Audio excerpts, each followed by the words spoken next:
No, it's just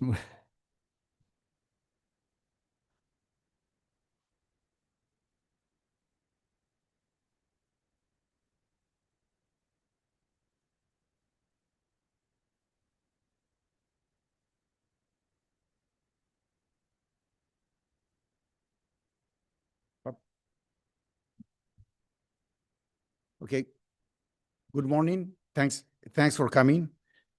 Welcome to the conference, The State of Democracy in the Americas, second annual conference, organized by Georgetown Americas Institute and Forma.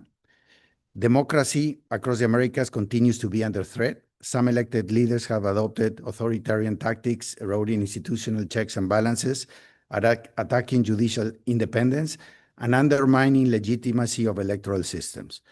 Latin America, once a region of democratic progress, now faces rising levels of polarization, weakened rule of law, and growing public distrust in public institutions.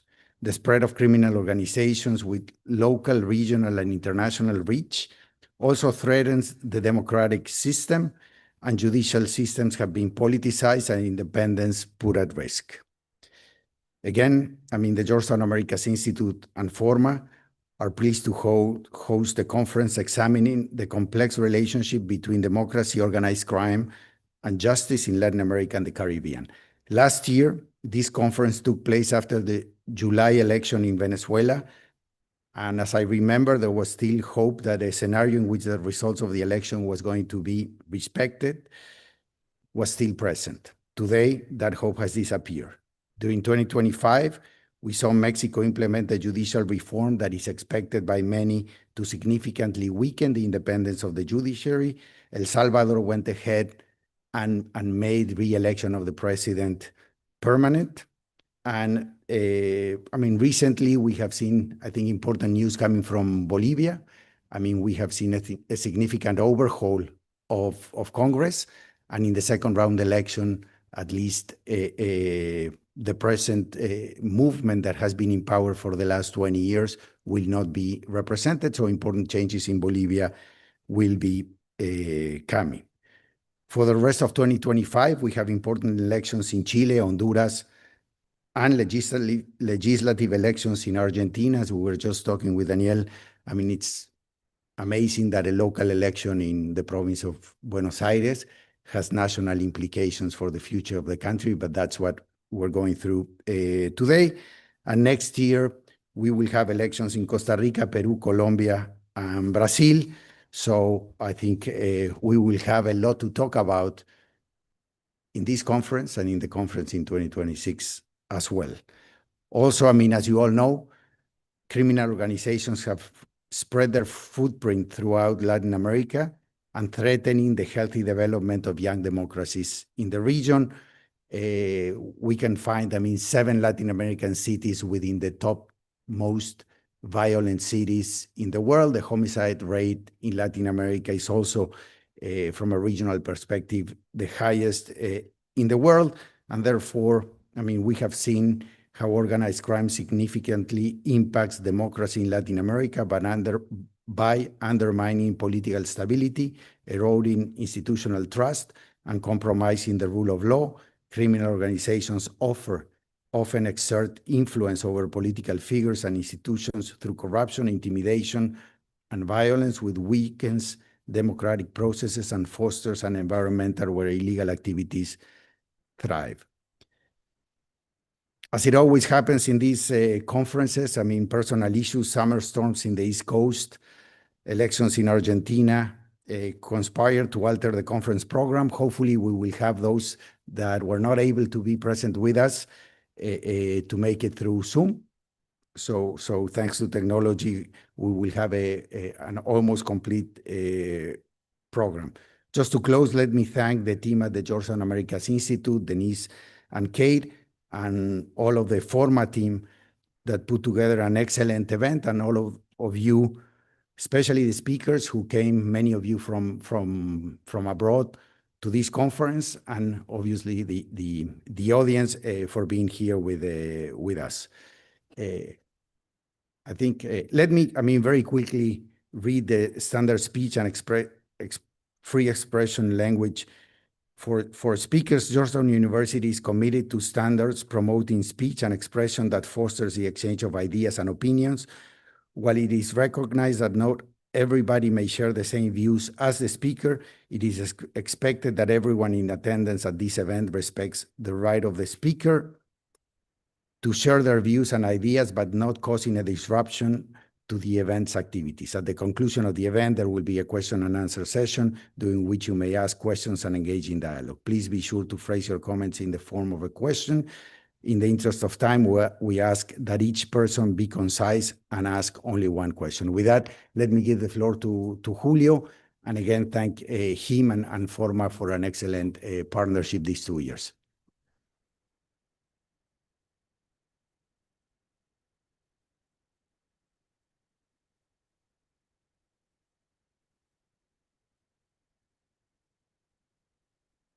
Well, thank you, Alejandro. Good morning, everyone. Well, in Latin America, dictators take elections very seriously. That's why in Venezuela, my country, Maduro had 3 elections in a single year. The only problem was that none of them were real. But dark humor aside, this is why here today.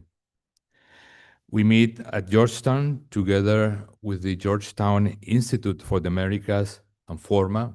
Forma is our Venezuela organization that is growing abroad and has built a huge network with more than a dozen NGOs throughout Latin America. And we are here with Alejandro Werner and Paola Bautista, at a time in which democracy is questioned, is tested, and sometimes even imitated without a substance. And yet, precisely for that reason, our conversation today matters deeply. The purpose of this event is simple but ambitious: to look at democracy for many different angles, to confront the challenge it faces, and to imagine the path forward. Democracy is never one thing. It is shaped by history, by institutions, by economics, by culture, and above all, by the choice of citizens and leaders. That is why today we're going to hear from more than 20 distinguished speakers, different topics. Together, they will guide through a wide range of perspectives and debates, including, first of all, as Alejandro mentioned, the erosion of democracy in Latin America. Secondly, the impact of organized crime on democratic life. In this context, particularly, we are eager to hear President Calderon, our friend that we invited, because his experience in confronting narco trafficking now finds a new relevance and debate. Thirdly, defending democracy through constitutional design, opposition politics, civil society, and state building. Fourth, reflections on organized crime and the democratic future of the region. Fifth, democratic backslide and independence of the judiciary.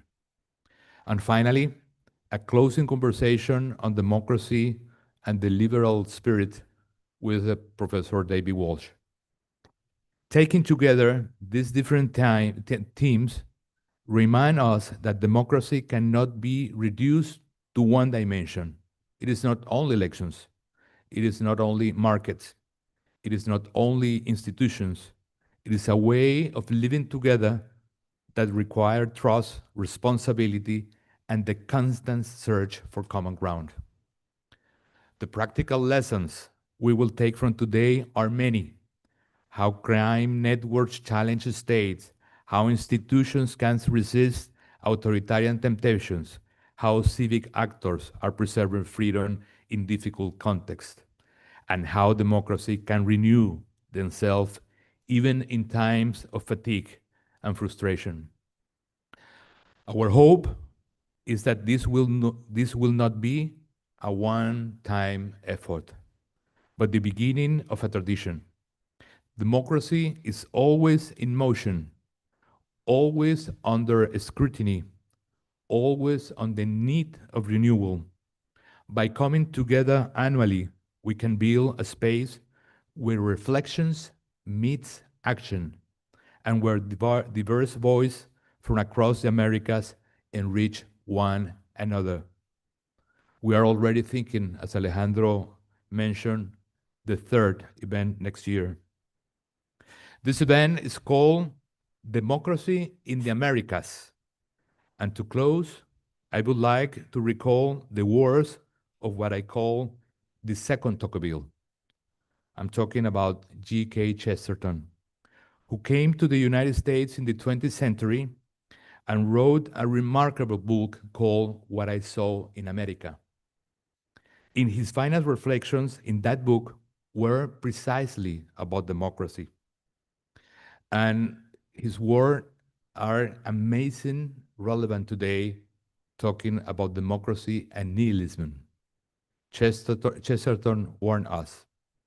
Men, said Chesterton, men will more and more realize that there is no meaning in democracy if there is no meaning in anything, and that there is no meaning in anything if the universe has not a center of significance and authority that is the author of our rights.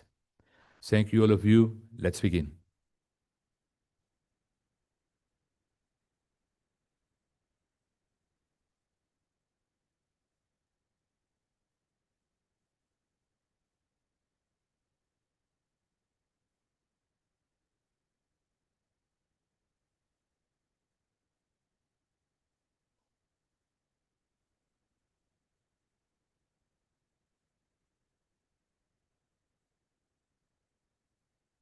So we're missing analyst. He was here earlier. Oh, right there. I can see him.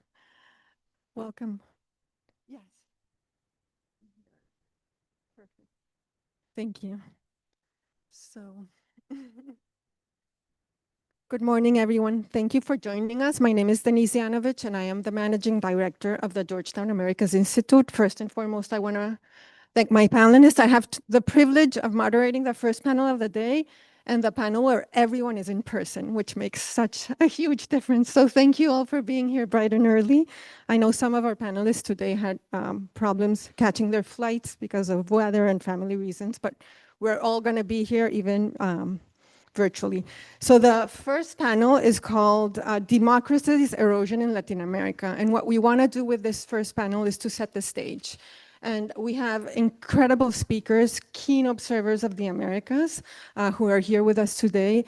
Julio and Alejandro already set the stage of what the issues are going to be that we're going to talk about later in the day, about judiciary system, the role of civil society, the role of the opposition, and organized crime. So now with our panelists here, we are gonna set the stage, and I'm gonna limit my introduction because I know you're here to hear them, not listen to me, with citing their professional titles, but if you wanna know more about them, I encourage you to go to our website where all of their bios are.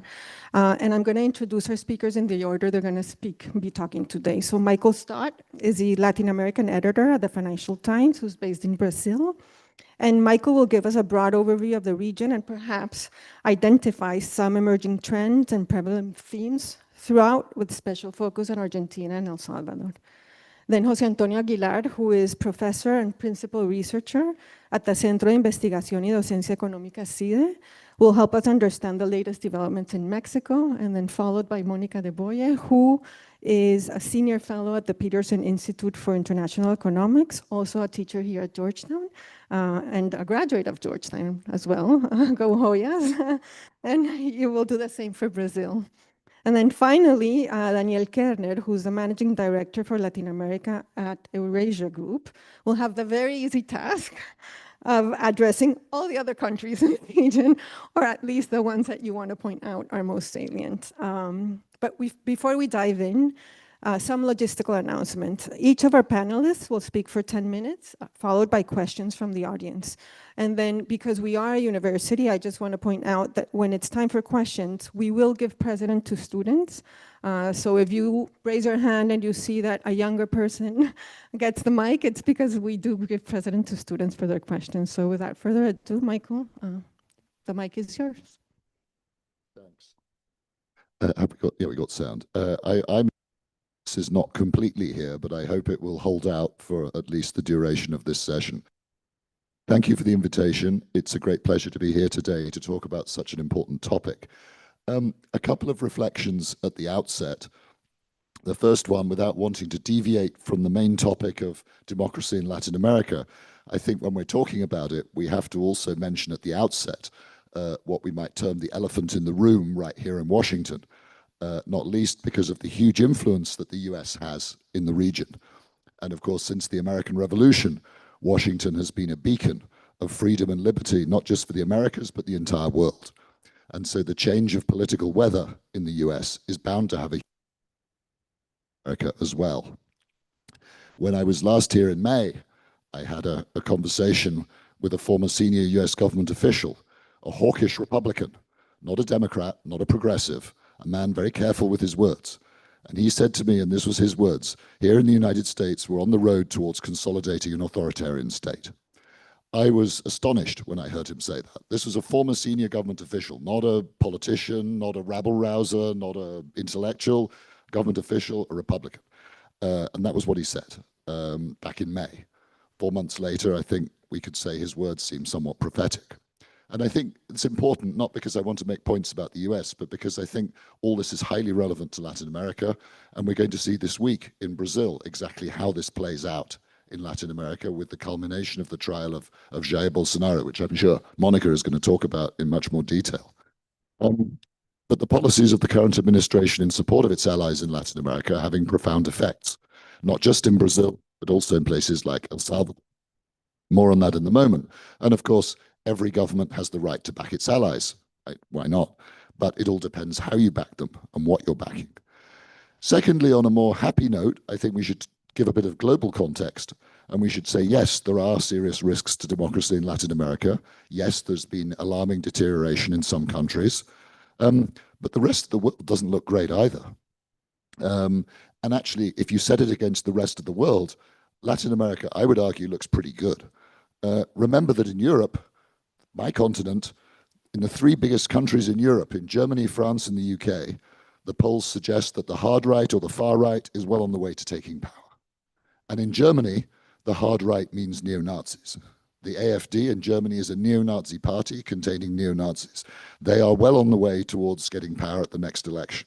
So if we're talking about risks to democracy, globally, in Europe, there are some very, very serious risks to democracy, which make Latin America, I think it's important just to put it into context, say what kind of world we're living in. And the other thing I'd say is if we compare Latin America today to Latin America 30 years ago in the mid-90s, the time when I was living in the region first, writing about how it was emerging from military rule, democracy was peaking, there are a lot of reasons to be optimistic.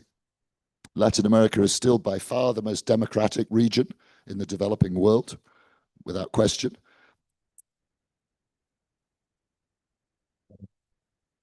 Democracy much more resilient would have expected even a few years ago. The big exceptions, as already mentioned, are Venezuela, which was free and democratic in 95, and Mexico, which was not fully free and democratic in 95, but was well on the way there, thanks to President Zedillo's reforms. Today, of course, as Julia mentioned, Venezuela is a full-blown dictatorship, and Mexico has largely returned to the one-party rule which it experienced for most of the 20th century. And those are dark stories, and I wouldn't underplay them. But there are a lot of positive ones too. Remember the predictions of gloom around the time of coronavirus? A lot of analysts and reports were saying corona lead to a wave of revolutions in the region, governments will be overthrown, democracy will be finished, revolutions are coming, authoritarians will seize power. Didn't happen. Despite being much worse affected by COVID than other parts of the world, Latin America's democracy remained resilient. I think we've largely forgotten that now, but I remember just how alarmist a lot of the predictions were at the time. That was only a few years ago. Didn't happen. And I think another thing that's very important to highlight is that despite the many social and economic problems in the region, the military has shown really no taste for power in Latin America, which is a big change, obviously, from the 60s, 70s, early 80s. Quite the reverse. I'd argue even when some populists and autocrats have tried to drag the military into politics, the military's resisted. And Brazil is probably the best case example. This week, you're going to see the Supreme Court sentence a former president and his co-conspirators for plotting to overturn the election result and stage a coup. And those on trial include former generals, the former head of the Navy, former defense minister. This is unprecedented in Brazil. But look at why the Brazil coup plot failed. It failed in large part because the heads of the army and the armed forces, the army and the air force in particular, refused to back it. Many of the military didn't want part of it. And by the way, the US played a key role there in pressuring the military in Brazil beforehand and making clear to them that it would blackball them if they took part in a coup. So there's a clear example of the military not having an appetite. Most of the military, yeah, there were exceptions, of course, but most of them were not wanting to be part. Look at Brazil, look at Peru, the political turmoil of 2017 to 2022. Peru went through 6 presidents in 5 years, and there were plenty of voices at the time saying the military should get involved. The military didn't get involved. And Peru went through this incredible period of instability, but it still respected its rather unusual constitution that gives Congress the power to fire presidents almost at will. And when President Castillo in Peru tried to seize power and close Congress in 2022, the armed forces made clear they wanted no part in it. Castillo failed, he was arrested, he's facing trial. In Chile, we had a social uprising lasting months, rocked a democratically elected government, didn't topple it. Chileans voted instead for a radical left-wing government, tried to rewrite the constitution, failed, citizens didn't want it. This year, Chileans will probably elect a hard-right populist as their president. So Chile will swing from the center-right to the far left to the far right, all democratically, all institutionally, all without any kind of threat to democracy. In Bolivia, as was mentioned earlier, we've had voters democratically deciding to end 20 years of socialist government, choose a different alternative. They've done that democratically. Justice and electoral systems have held up in the region. Argentina, Cristina Kirchner was convicted, tried, convicted, sentenced. Her political career is now effectively over, and prosecutors are now investigating the government over alleged corruption. That is as it should be. Argentina is showing that institutions can work. So I wanted to put those on the table as positive examples because I think we shouldn't get too caught up in doom and gloom. Now a word on the threats. I think there are 3. Organized crime, which is rapidly gaining ground across the region. And then I would say social media, which is a global problem requiring, in my view, government regulation and rule changes. And then, as I mentioned earlier, some elements of the MAGA movement whose attempts to help allies in Latin America and undermine what they see as their enemies in the region could trigger counterproductive backlashes. So just very quickly on each of those in turn. Organized crime, probably the toughest one, hardest to quantify, hardest to track, hardest to deal with. But no doubt that the power of organized crime in Latin America has grown enormously, as we've reported in the FT, partly, I should say, as a consequence of a massive rise in cocaine consumption in Europe, which European governments have done very, very little about, which is another elephant in the room. But I think Latin American governments need to do a lot more to collaborate much more effectively, use technology to halt the criminal cartels. One government official in the region said, crime has organized, but we have. And I think that sums it quite well. The criminals are way ahead of the governments in organization, in technology, and in the financial and military power that they can deploy, or armed power. That has to change. So I think it's very important we've got a session devoted to organized crime and democracy. And then on populism, I would say we've worried too much about individual populists instead of worrying about why there are so many populists on the rise everywhere. And the reason why there are so many populists on the rise all over the world, not just in Latin America, is because of social media. The enormous power of social media, the power to peddle lies, the power to slander and defame, the power to distort reality, the power to spread hate and disinformation on an industrial scale at almost zero cost. That is a massive threat to democracy, not just in Latin America, but in the entire world, in my view. And I would go so far as to say that unless social media is regulated effectively and quickly, the future of democracy is bleak everywhere, not just in Latin. And I think the is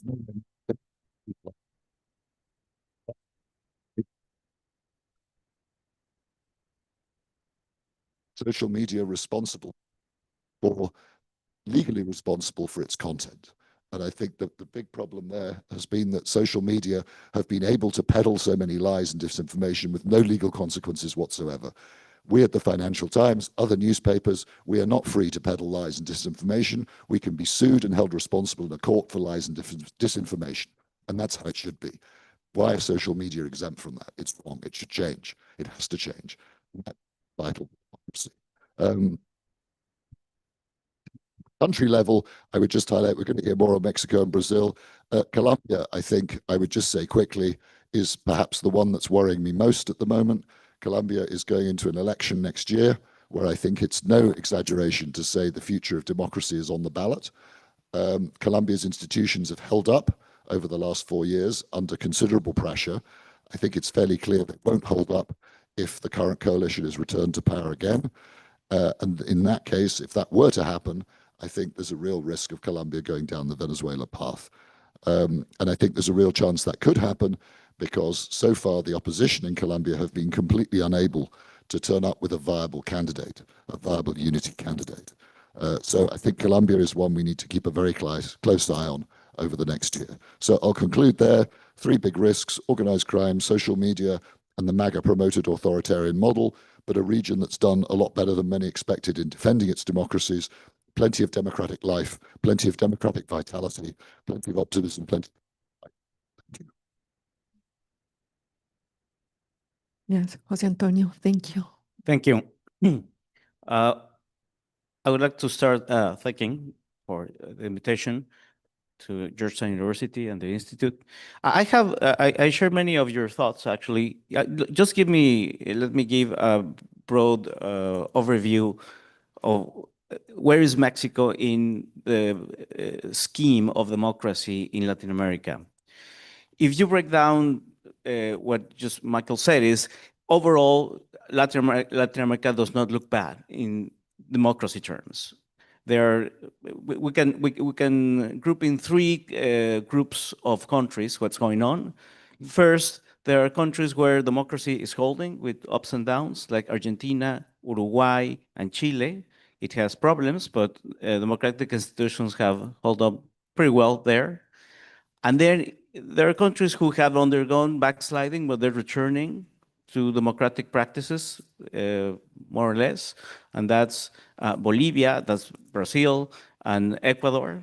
So they had experimented autocratization processes, but they're returning to democracy. And then there are 3 countries that are clearly in the path of autocracy, which are El Salvador, Venezuela, which is already an autocracy, and Mexico. So in Mexico, there was a long period of authoritarianism from the end of the Mexican Revolution until, some people said, 1997 or 2000, which have alternation in power. So Mexico had a very good run with authoritarianism, post-revolutionary authoritarianism. Now I think what's happening is that there's the process of consolidating a new authoritarian regime. We could call it post-democratic authoritarianism in Mexico. If you take every single of BDEM, the Gothenburg University project, the Varieties of Democracy project, and every single indicator of the BDEM project shows deterioration of quality of democracy in Mexico. But I want to center here on what happened this year, just some weeks ago. It was the destruction of judicial independence in Mexico. So students of authoritarianism usually single certain kinds of constitutional reforms that are like the red flags or the indicators that autocracy has been established. And some of those constitutional reforms are usually extensions of presidential terms.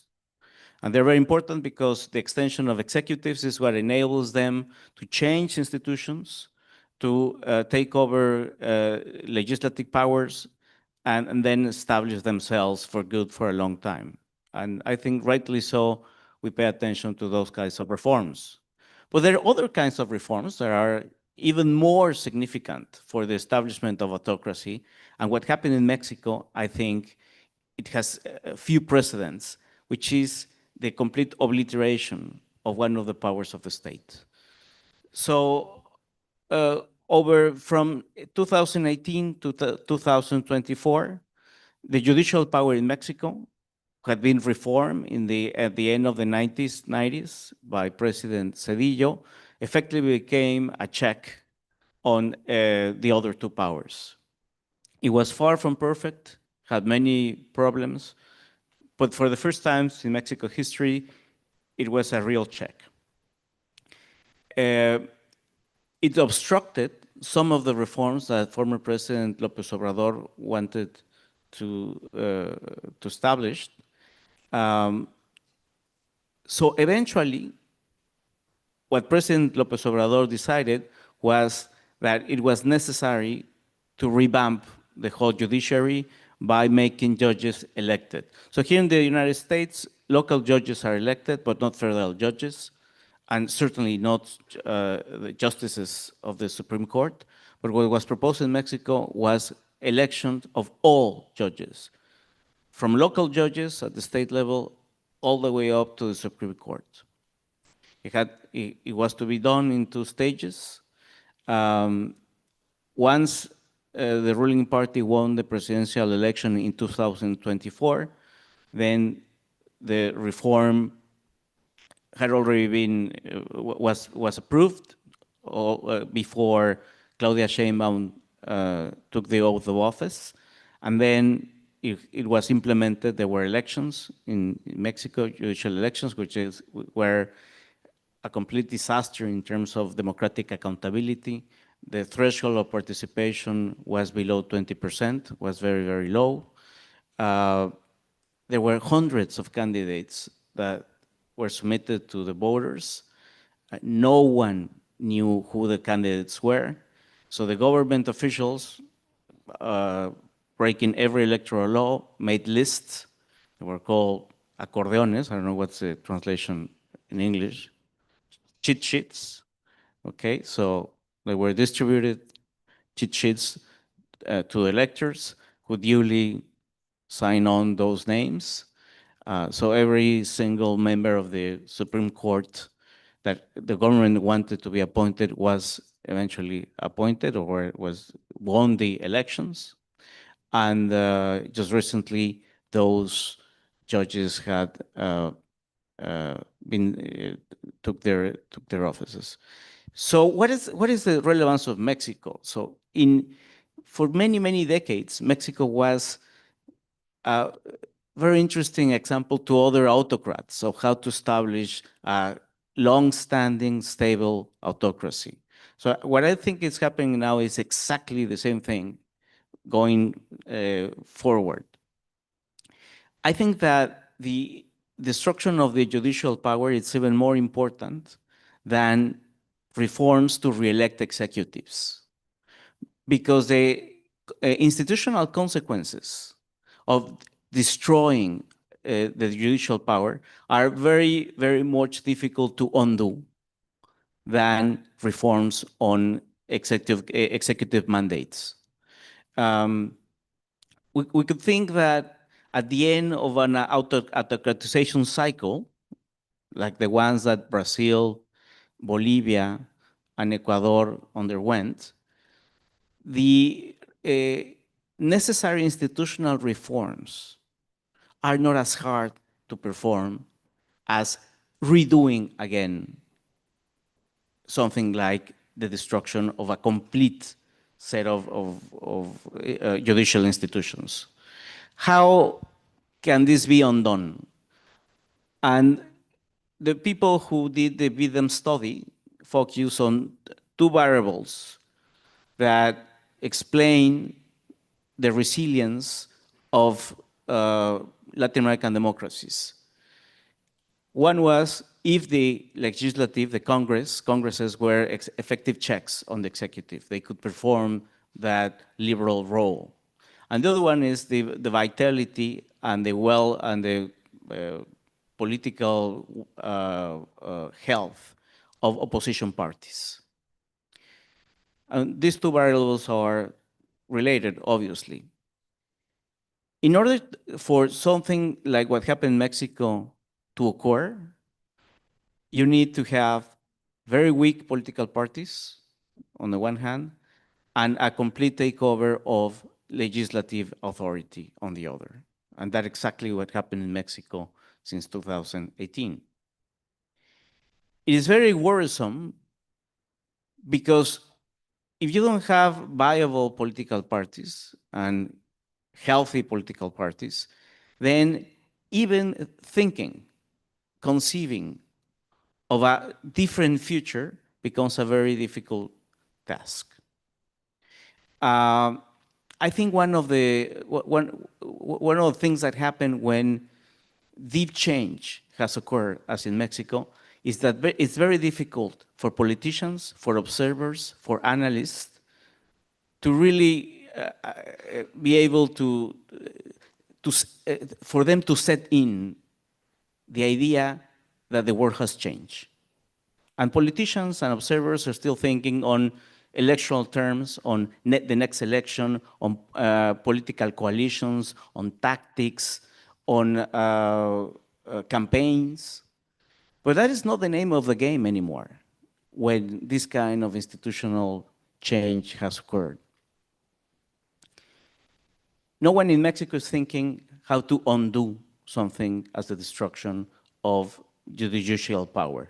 What kind of reform could seemingly restore the independence of the courts in Mexico? Would it be necessary to have a supermajority, as this government has at present, to pass a new sweeping reform? On what terms? Could it be done piecemeal or not? And if that doesn't happen, it doesn't matter that the ruling coalition actually now fractures, and even that the opposition aligned with defectors of the ruling coalition wins. Because there is no more, if the courts are not free, then they will not be able to adjudicate contentious elections, as it happened for many, many decades in Mexico until the end of the 20th century. So I think that Mexico is on a path that is very different from the rest of Latin America in terms of its experiment with autocracy, with restoring autocracy. It is not merely an autocratization cycle, as it happened in Brazil, happened in Bolivia, happened in Ecuador. It's something which dates back to the country's political history, and that is changing the rules in order to establish a long-lasting, stable autocracy that, as it happened in the pre-era, it held elections every day on the calendar, it held elections, but none of the real institutions that supposedly establish democracy work in reality terms. So I think that this could be called the Mexico singularity within autocratization of Latin America, and I leave it at that. Perfect dictatorship. To quote Mario Vargas Llosa. Thank you. Monica will now talk about Brazil. Well, thank you, and thank you very much for the invitation from the Georgetown Americas Institute to be here. I'm going to start off by giving you dates, so bear with me for a second. 1997, 2005, 2014, 2016, and then 2019 to 2022. What are these dates about? These dates are about instances where power was handed over to the Brazilian Congress. In 1997, it was the re-election of Fernando Henrique Cardoso that drove a lot of vote buying schemes to get that particular change in the Constitution done. In 2005, it was a corruption scheme known as the Mensalão, which was also a vote buying scheme. In 2014, that was the beginning of the Lava Jato, which I don't think needs explanation in this audience, but just to mention, that was the largest corruption scandal to date, not only in Brazil, but in Latin America as a whole. And in that particular instance, there was not only vote buying, there were a lot of other things going on. 2016, that was the impeachment of President Rousseff, an impeachment that to this day does not really have a very clear, or some would argue with me that it does, but it doesn't really have a very clear explanation apart from, yes, Dilma had many issues going on with her. However, she was not negotiating with Congress while she was in power. Then we move on to 2019 to 2022. Those were the Bolsonaro years. In every single year, there were changes being made to the Constitution because Brazil had a spending cap, which was written into the Constitution. And because that spending cap had become very rigid under the Bolsonaro years, including because of the pandemic, but there was an exception made for that. But the point is, 5 changes to a constitutional amendment means you have to keep going back to Congress time and again to negotiate. And what happens? You hand over power to Congress when you do that. So that's the history of what's been happening in terms of the handing over of executive power to the legislative branch in Brazil, which has created a lot of problems. Let me give you some other numbers. This morning, a major Brazilian pollster came out with a survey about confidence in Brazilian institutions. Confidence in Congress is at a measly 30-something%. Confidence in the executive branch is at 54%. Confidence in the judiciary branch is at 50%. That's one set of institutions. Then we look at another set of institutions, the Catholic Church. That has 73% trust. The evangelical churches, they have 65% of the population's trust and confidence. The police, which in Brazil is rife with organized crime, has 71% of the population's confidence and trust. And finally, the armed forces.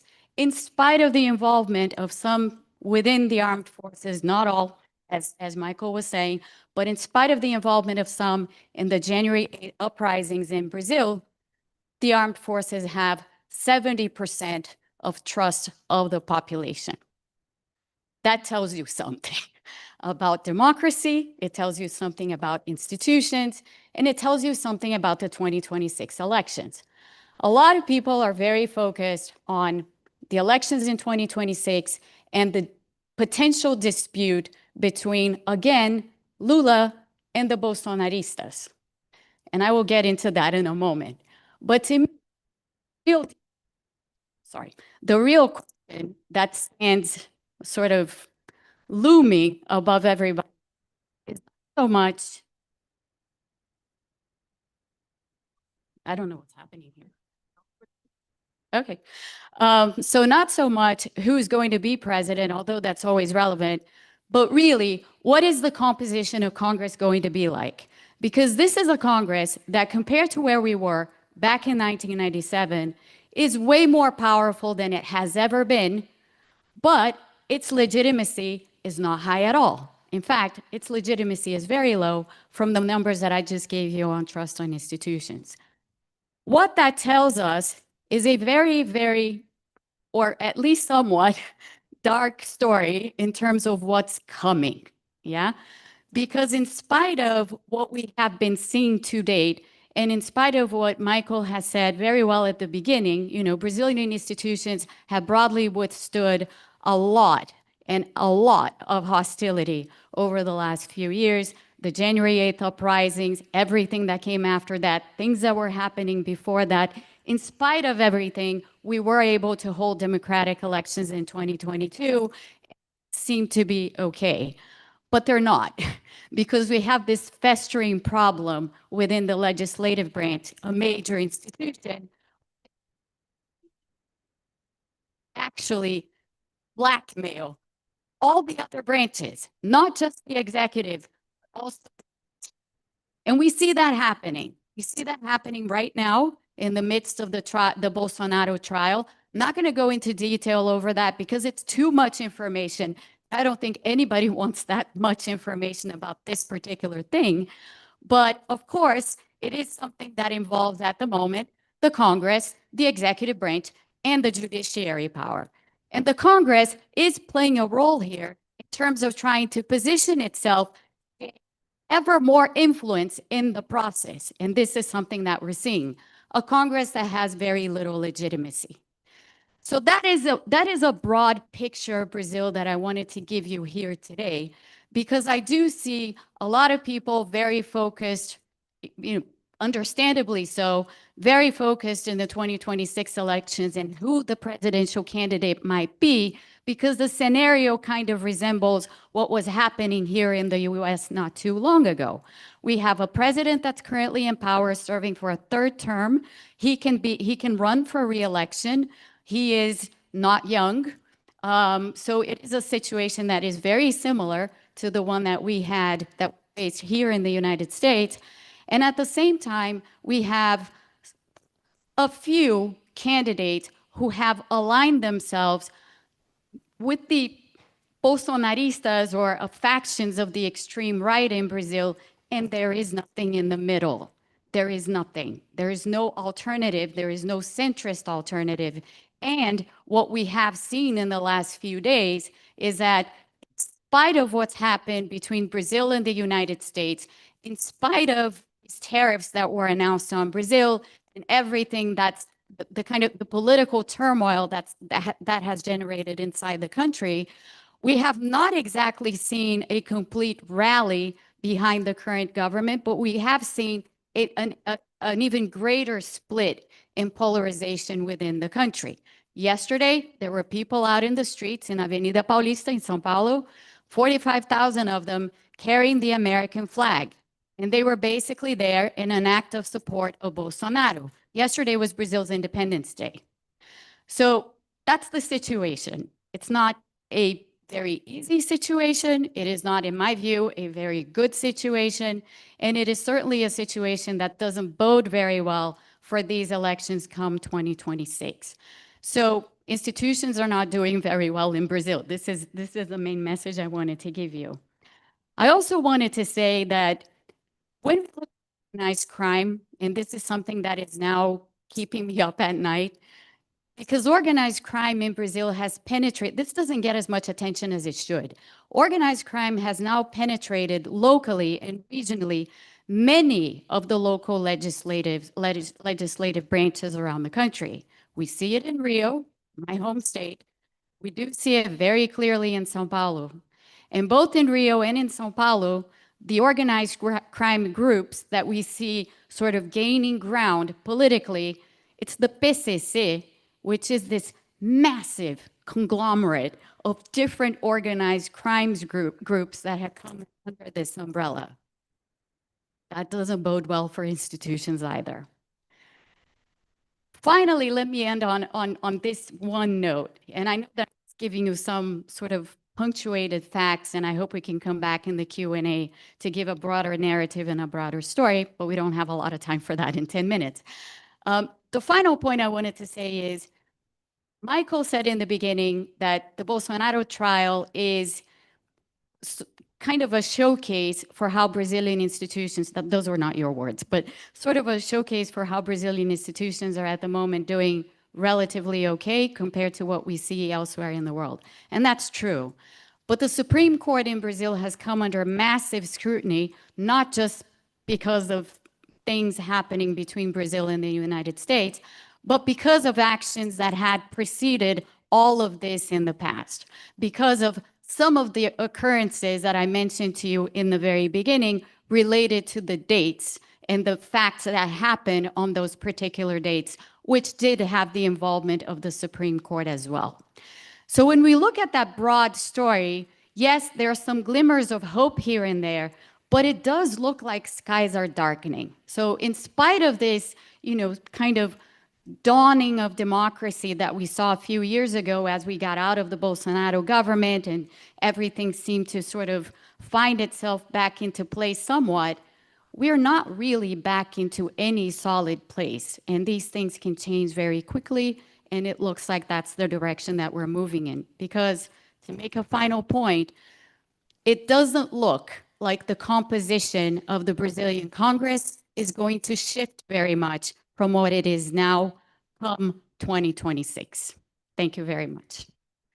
Thank you, Monica. Just a note on the microphones, apparently we have to hold them down here so that it doesn't interfere with the sound. So the bottom, yes, exactly. Oh, the opposite at the top. Okay, sorry. So Daniel, thank you. That's a lot of responsibility. I'll try to do the right thing. Well, thank you very much for the invitation and to all the panelists. So, I was thinking of changing a little bit the focus, right? And it's nothing new to say that we're in this process of very deep change that we're all living. The geopolitical order is changing, the economic order globally is changing, technology is upending all of our lives and advancing very quickly.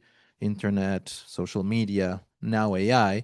And I would say that, in part because of these changes that didn't start with Trump, that had been happening for, at least a decade, if not more.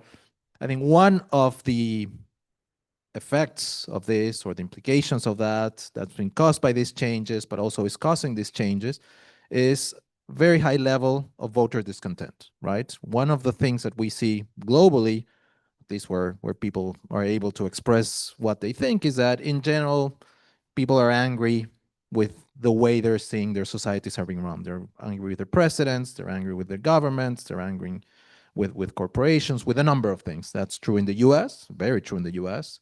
That's true in Europe. That's true, I don't know if in China, but it's true a little bit in Asia. And it's very true in Latin America. When you look at polls, and Ipsos, for example, the Global Pollster has this interesting index about, they ask people a number of questions. They say, they construct an index of the perceptions whether the system is broken or not. You see that most people around the world think that the system is broken, and I think that the system is broken as well, but that's particularly acute in Latin America. That's very high.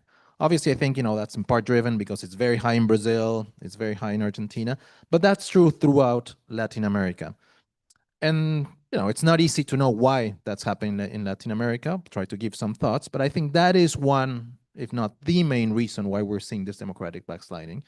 And I think this is a very difficult structural phenomenon that, to me, suggests that getting out of this risk or this trend is very difficult.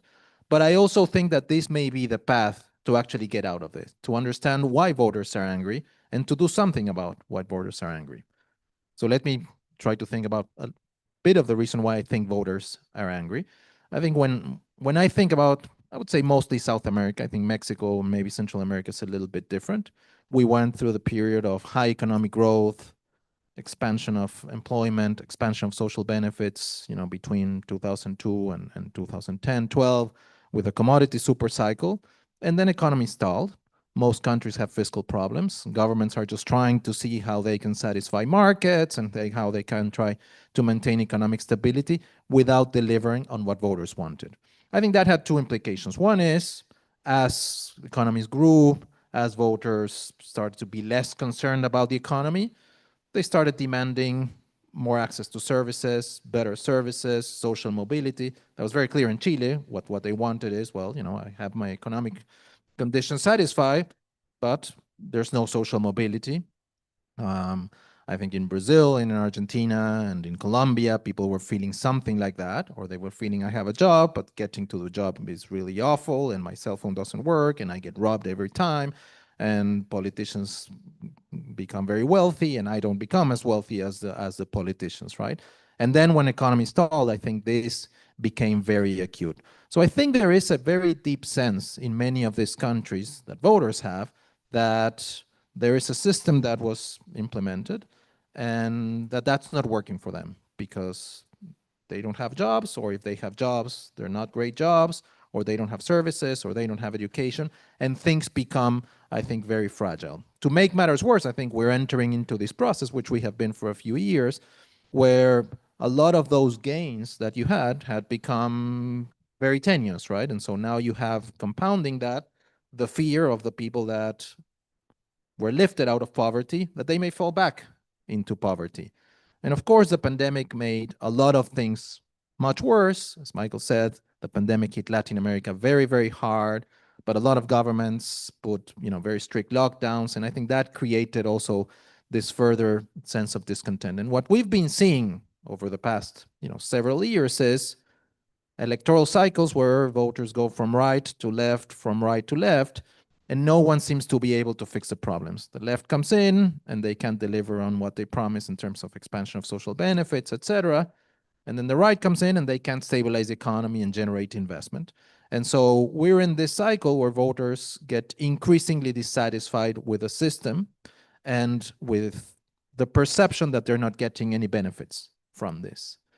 I think one of the reasons why this is particularly problematic, I would say, first of all, it's very hard to solve, right? I mean, because it's very hard for many of these countries to enter into sustainable growth and generate good employment and provide public services, etc. But one of the, I would say, significant challenges that I see is, and in my experience going through a lot of Latin American countries, I think there's a very, very substantial disconnect between the elites and voters. And the elites is mostly, I would say, the political elites, but also I think pundits like me or, the business community, where I think in the elites, there's two perceptions. One perception is the kinds of things that we've been doing, they're the right things. And people need to understand that this is the right thing to do. And if they don't understand it, they have the problem. And the second, of course, is a little bit what Jose Antonio mentioned, which is a lot of the elites, and particularly politicians, are still very focused on the next election, the next campaign, the next coalition, without understanding sort of this very difficult trend that we have from a voter perspective. And I think that disconnect is what's making things a lot worse, right? I mean, I would say that one of the things, for example, and I think this was very clear in Mexico, but I think that's very clear in Colombia as well, and I think it was very clear in Chile as well, where you had the perception of the elites, well, we've done all the right reforms, we have all these institutions, this is the way that we have to go. And then one day they realized voters didn't feel that these were the right institutions, that they were not getting the benefits from that. And the challenge, I think, and Mexico is probably the best example of this, but I think we're seeing that in Ecuador. Obviously, El Salvador was very clear. And we may see it in other countries, is that then certain leaders like López Obrador take advantage of that and said, okay, clearly the elites think that the system is good. A majority of voters think that the system is rotten. I'm going to change the system. Of course, I'm going to change the system in a way that benefits me and that erodes democracy. But that, I think, is a path that is very difficult. Now, for a number of reasons, and because I'm getting old and because of the state of the world, I've been thinking a lot lately about the 1990s, right? The late 80s and the 1990s, right? And one of the reasons is because it really was the last time where there was a deep process of reform in Latin America. It's a deep process of reform, not just of the economy, but also of the state. And a big discussion as to how to make the state more effective, more efficient, more productive, to improve the lives of people. There was discussion of centralization, decentralization, privatization or not. Those debates are gone. If you go throughout Latin America, yes, there's a discussion we should have more prudent fiscal policy or less prudent fiscal policy, less prudent monetary policy or not, or we should spend money or not spend money. But there's not really a discussion, a debate, or even, I would say a deep thinking about how do we change the structure of the Latin American state? And how do we do it in a way that addresses this disconnect that the elites have with the population? Now, obviously, in the 1990s, it was a bit easier because it was the end of the Cold War. There was only one idea going forward. And the previous, at least in most countries, the previous experiment with closed economies and import substitutization have failed completely. So no one could defend that. We're not there, right? I mean, you still have the left in Latin America. You see it in Argentina. The Kirchner still defending everything that they did. Or you have the same thing in Chile or even in Colombia.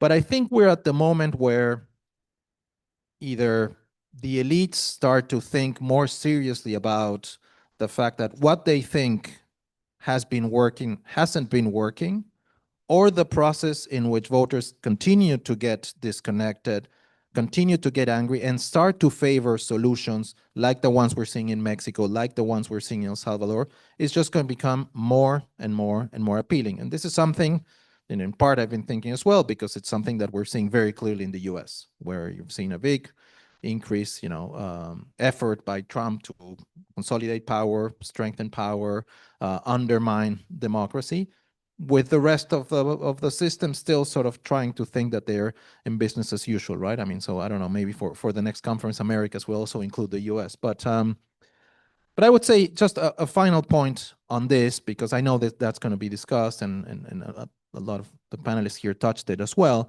but is the issue of organized crime and security. Because I think we're in a moment where a lot of this discontent up until now had been, in my mind, very clearly related to the economy, to the provision of public services, and in part because of that with corruption. But we're starting to see as well that while crime was always top of mind for voters, it wasn't really a big driver of electoral behavior up until a couple of years ago. But now we're seeing, I think, a very clear qualitative, not just quantitative, worsening in terms of what kind of violence we have. So I think that's very clear in Ecuador. It's not just the violence of you getting robbed or extortion from police. It's actually gruesome crime that is related to drug trafficking, the kinds of things that we see in Mexico. And we're starting to see that in Brazil. We're starting to see this in Argentina. We see it in Chile. We see it in Colombia. I was in Peru a few weeks ago, and now the big demand in Peru is let's elect someone like Bukele, right? And I think the example of Bukele is what we saw, not just in El Salvador, of course, but is what we saw in Ecuador, is what I think we're going to see in Peru, may very well see part of what we see in Chile.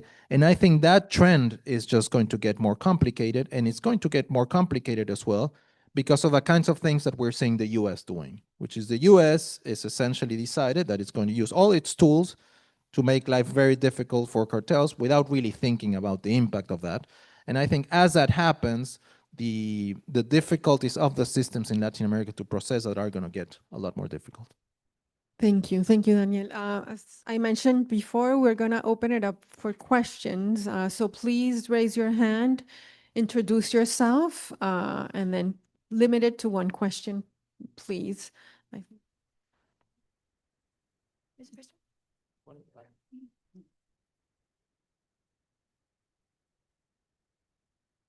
you. Good morning, everyone. Thank you very much to all the panelists. I would like, my name is Juan Fernandez. I come from Mexico, and I am a student of international development at the McCourt School of Public Policy. I would like to direct my question to Michael and Jose Antonio. Michael, you mentioned that the rise of populist and authoritarian leaders is partly explained by the effectiveness and lack of regulation in social media. I agree, social media plays a key role, but ultimately it is voters who give power to these leaders.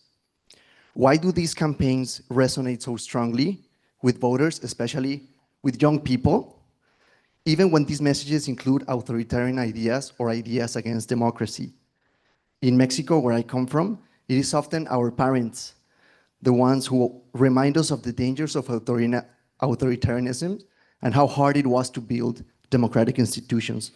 Yet many in my generation still find these narratives appealing, on social media especially. What makes this kind of messaging so persuasive? Thank you very much. Thank you, Juan. A great question. I think the reason those messages resonate very strongly is because they're extremely simple.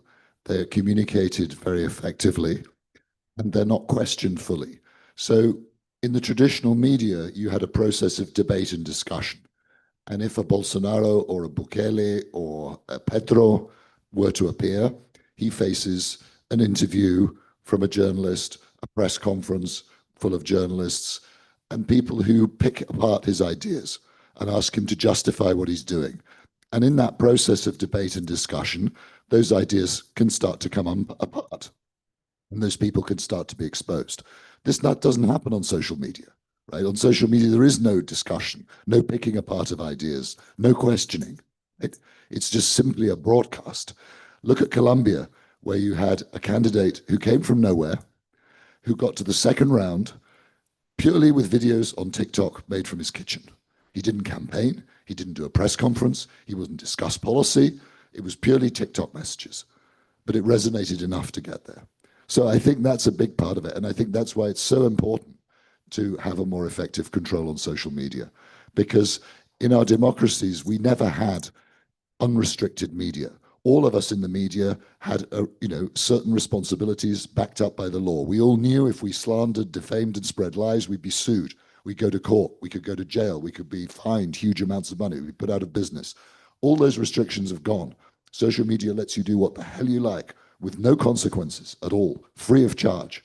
And of course, now with AI, that threat is even greater. You can make your AI stuff, which is a total, complete lie, and you can make it incredibly easily without any real cost at all. So I think that's a big part of it. Continue with the question of social media, and I'll turn again to the audience.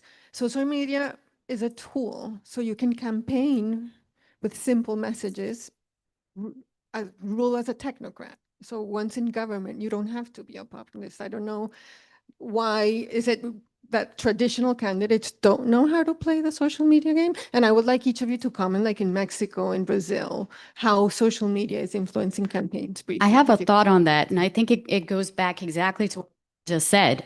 So the fact that on social media, there's no debate, the fact that people are not exposed to this sort of interaction with an idea that contradicts what they might be thinking, whether intuitively or some other reason, that sets off a stage where there is this unrecognized huge distance between whatever is said on social media, whatever the person who's being elected for whatever office has said on social media, and what they're actually going to do in office. There's no accountability whatsoever.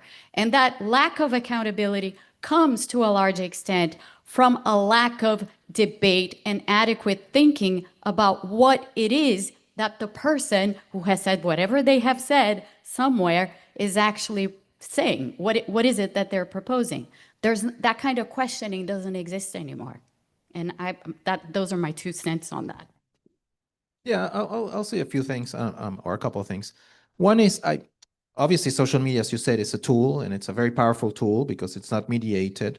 But I do think that the reason why some people are good at using it and others aren't is in part because, they may be histrionic, etc., but also because the kind of message that they say resonates, right? And I think that going back to my point on the demand side of democratic backsliding, it's because what they're saying, the system is broken, the media is corrupt, the media is not credible, resonates with the reality that voters are facing. That may not be true, but that's, I think, what people are feeling, right? And to your point, one of the, I think twists on this is, I don't think any of the people that are doing that actually are saying that they're going to go against democracy. It's quite the opposite, I would say, right? And if you look at what López Obrador did, or the reason why they justify the judicial reform is not because it's going to give Morena more control of the judicial reform, even though it does. It's because it's bringing it to the people. It's actually being more democratic. That's what Milei has been doing. That's what Trump does, right? I mean, it's like, I'm going to establish this communication. That's why it's so powerful. But I do think that there's something that is that this resonates with the experience that people have on their daily life. Thank you. More questions? There's somebody in the back.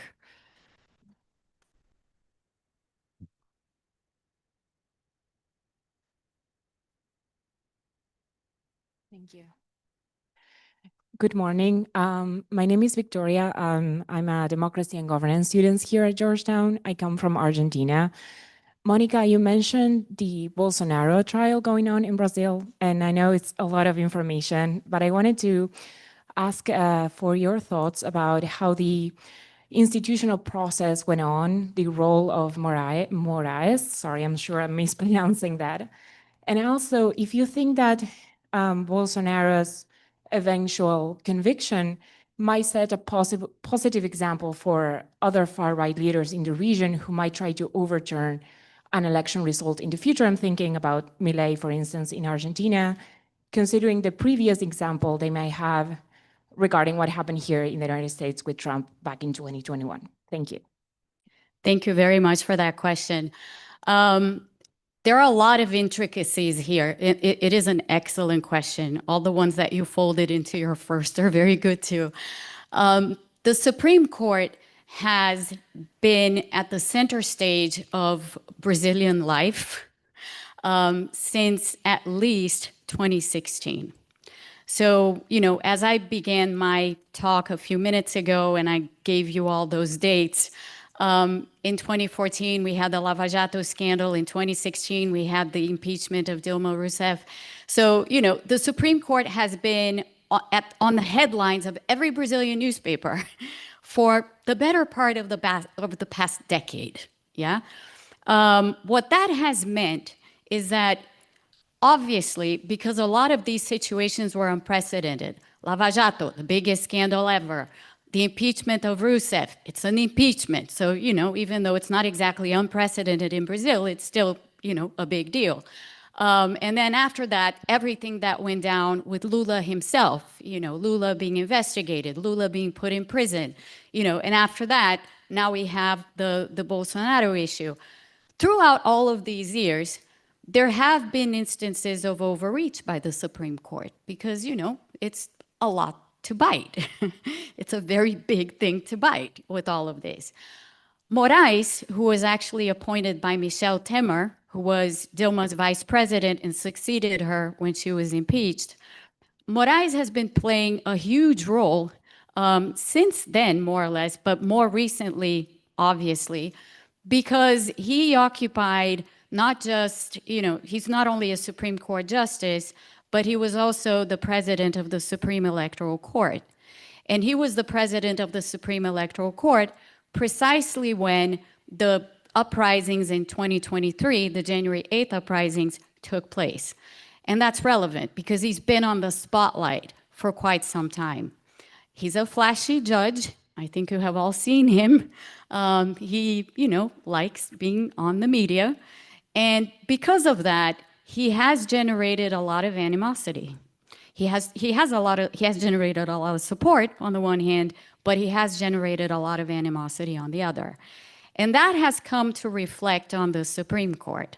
So when we look at voter dissatisfaction, as Danielle was saying before, in Brazil, that voter dissatisfaction, a lot of that gets amped up by what's happening within the Supreme Court.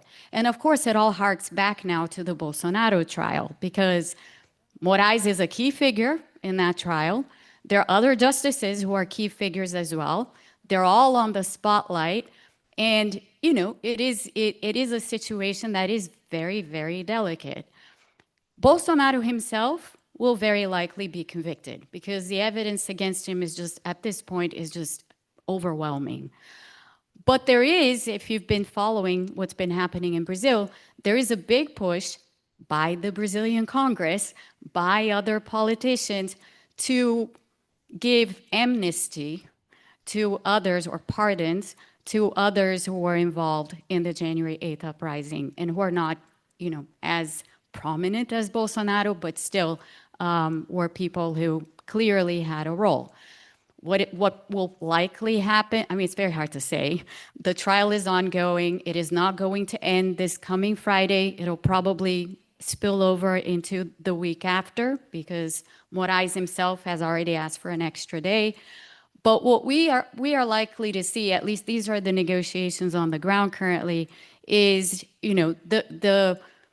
for some of the people involved, those who are not as prominent as others, we may see a reduction in some of the potential time that they would serve in prison or other adjustments like that. As for Bolsonaro himself, I do think that, things will happen in the way that these seem to be happening. And that will have implications again, because as I was saying, Bolsonaro still has a lot of support in Brazil. He has a very strong base. In that way, he's not unlike other far-right politicians that we've seen. He's certainly not unlike what we have seen in this country in terms of the support that is retained. Yeah, that support has been retained.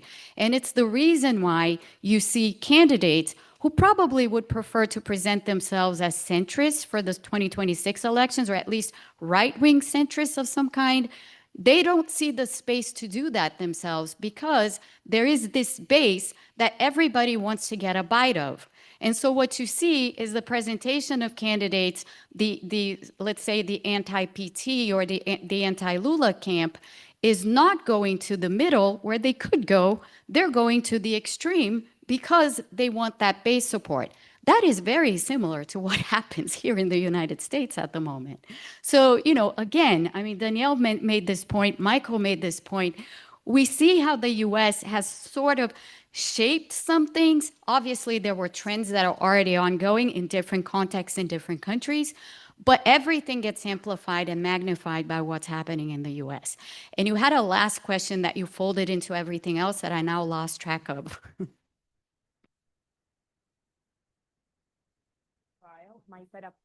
You need the microphone for this. Got you. The positive example part. Yeah. I don't know, frankly. I am sort of skeptical about that because each judicial system is particular to each country. Brazil's judicial system was shaped after the military dictatorship was gone. The Brazilian judiciary was, in the Supreme Court in particular, were obviously very shaped by what happened with the 1988 Constitution, the enforcement thereof, and the sort of institutional arrangement that came out of the 1988 Constitution in Brazil. That's very context dependent. So, of course, the way that you see the Supreme Court acting with other institutions in Brazil is very context dependent. I'm not sure that translates elsewhere. Thank you. Other questions? In front here.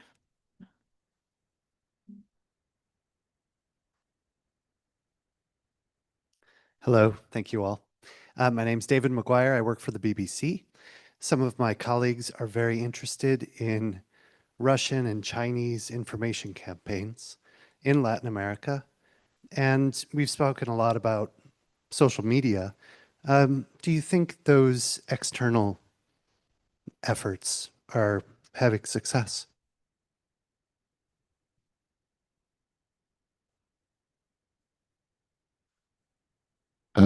Thank you, David. I think it's a very good question. And yes, the answer is they are having some success. The narratives put out by Sputnik, for example, and some of the Russian services in Spanish have been quite sophisticated and quite clever. And I think probably more successful than the Chinese ones, which are perhaps a little bit more clumsy and a bit more straightforward. But I think that's a hidden story that has not been sufficiently exposed, partly because it's quite a difficult story to write about. I mean, these media are not very transparent. They don't like to talk. They don't give interviews. Very difficult to get information about them, to know what resources they have, how they operate. But I think they've definitely been relevant in shaping a narrative in the region, which amplifies that anti-system feeling that Daniel was talking about as well, amplifies dissatisfaction with governments, and amplifies questioning of the West and the values that the West tries to promote in the region. So yes, thank you for asking about it. There was another question in the back, the gentleman. Yeah. Hi, my name is Darnley Howard. I'm a finance and management consultant based here in DC, focused on emerging markets. And my question is, what about the state of democracy in the Caribbean? Anyone want to comment on that? There does. No, we don't have expertise on the panel, and they're very conscientious panelists and don't talk about things they don't feel comfortable with. So I'm sorry. We will include the Caribbean in our next conference, or we'll do a standalone event on the Caribbean. Any other questions in the front here? Hi, good morning. My name is Guillermo Areas. I'm head of government affairs for BMW. And my question has to do with the private sector. What's your evaluation of, is it contributing to building democracy? Is it just a bystander? How would you rate? I know it's different in each country, in Brazil, Mexico, Argentina, but overall, or what role do what should the business sector start doing more and stop doing some things that they should? That's my question. Thank you. I love that question. I think it's a great question. And I think there's a lot more that the private sector could do. To answer sort of one way, what did the private sector do down the Andes when left-wing governments were elected in Colombia, Peru, and Chile? It pulled tens of billions of dollars out of the country. Now, you could say that may have been justified, or that may have been a good investment move, or it may have been wise politically, but it did enormous damage to the economies of those countries. And it certainly didn't give the governments that were elected in those countries the feeling that the private sector wanted to engage with them in a meaningful way. So, question mark there. I think in a more constructive way, what you could say the private sector could and ought to do is promote more debate and discussion of the kind that I think we all believe in and we want to have, which has been made more difficult by social media, by funding think tanks, universities, institutions that can do credible research, that can help shape debates around reasonable facts, fact-based narratives, and promote more impartial discussion. I think Latin America is quite short of that. The kind of foundations outside of universities, the kind of foundations that exist are pretty small. They tend to be charitable foundations doing charity projects, social projects, but not enough, I would argue, of the kind of serious, heavyweight intellectual debate that the region needs and ought to be having, and which is more difficult in the time of social media. And I think business leaders could really engage there to try to help to fund those sorts of organizations. That would be a very useful contribution to the region. And to try to sort of move outside their comfort zone politically. Daniel talked about disconnect between elites and the population. You know, you do hear as you go around the region, sort of business elites saying, we just don't understand why people would even think about voting for this president. Say, well, get out in the favelas, get out in the slums, get out in the streets and talk to people, and you'll understand why people are thinking of voting for these people. And you'll start to get an idea about what a constructive alternative might look like. So I think that that's probably another part of it. I mean, there are business leaders who do that. I certainly wouldn't want to suggest they're all the same. I've met also socially committed business leaders interested in pursuing constructive social change in countries in the region. We'd love to have more of them, I think. But I think those are a few ideas. If others have any thoughts. That's a very, very good question. And I was, as you were asking, I was sort of thinking, you know, what role has the private sector played in Brazil recently? What is it that the private sector, well, we saw the role of the private sector very extensively when the Lava Jato corruption scandal broke out. There was a lot of pushback against corruption. There was a lot of, even though there was some private sector participants that were involved in that, but nonetheless, we saw, you know, a lot of that kind of uprising to get corruption out of the way. But since then, what we saw in the country was this gradual kind of sliding into an easy narrative that kind of condemns the state and the government for all ills. And in that context, the idea of the minimal state came back. And in a country like Brazil, as well as in other countries in Latin America, obviously there are excesses and there are things that need to be reformed. But the minimal state kind of idea, I think, is not helpful when it comes to institutions and democracy. Because what you're saying with the minimal state is, well, institutions don't matter all that much. We just need to have a minimal base. And that kind of message is not helpful. And I think that is certainly a message that could be changed. Thank you. Thank you. Well, and then there's a thing, what businessmen actually do. And as we can see in Mexico, most of them, they just accommodate. And they start a cycle of crony capitalism with the powers that be. So there's the ideological thing, but then there are the political incentives to simply go along and play ball with the government. Well, some people complain, but Mexico, I think most of the of business sector is playing along with the government. Wonderful. So we're out of time. We are running till today. Thank you everyone for joining us for this first panel. We have a brief coffee break, 15 minutes, and we'll be back here at 11:30 for a second panel. Thank you very much. And then why don't you leave this on the part back there?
second panel.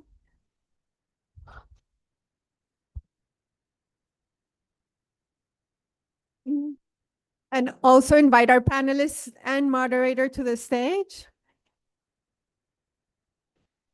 Paola.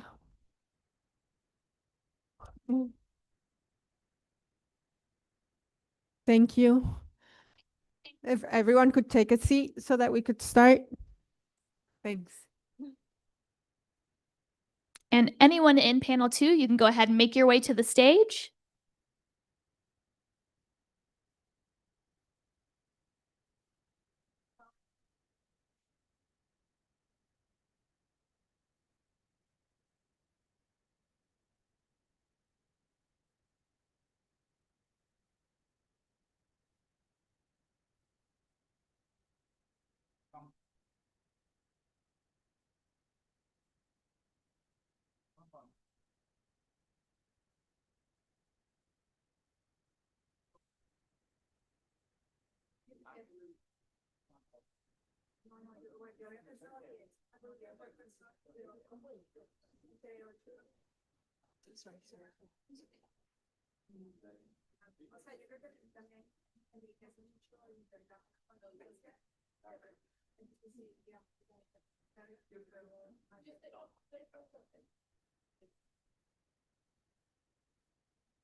Okay. So welcome again to our conference, The State of Democracy in the America. Is organized by Georgetown University and Forma Institute. Thank you very much for being here. And thank you very much to our guest and our panel that is titled The Impact of Organized Crime in Democracy. As we saw on the last panel, one of the issues that are less issues are as urgent for our region as the relationship between organized crime and politics. And sometimes this topic, this issue is pushed aside because it's very hard to do scientific research on this topic, because it's very hard to find information, and it's also tough and even dangerous to take this research topic. Even though this reality, we have 3 high-level researchers that have decided to move on this topic, and we are very proud to have you here in our conference. From electoral interference and corruption to violence and migration, organized crime challenges not only the security of our countries, but also the very foundations of democracy. And that's why today we're talking about it, and we have 3 scholars from different universities. Guillermo Trejo, who is professor of political science at University of Notre Dame, whose work explores political violence, criminal organization, and transitional justice. Then we have Professor Daniel Mejia, professor of economics at la Universidad de los Andes in Bogotá, Colombia, a leading voice in the study of drugs policy and security and the Colombian experience with organized crime. And last but not least, Professor Angelica Duran Martinez, Associate Professor of Political Science at the University of Massachusetts Lowell, whose research examines the political and institutional factors that shape patterns of criminal violence across Latin America. So to start, they are having their presentations with opening remarks, and then we can have a space for Q&As. So thank you very much for being here, Professor Guillermo. Thank you.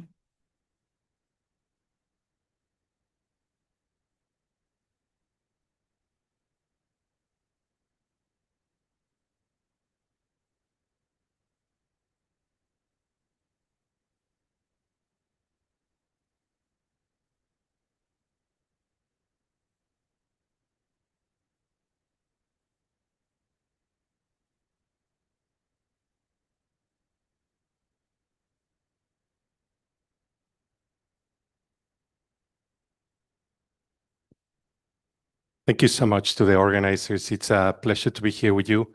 I'll be talking about democracy and criminal violence in Latin America, a very complex relationship. And let me start with the following figure. The organizers asked us to look into the impact of organized crime and criminal violence on democracy. And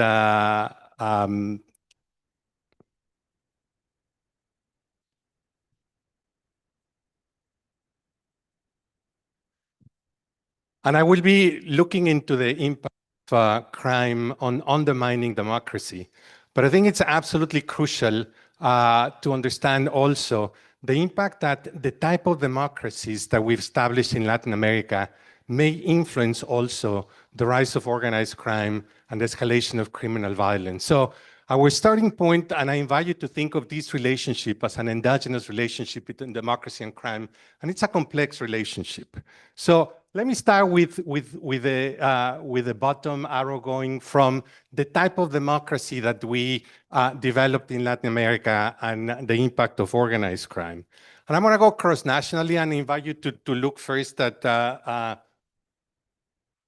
it's not responding anymore.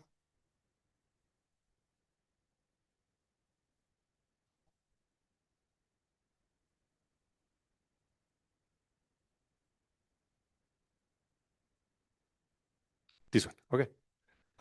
So there's wide variation as we expressed, as the previous panel expressed, in terms of criminality. And what you have here is trends of homicide trends across countries in Latin America. And here specifically, I'm giving to you Mexico and Peru. Both countries transitioned to democracy in 2000, and nonetheless have very different trajectories of violence. If you look at the vertical axis, homicide rates, I want you to keep your mind on the 10 murders per 100,000 population. Below that, violence is manageable. Above that, the United Nations calls that epidemics of violence. With my co-authors, we've also identified another threshold, which is the threshold of 20 per 100,000.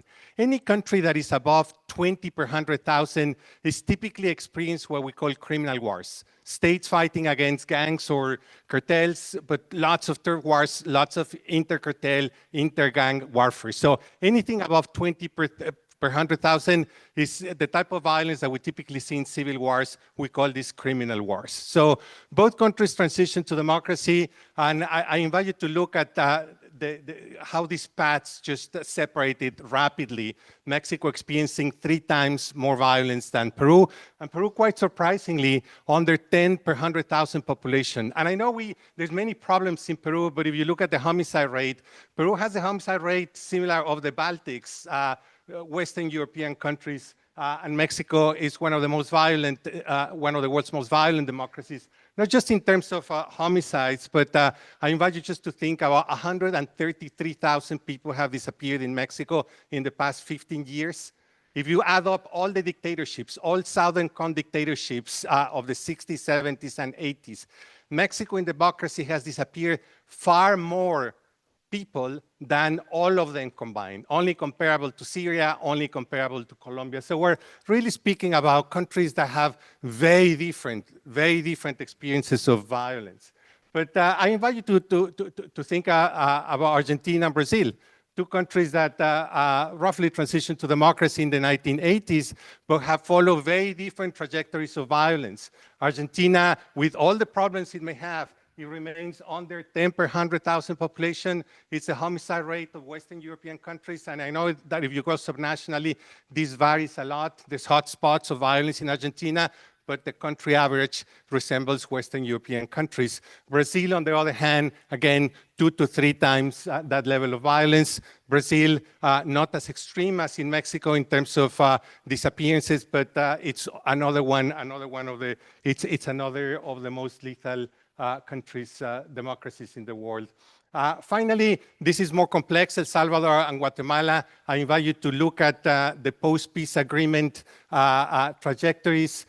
In the early 2000s, El Salvador and Guatemala roughly had similar rates, but then along the 2000s and up until El Salvador was a democracy, it's no longer a democracy, there's a huge gap between the two countries. So there's lots of variation, and I invite you to start thinking about that. Why?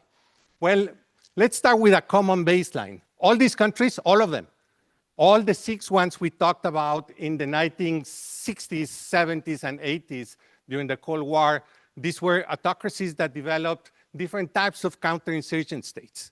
And these are the type of, this is a general model of how they look like. And I invite you to pay attention to the military and to the Secret Service, because for most of the 1960s, 70s, and 80s, all these countries developed counterinsurgent states by which the goal was to identify the internal enemy in the country. And that was anyone who deviated from the norm, who was dubbed as communist or leftist. And the goal of the armed forces, and specifically the Secret Service that were put in the hands of the military, was to identify the internal enemy. All these countries developed elite forces that led civil wars, genocide in some cases in Guatemala, dirty wars in countries like Mexico. But what's crucial is that they developed these clandestine systems, death squads, pro-government militias, and the police was also under military command. What happened with all these counterinsurgency forces and with many of these institutions? Very quickly, they capitalized on their comparative advantage in violence and their comparative advantage in information gathering to move into the criminal underworld. And from Peru to Mexico to Argentina to Brazil, members of the counterinsurgent state came to dominate a wide variety of illicit economies, from drug trafficking to baby theft to kidnapping for ransom, to the smuggling of arms, to smuggling of vehicles across borders, and so on and so forth. One way of looking at this is this figure. This is what Sandra Lee and I, in a book, Votes, Rocks, and Violence, have called the gray zone of criminality. This is where authoritarian specialists in violence, members of the military, members of the police, or the Secret Service, many of these actors that were forged in the 60s, 70s, and 80s, they colluded with organized criminal groups to constitute organized crime. And again, from Argentina to Chile to Peru to Mexico, perhaps 2 of the most extreme cases involve the rise of illicit economies in Peru under Fujimori, under Vladimiro Montesinos. You can tell a fairly similar story about Mexico and the specialist in violence. What's crucial is that not every member of the military is involved in the gray zone, or every member of the police or the Secret Service. So the key question when countries transition to democracy, and I urge my friends of Venezuela, because this could very well be Venezuela. We're talking about Cold War right-wing dictatorships, but this is not a question of ideology. This type of state and all the clandestine forces do not belong only to the right. Venezuela is proving us that this is what Maduro, to a great extent, or the regime in Venezuela has created. So the key question is, what do you do when you transition to democracy? Do you ignore this, or do you do something about this? And here's where I move to the key point. So what set new democracy into different trajectories of peace and violence? The fork on the road, really what split these different trajectories, is what new democracies did about a repressive past. Whether they reckon with a repressive history or ignored a murderous past. So countries, and I invite you to think about Argentina. If you haven't seen Argentina 1985, the movie, go and watch it tonight. This is what I'm talking about. A robust transitional justice process, Argentina, Peru, Chile. Michael was talking about many of the positive cases. They're all up here. So robust transitional process implies a powerful truth commission or powerful truth commissions, trials of authority specialists in violence for mass atrocities, and what we call an accountability shock. In contrast, the Mexicos, El Salvador, the Honduras, many other countries, Brazil, countries that are experiencing criminal wars in democracy are the ones that gave blanket amnesty laws or de facto impunity. No truth, no criminal justice, persistent impunity.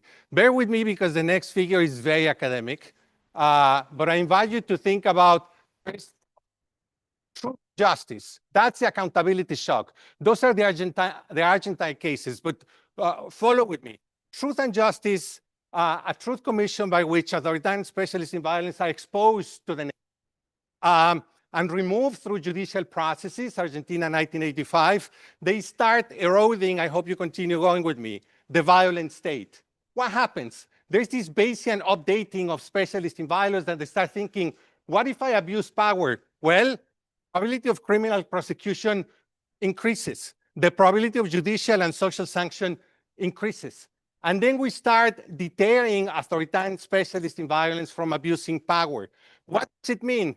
That there's less defection to organized crime in democracy, that there's less collusion with organized crime, and most important of all, there is a lower probability of the use of militarized iron fist policies to declare the war on drugs, or the war on gangs, or the war on crime, and deploy the military to try to solve the problem by means of war. So at the end of that story, you have no criminal wars, low criminal violence, low human rights violence. That's Argentina. That's Peru, that's Chile, increasingly Guatemala. Let's go into the Mexicos and to the Brazils and to the El Salvadors. No truth, no justice. I understand Salvador had a truth commission, but then a blanket amnesty law that neutralized the truth commission. No truth, no justice. You pretty much concede authoritarian specialists in violence. It's okay what you guys did. You did it for a good reason, to save the nation. And persistence of authoritarian specialists in violence. The same soldiers, the same institutions, the same military that commit genocide, that committed atrocities, survives in democracy. So the probability of criminal prosecution, there's no updating, or there's updating but down. The probability of criminal prosecution is low, judicial sanction is low, and as a result, these are countries of persistent impunity. Countries like Mexico, where there's lots of defection of state agents to organized crime, collusion with organized crime, and the war on drugs. As a result, Mexico is a country with criminal wars, large-scale criminal violence, and gross human rights violations. Very quickly on this. Mexico in 2006 declared a war on drugs, the federal government. What I want you to keep in mind in this story is that the Mexican state declared war on drugs against 5 major drug cartels, but this is the key. It was done with an unreformed counterinsurgent state. Mexico did not have a transitional justice process, no truth commission, no criminal prosecution. The counterinsurgent state that committed atrocities in the 70s survived. And that military fought the dirty war and led the war on drugs.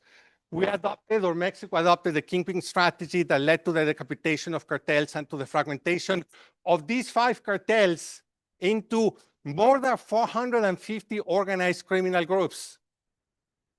More than 450 criminal groups. Only Venezuela is probably up there. There was a proliferation and intensification of intercartel wars. There was the development of multiple illicit economies beyond drugs. There was the control, and to control these illicit economies, the different criminal groups had to develop new governance regimes that we call criminal governance regimes. In 2 decades of state cartel and the intercartel wars, Mexico has lived through a major, and I emphasize this, reconstitution of local orders. I'm getting to the final part of the presentation. I'm going to throw homicides or disappearances, but selective violence, so that you start looking gets affected in countries with distant impunity. This could be Brazil. So after the war on drugs was declared, Mexico has experienced major waves of assassination of local candidates and local authorities. Mexico is today the most dangerous country in the world if you want to be a mayor. This is it. But what we know is that organized criminal structures assassinate mayors to control local governments and to seize control of local democracies. Lethal attacks against journalism. In 2019, Mexico became the world's most dangerous country for journalism. It's not international journalists, not national journalists, but local level, town level journalists that are being killed by the hundreds. Mexico became, after Colombia, after Honduras, one of the most lethal, and after Brazil, one of the most lethal countries in the world for human rights defenders. It is one of the most Catholic, one of the most Catholic countries in the world, but one of the most lethal countries in the world for Catholic priests. And these are parish priests, not archbishops, not bishops, parish priests. What we're looking into, finally, this is lethal attacks against small business owners in Mexico. And you can see that we don't have the entire series going before the war on drugs, but the war on drugs and the fragmentation of the criminal underworld created all kinds of incentives. And you may be asking yourselves, so why kill priests? Why journalists? And this is all about criminal governance. This is all about ruling. Establishing criminal governance, they kill the mayors, but to rule these areas, they control the journalists, the priests, the human rights defenders. So this is what ecosystems of local violence in Mexico look like when you aggregate all those attacks against local leaders. I'm really ending. So the question is, who's killing democracy's frontline defenders in Mexico? I started with the macro, we're with the micro. Local human rights defenders, yes, journalists, mayors, environmentalists, parish priests, and so on and so forth. Who's killing them? The standard story you get is that groups are, it's in Spanish, grupos criminales and sicarios. This is what you hear. Organized crime is doing it. Let me suggest something else. It's actually not only them. What we have is very complex criminal structures in which you have municipal president.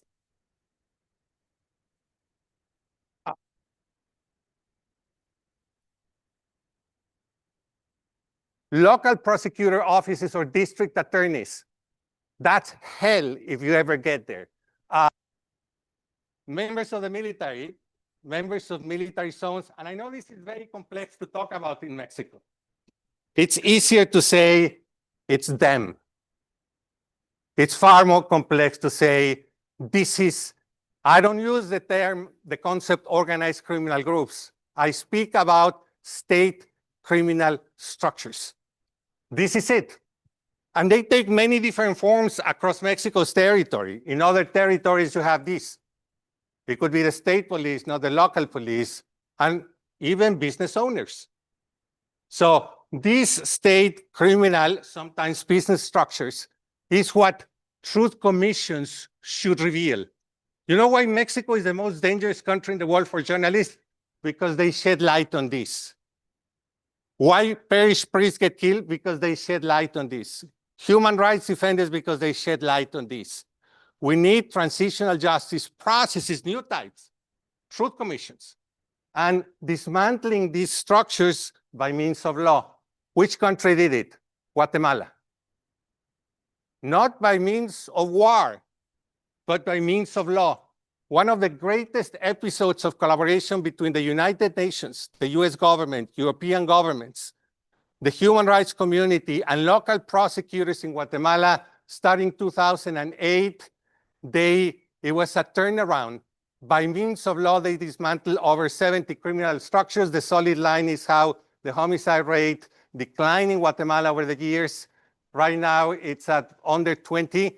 The dotted line is a hypothetical. What would the homicide rate in Guatemala look like had they not implemented these major transformations to develop the institutional infrastructure to dismantle 70 criminal structures by means of law.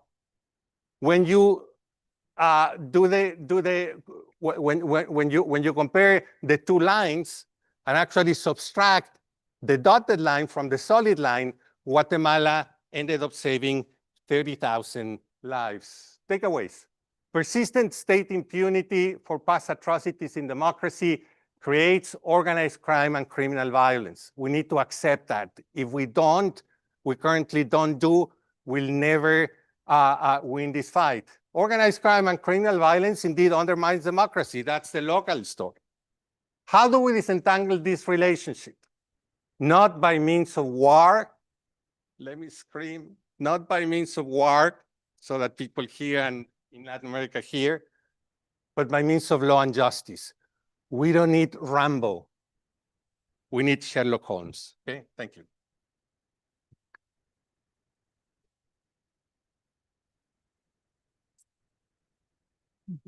Thank you very much, Guillermo. And of course, we have a lot of questions, but that's going to be afterwards. And I find very important how organized crimes affects transitions to democracy. And since I'm Venezuelan, of course, that's my questions, and that's why I find fascinating. And the low conditions that authoritarian regimes related to organized crime can provide to this kind of processes. Now we are going to talk with Professor Daniel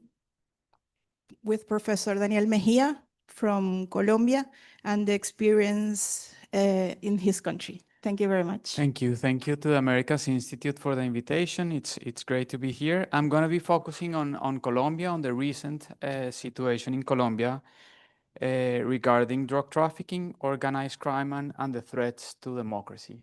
I'm going to be focusing specifically on Colombia and in the past few years. This isn't working.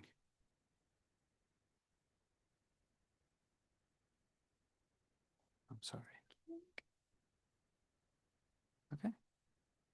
Okay, so despite, I think no one can deny that Colombia has tried everything to fight against cocaine production and trafficking. Colombia has done aerial spraying of illicit crops, manual eradication, interdiction of drug shipments. I'm going to show you some figures on this.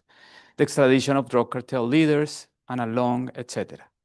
But despite those efforts, coca cultivation and potential cocaine production are at record highs right now. And this is sustaining extraordinary margins for drug traffickers and criminal groups. I'm going to show you what I mean by that. Larger drug trafficking revenues have strengthened organized criminal groups, which have reached a larger number of municipalities. They have expanded their ranks, and they have a much deeper municipal presence right now. I'm going to show you that as well. So organized criminal groups as well have intensified their violent actions, but especially their social control and criminal governance over local populations. And they are adapting faster than enforcement is doing. So, and this is the takeaway. Taken together, these dynamics constitute the largest and the most important threat to democratic instability, especially when we have elections, congressional elections and presidential elections next year. So this is the evolution of coca cultivation in the green bars, and potential cocaine production estimated both by the United Nations on Drugs and Crime. These are pretty good estimates of the size of the problem on drug production and trafficking in Colombia. So if you extend this graph 10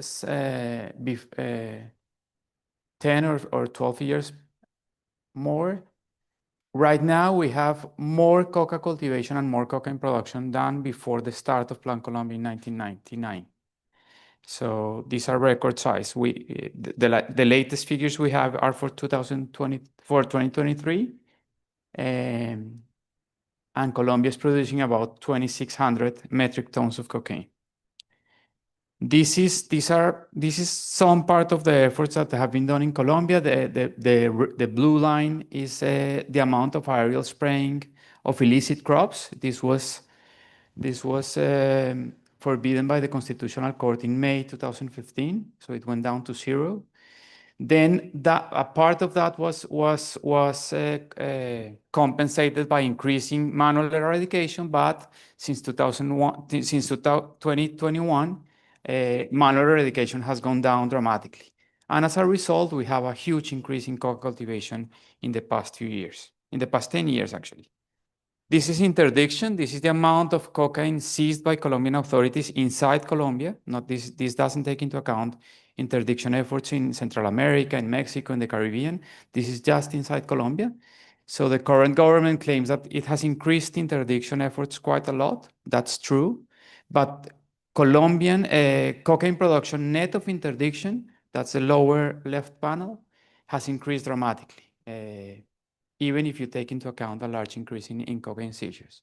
And the interdiction rate, which is the fraction of cocaine that is produced in Colombia that is actually seized by Colombian authorities, has gone down from levels of above 40% to 28% in 2023.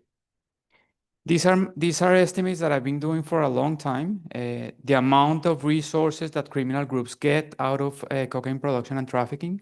Back in 2008, it was 2.8% of Colombian GDP.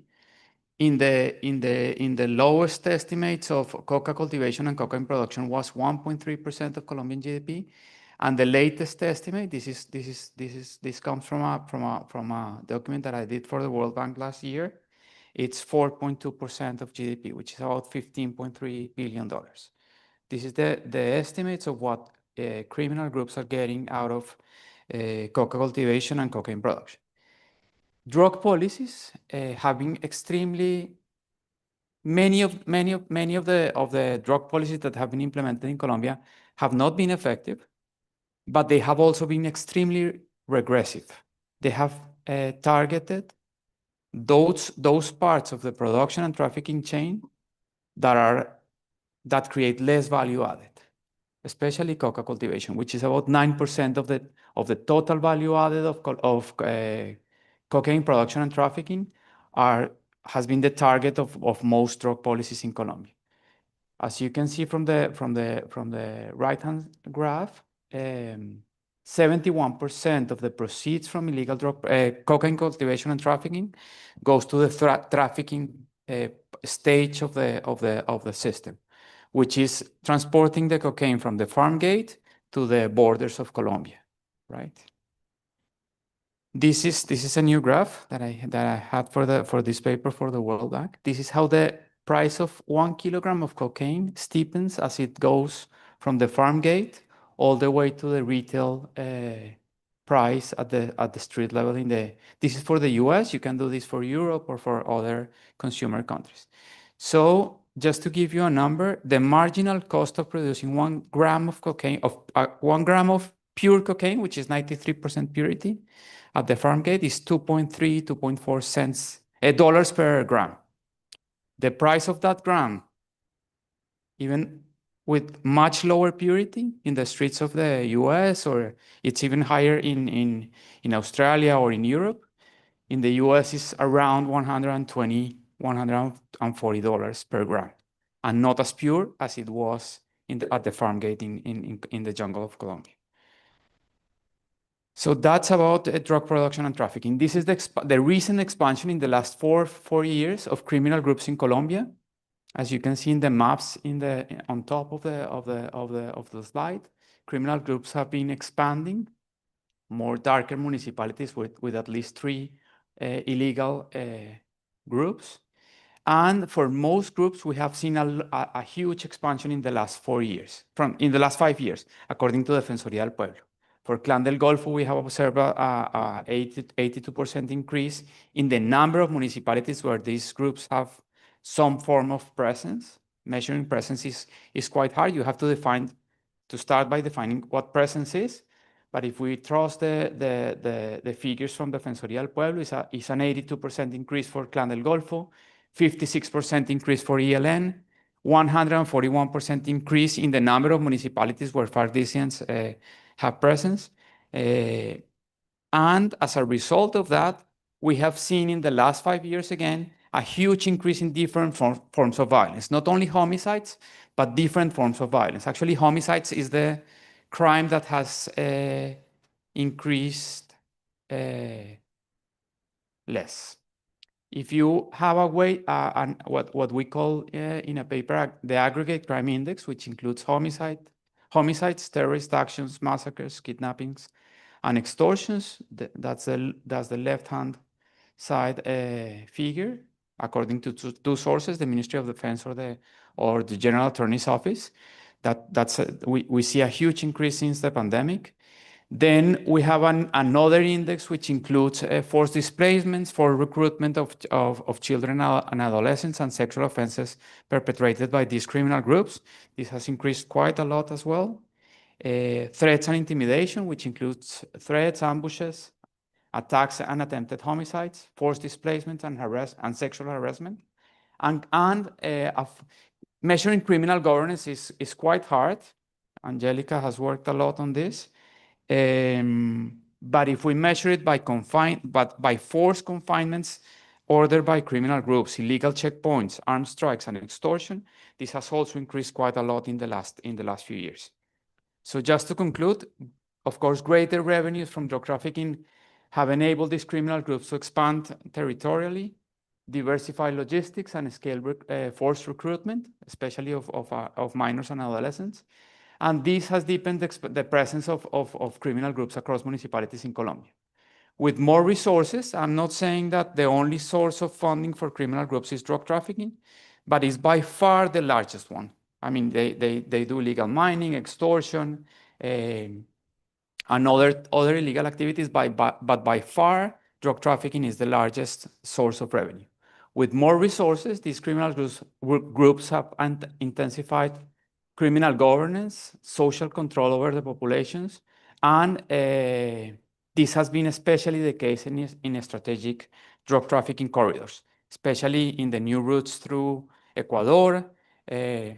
We're gonna see what's going to happen in that part of Colombia, in the southwest of Colombia, in the border with Ecuador and the South Pacific coast, with the closure of the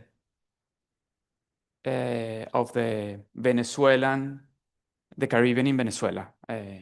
This is for sure going to have consequences on the levels of violence that we're going to observe in the southwest part of Colombia and Ecuador. These dynamics, these rising illicit drug revenues, the expansion of criminal groups, and the escalating levels of violence, I think they constitute the greatest threat to democracy. It's a silent threat, because they're going to be forcing, and we already have evidence for that, the populations to vote for candidates that are in favor of continuing policies undertaken by the present administration in Colombia.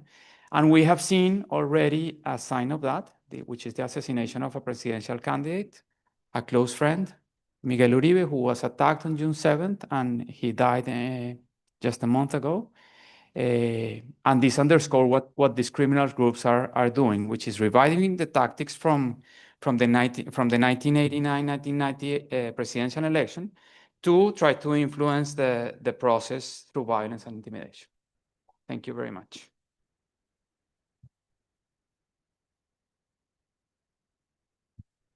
Thank you, Professor Daniel. So we welcome Professor Duran Martinez, Angelica Duran Martinez, and she is going to help us understand why patterns of criminal violence vary across context and what tell us about democracy's vulnerabilities.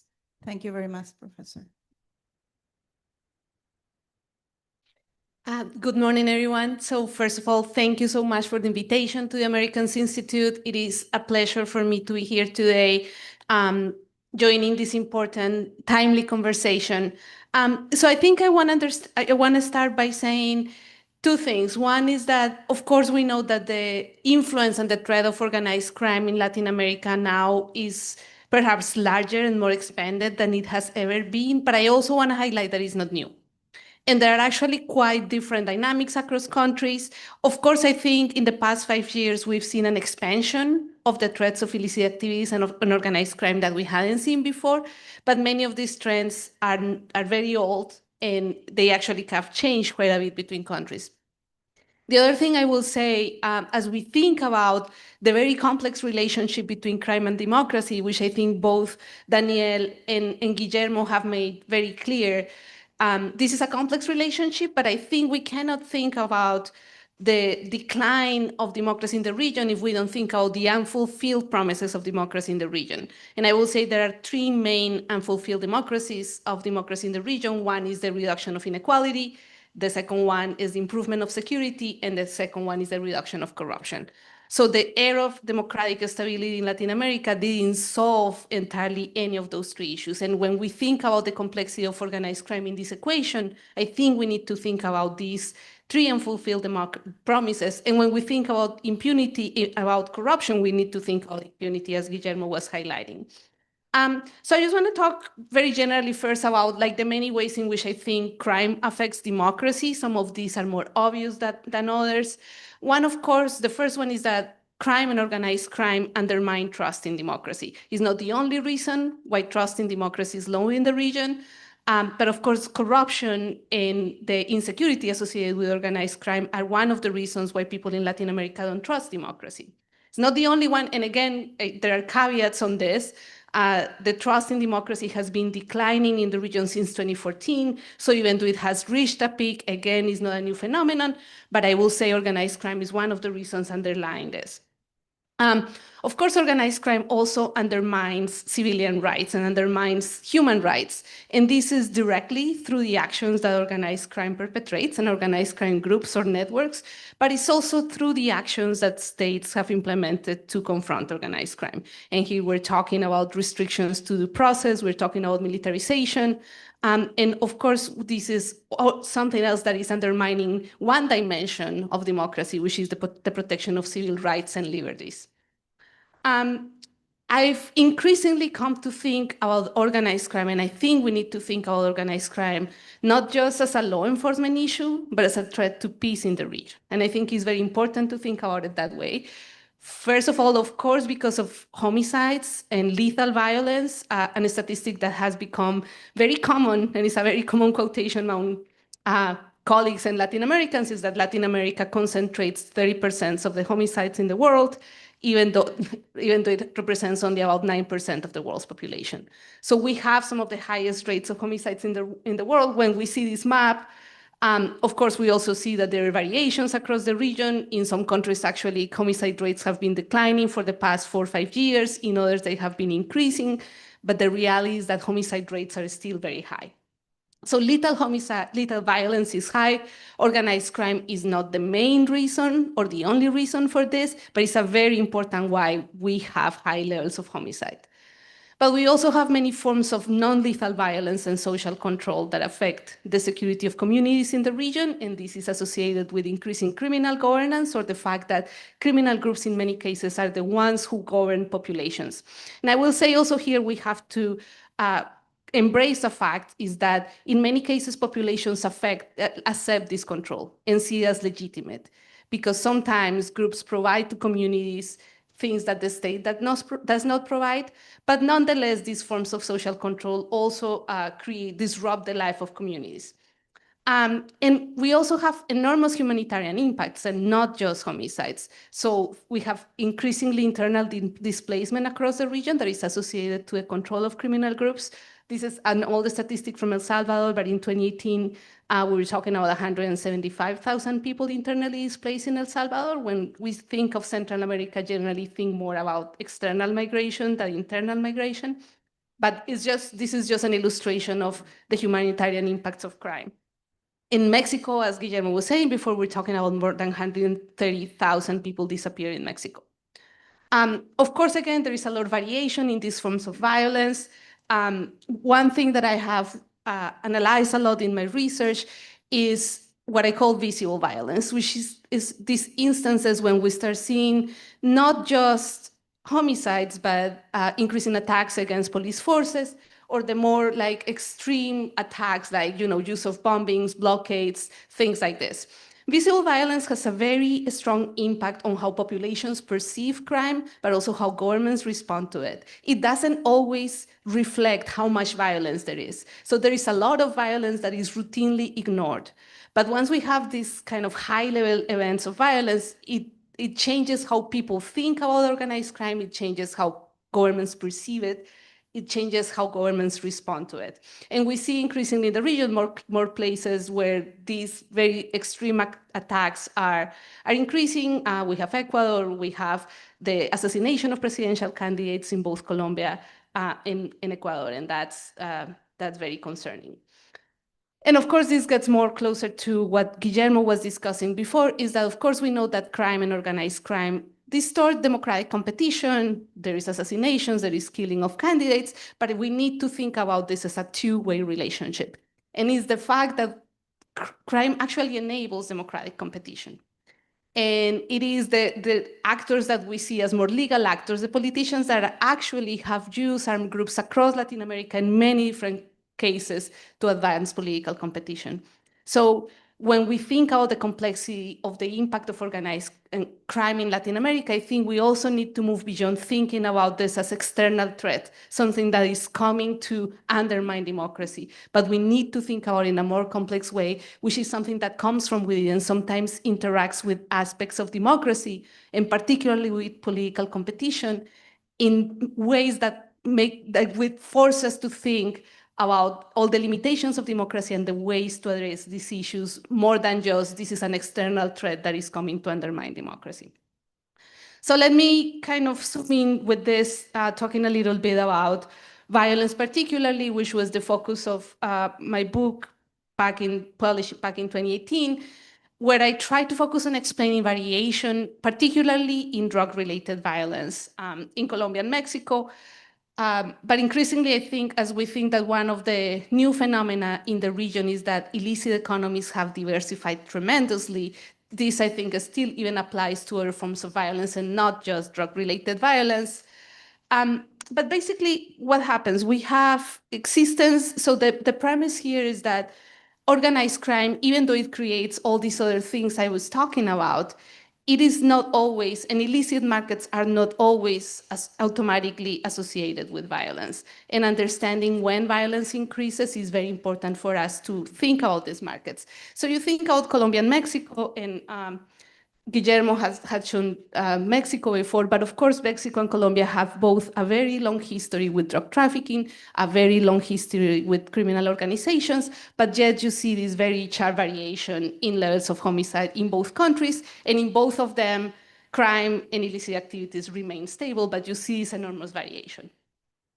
Most recently, and I've been working in Ecuador recently, we see the same situation in Ecuador. One caveat in Ecuador is that I think actually the size of illicit markets has grown at the same time that violence has grown, but it's not that these illicit markets are entirely new, but you see again like this very sharp deterioration of homicides and public security in Ecuador. And I was saying before, in Ecuador, we've seen increasingly more visible violence too. Attacks against security forces, the assassination of a presidential candidate, bombings, like very high levels of violence, and a lot of visible violence.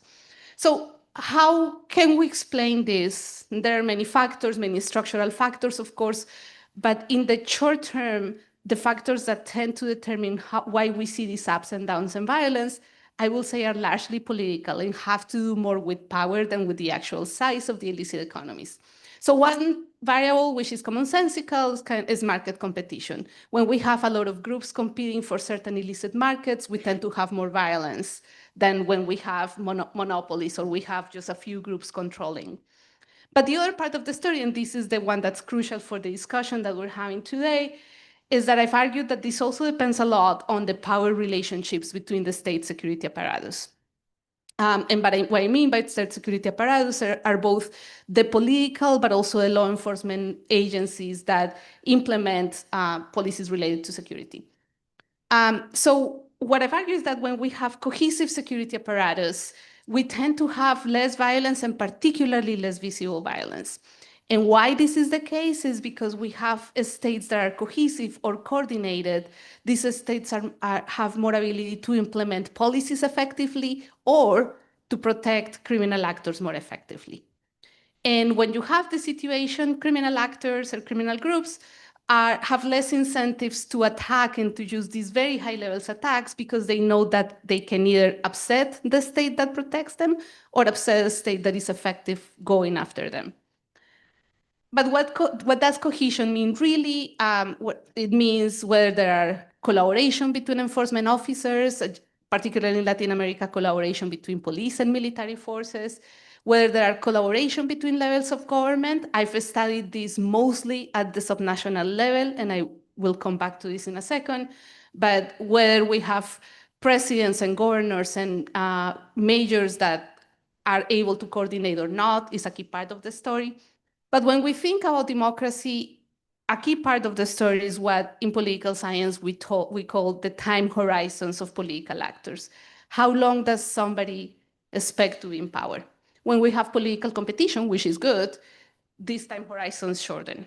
So what often happens in moments of transition of democracy is that we have these time horizons shorten and it becomes much more difficult to coordinate the state. So this is why we've seen explosions of violence in terms of transition to democracy, also because of attached to it what Guillermo has brilliantly explained in his work, which is, of course, because we have this happening also in contexts where we still have very high levels of impunity and inequality, I will say.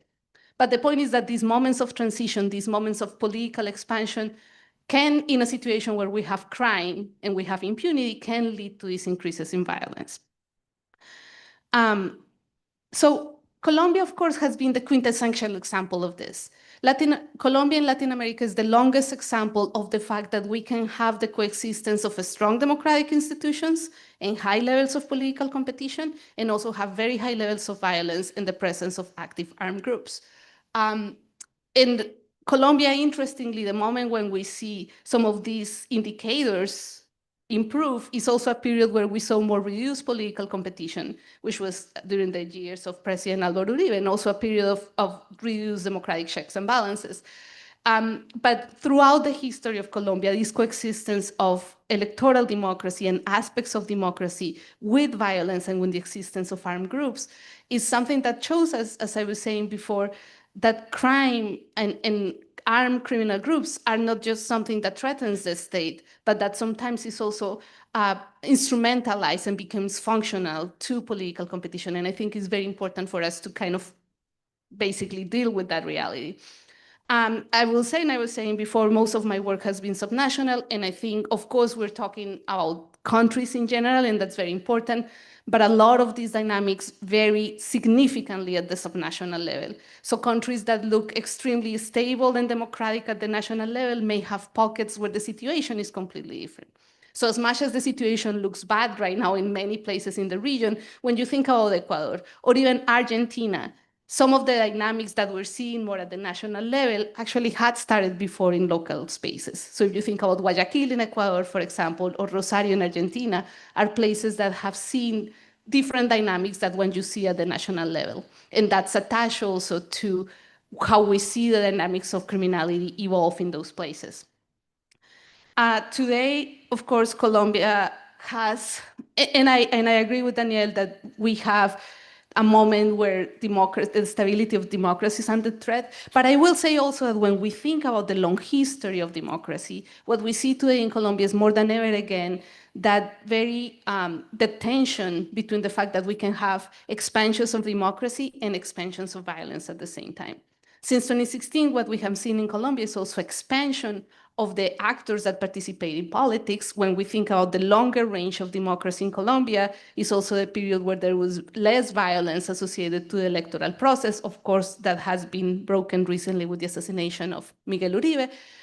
But in the long run, what we have is this, something that I think, as we think about the future of democracy in the region, we have to come to terms with, which is this. So Colombia, the trust in democracy has declined, and this is support for democracy in Colombia, precisely in the period where actual aspects of some of the aspects of democracy were actually improving. And this is something that we see across the region. The highest levels for support of democracy today in the region exist in El Salvador, which we will all agree is also one of the places where the actual checks and balances of democracy have been restricted the most. And this has to do with what was mentioned in the panelists before, which is what people feel the regimes are delivering. I'm gonna get just quickly to Ecuador, going back to the explanation I was given before about how political fragmentation is a key factor to explain and to understand explosions of violence. So what has happened in Ecuador recently, of course, I think most people at this point are familiar with many things, but I think two key factors in deterioration of violence and security in Ecuador have to do first with a radical political change after the end of the period of President Rafael Correa, a period of extreme political fragmentation and instability, which actually is very similar to where Ecuador was before Correa, right? But with the caveat that this also has happened in a moment of extreme expansion of criminal markets and extreme criminal fragmentation. And this has happened for various reasons, but there are at least three key factors. One is the effects of the demobilization of the FARC in the Ecuadorian borderlands that changed the dynamics of illicit markets. But also we talk less about the fact that there was a process of massive incarceration that started in Ecuador in the mid-2010s. And a lot of the groups that we see now in Ecuador have grown from within prisons and have expanded from within prisons next to processes of massive incarceration. And of course, we have transnational market expansion. And here is, of course, the largest boom probably that we have seen internationally in cocaine demand in the world. Cocaine now is more widely used than ever has been across the world, and markets that never had seen high levels of cocaine use, like Africa, have grown tremendously. So there is enormous demand for cocaine, and of course, this contributes. So we have political fragmentation, criminal fragmentation, and I'll start to close, I promise. But we have a key factor, and I think this is one that we probably talk less, particularly in the case of Ecuador today, which is declining state capacity. And this is because of the end of the commodity boom. There was a divestment in state services in Ecuador, but there was also a dismantling of security agencies and a period of extreme instability of security agencies in Ecuador starting in 2016 at a key juncture for the country, which is as all these criminal dynamics were getting worse.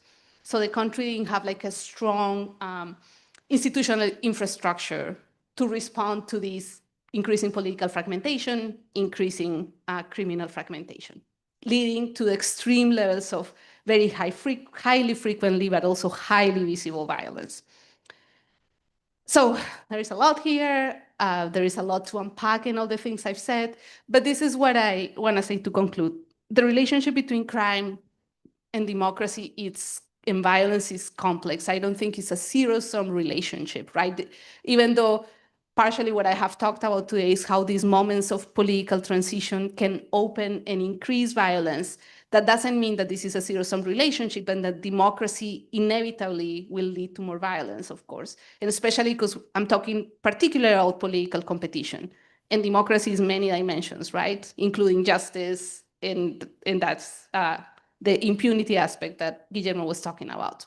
So, but when we have political competition, high levels of political competition in context of high impunity and also high social marginalization, which is still the case for many places in Latin America, then we have the cocktail that can make democracy not something that is opposed to crime or opposed to violence, but that actually can be highly functional for both, and where crime can be functional for political competition. But this, of course, this type of fragmentation is not just a democratic aspect. We can have authoritarian states that can be highly fragmented, and I think that that's what Venezuela is. It has been a highly authoritarian state, but one also that is very fragmented, and this is why we see high levels of violence. Because ultimately this kind of fragmentation fragments the kinds of deals that states and criminal actors can establish. And of course, as Guillermo has described brilliantly, authoritarian states often create these kind of gray zones that explode in democratic periods, right? So we cannot think about the explosion with the democratization period in Mexico unless we think about the networks of protection and collusion that have been created during the PRI era, right? So we have to think about these things in tandem. And of course, if we want to be the devil's advocate and said, well, we may have some cases in which authoritarian states can implement policies that reduce crime, and the Salvadorian case is the one that many people will point to right now. Again, 80% support for the government in El Salvador right now. But then we think about a few things. Even if there is some reduction in violence, and we have many examples of these, and I'm happy to talk about them, generally, this also means that at least some aspects of crime are being strengthened at the same time. They may not be violent, but they may be strengthened. We also have increasing human rights violations, of course, and these kinds of improvements only, or the policies generally affect the most vulnerable, right? So there is and this can only happen, these authoritarian reductions of violence can only happen when we have very cohesive authoritarian states. And again, not all authoritarian states are that cohesive. And I will just, the last moment is that going back to Guillermo O'Donnell, who always talked about the fact that democracy was not enough unless we thought about state capacity, is that when we think about the state of democracy in the region, we need to think about the capacity of the state to implement and to provide the services that people expect from democracy, right? So if you think about Ecuador and Chile today, I think this is the perfect illustration. Both Ecuador and Chile are seeing higher levels of criminality. They are both seeing higher levels of political instability. And Chileans are extremely worried with crime, but they have much lower homicide rates than Ecuador, right? And the impact that these groups have is still much more localized. So when we talk about organized crime groups in Chile, they tend to be much more local. They tend to be neighborhood-based.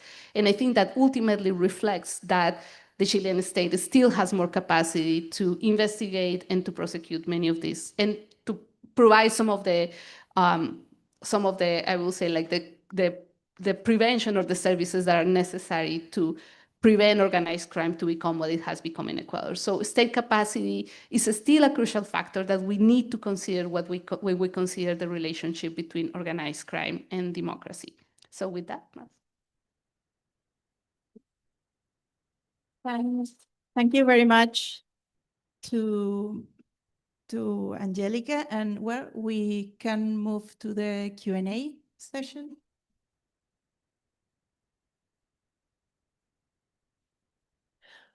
Hi, my name is Lucila Elaila. I'm a former senior program officer of the U.S. Institute of Peace and now independent consultant. Thank you to all the speakers for their very interesting and telling presentations. I have a couple of questions. One would be for Guillermo. I welcome your example of the CICIG in Guatemala. However, I think the CICIG went too far, and now it's a hot potato in Guatemala. The same power structures that allow it to work, in the end, saw themselves threatened, and basically they killed it. So in your vision or in your view about proposing a CICIG as a solution, probably, how will you tweak it? Or what would you propose as a CICIG, maybe in, I don't know, for example, in Mexico, that could work? Because I think that CICIG needs political will and a certain political environment to really make it successful. And my second question would be for either Daniel or Angelica. What is your view about the Paz Total from President Petro? Because I think what he did is that he put in the same basket, guerrilla forces as the ELN and El Clan del Golfo, which are different beasts, different animals with different interests. Thank you. Guillermo. Thanks, Lucy, for the question. I think, there's been an ongoing debate based on the Guatemalan case that sometimes too much accountability can hurt democracy. Going back to the transitions literature of the 80s, many of our professors said, play it safe, you don't want a military backlash. Most of my research questions that. It's not less, but more accountability. But I absolutely agree with you that it depends on the political underpinnings and the support that you get for that accountability. I would say Guatemala had 2 truth commissions, a peace process in between, had not done much in terms of judicial prosecution. then hand in hand with the United Nations. And I would say it's not just the United Nations, it's not just CICIG, it's just a whole generation of new prosecutors. It's not just Claudia Paz y Paz and Tel Maldana, it's the mid-level prosecutors, many of who are in this city in exile, but also reforms in the police, the constitution of, or the development of high-risk tribunals. Guatemala built a major reform in the judicial system. And by the way, this is going to sound critical to my fellow Mexicans. It's not just the Supreme Court.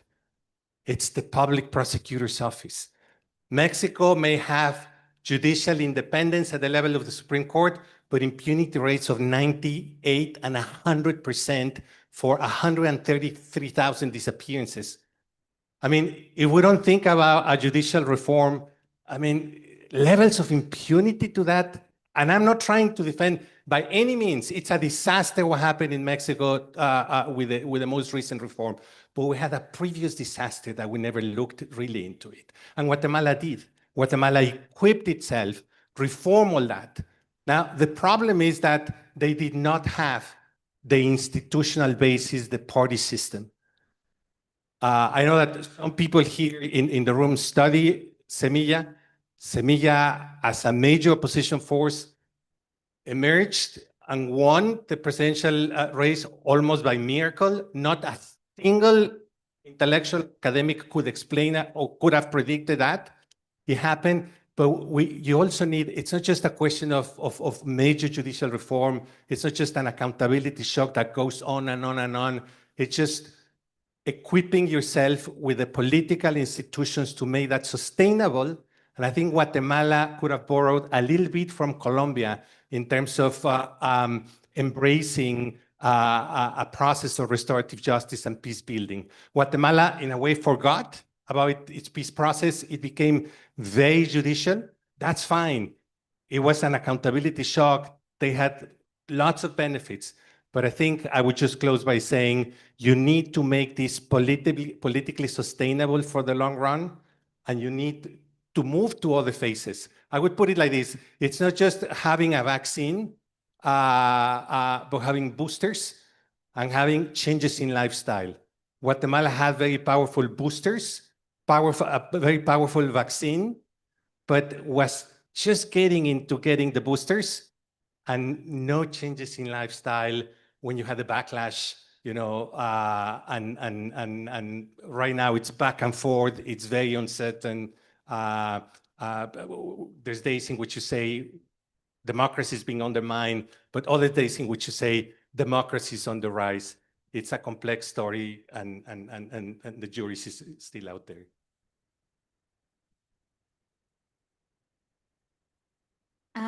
So I will actually say something about, I agree with Guillermo, because I also think the CICIG example is really good, but I think it highlights what I think is challenges for any policy in Latin America, which is how you create political incentives for people for maintain the policies that work, right?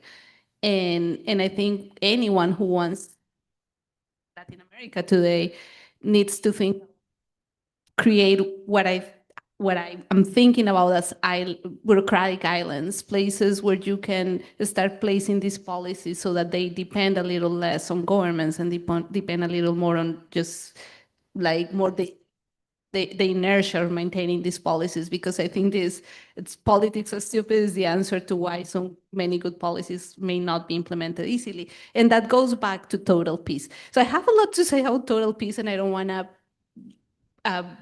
get people bored here. I've been working for a few years on a project trying to think if negotiations or some form of negotiation, not necessarily the way with total peace, but if it is something that we need to consider with non-traditional armed groups, like criminal groups.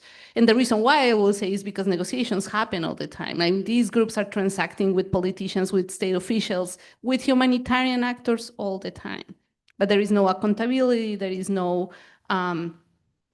follow-up on these processes, and that's why I've been thinking about doing it publicly. There are some examples. Total Peace became the biggest example of trying to do this at a major scale, and it highlights the many difficulties of doing so.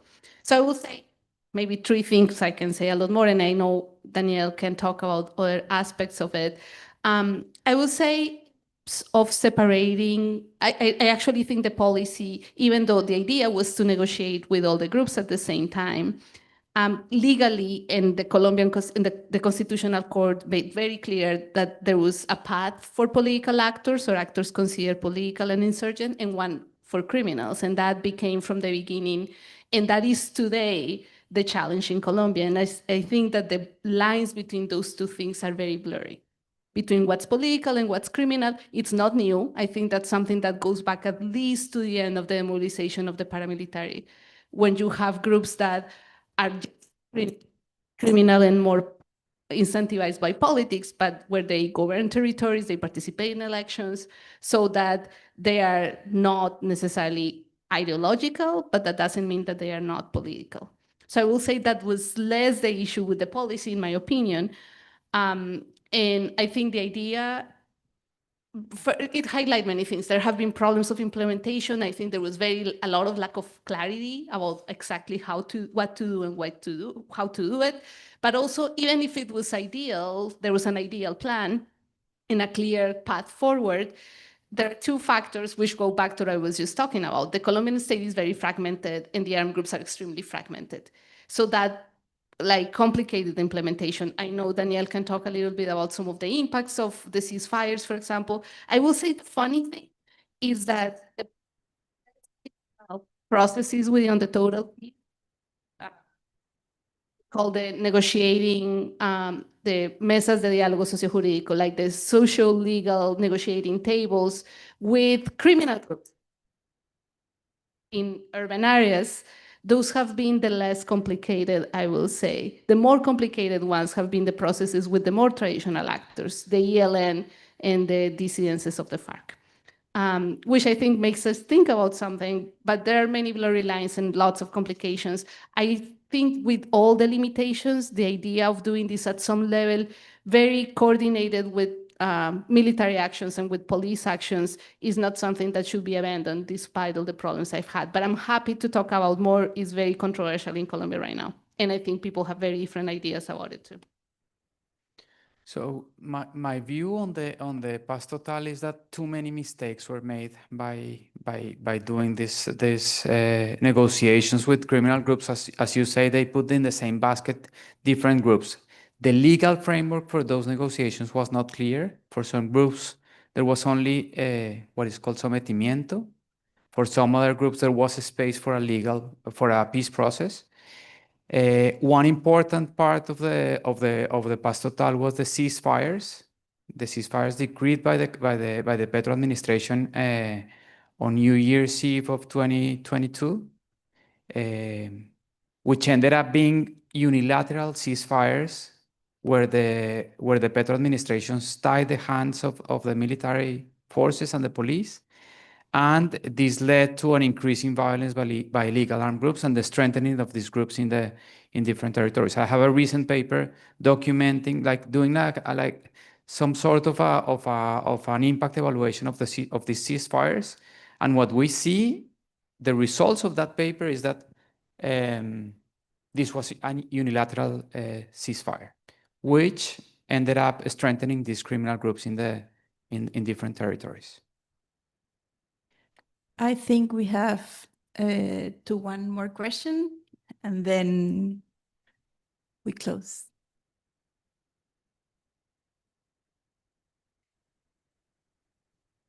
Hello, it's a pleasure to listen to all of you. Thank you. This is a question for Guillermo. I completely agree with your diagnosis about how when there are no accountability shocks and no processes of transitional justice that take on abuses committed by state forces in the past, you then get this persistence of criminal state structures and the persistence of impunity. However, I question whether the recommendation of a CICIG-style form of accountability is even possible, viable, imaginable in Mexico today, because Rambo, the military, has become part of the ruling coalition. We have witnessed an ongoing, very dramatic process of militarization taking place in Mexico, whereby the military is now in control of key levers of not only national security, police, but also key sectors of the economy. And Sherlock Holmes, an independent judiciary, however dysfunctional it was, an independent Supreme Court, however dysfunctional it was, have now lost that independence. And there's even a reform in the works by Claudia Sheinbaum to end the nominal autonomy of prosecutors at the federal level and at the state level. So how could you envision, where would an accountability shock come from if the political will internally is to protect the members of the ruling coalition that commit abuses? The institutional structure for accountability has been demolished, and I don't see the Trump administration particularly favoring the issue of accountability in Mexico, because I think their intent, the Trump administration's intent, is to actually side with the Rambos. Thank you, Denise. Great to see you. It's a great, challenging question. What I would say is, I would also say I agree with your diagnostic about the political challenges in Mexico. It's unthinkable, given the balance of power in Mexico, to have the Ministry of Foreign Affairs actually sign an agreement with the United Nations to bring, if Mexico, already the Mexican government expel the panel of independent experts for Ayotzinapa. So it's difficult to imagine that. But what I would like to do is in a way, in a Tocquevillian sense, shift to civil society. Because I think that's where you have the levers of power. And I would specifically appeal to a concept that was coined by Argentine political scientists in the 90s, very powerful, societal accountability. And I would really look into the power that the mothers, the collectives of relatives of enforced disappearance, indigenous communities, not all, but many independent indigenous movements that have created their own self-governance, their own community police forces, and to the many feminist movements, to different human rights movements, to the different environmental movements, to the new civil society that's emerged in the past 20 years. And I would say we need to get rid of this centralist view that was typical of transitional justice processes, in which you had the National Truth Commission from the capital city, and then the accountability shock coming from Buenos Aires or from the different cities. The greatest challenge right now to transitional justice, or for transitional justice, is to reinvent itself. And I think I get lots of inspiration from Colombia, but I think we need to learn from Colombia, but go beyond Colombia. So houses of truth decentralized in Colombia, fantastic. But again, it was a national process that was decentralized. Mexico needs a citizen-led, bottom-up process that identifies lots of the fragmentation, lots of the plurality, start in cities, starts in regions, and then go bottom-up. Transitional justice processes take 50 years. Argentina has been at that for more than 50 years. Guatemala has been at that for more than 30 years. In Mexico, we've been discussing these things for less than a decade. And we need to very quickly move from transitional justice to peace building. I agree with many of the points that have been made here. But I would say this is not the national moment. This is the subnational, local moment. This is not the moment of state leaders. We've tried all of them. La izquierda, la derecha, el centro, el PAN, el PRI, el Morena, all of them, center, right, or left, they just don't see it. They are the guarantors of impunity. This is not the moment, and I don't want to sound like an anarchist, but this is not a state moment. This is a civil society moment, and it's not a Mexico City civil society moment. It's the time to actually go to the towns and the villages, to the neighborhoods, and to start from the bottom up. And it might be in 10 years or in 20 years. It's going to take time, but it's taken time, Argentines, to actually have the power that Argentines have to defend their democracy and their human rights, despite the pushback, despite macroeconomic disaster after macroeconomic disaster. There's something to be learned about creating a human rights culture, sort of a human rights consensus that Mexico is very far from there. I would say this is the moment of civil society. It's a complex one because we need to reimagine that process. Thank you very much, Guillermo, Daniel, and Angelica. You have been wonderful speakers, and this has been a very interesting discussion that has opened many gates and many questions that we have to think about it. Now we are having a break until 1:30, and we will come back to talk about civil society and the role on defending democracy in our region. Thank you very much.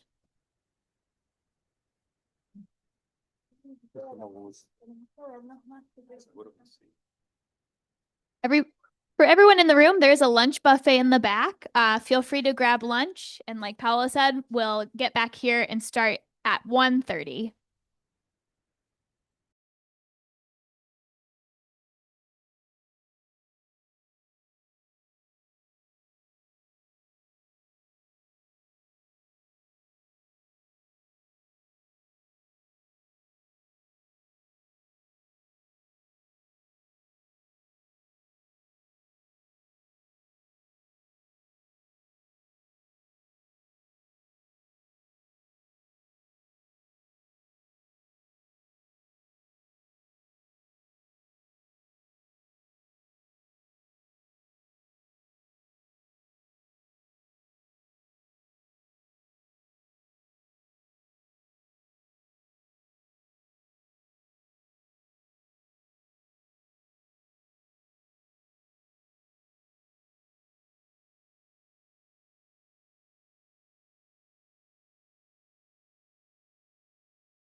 The next panelists are a couple minutes away. Feel free to keep talking amongst yourselves, and we're going to get started a few minutes late.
Good afternoon. Welcome back. And for our first session this afternoon, I'm delighted to welcome President Felipe Calderon, President of Mexico from 2006 to 12, known to many of you. He was, at the beginning of his career, a law student, someone very committed to the rule of law and to democracy, and someone who showed that through his actions as president. And the idea is, I think, President, we have a little bit of a discussion about organized crime, democracy, threats to democracy and the rule of law in Latin America, and draw a little bit on some of your experiences in office and some of the lessons that we can learn from that. And I'd like to start out just asking you for a sort of broad view of where in the Americas you see the biggest risks to democracy at the moment and why. Well, thank you. Let me say thank you first. I got it. I think you have to. Yeah, right. See, right. I want to express my gratitude for Alejandro Werner. And I need to say that I came because he invited me, because he really appreciated that. Me too. Very smart guy that could go easily to get a lot of money in private sector. He has kept as a public servant at Mexico and then a universal servant at IMF and now academics, which is I believe those decisions, advocacy decision needs to be supported. Saying that, but definitely I believe that the greatest risk for democracy in the region is in Mexico precisely. Former President Cedillo wrote an incredible article, a very good one, that anyone interested in democracy or in Mexico must read. And he said that the expression is, the young Mexican democracy has been killed. And indeed, what happened in the last government, I don't remember who was the president, it's not, but that government started a process of demolition of democratic institutions. And that process was exacerbated in the last 12 months. Indeed, after the elections, well, Morena, the ruling party, took over the control of electoral institutions, the INE, the tribunal, and now that institution decided to give to Morena a control over the Congress that never got by the votes. So quickly, Morena won, we believe. They got 54% of the votes, but breaking the law and creating a real rupture, a constitutional break, they gave to Morena 75% of the seats in Congress with no justification.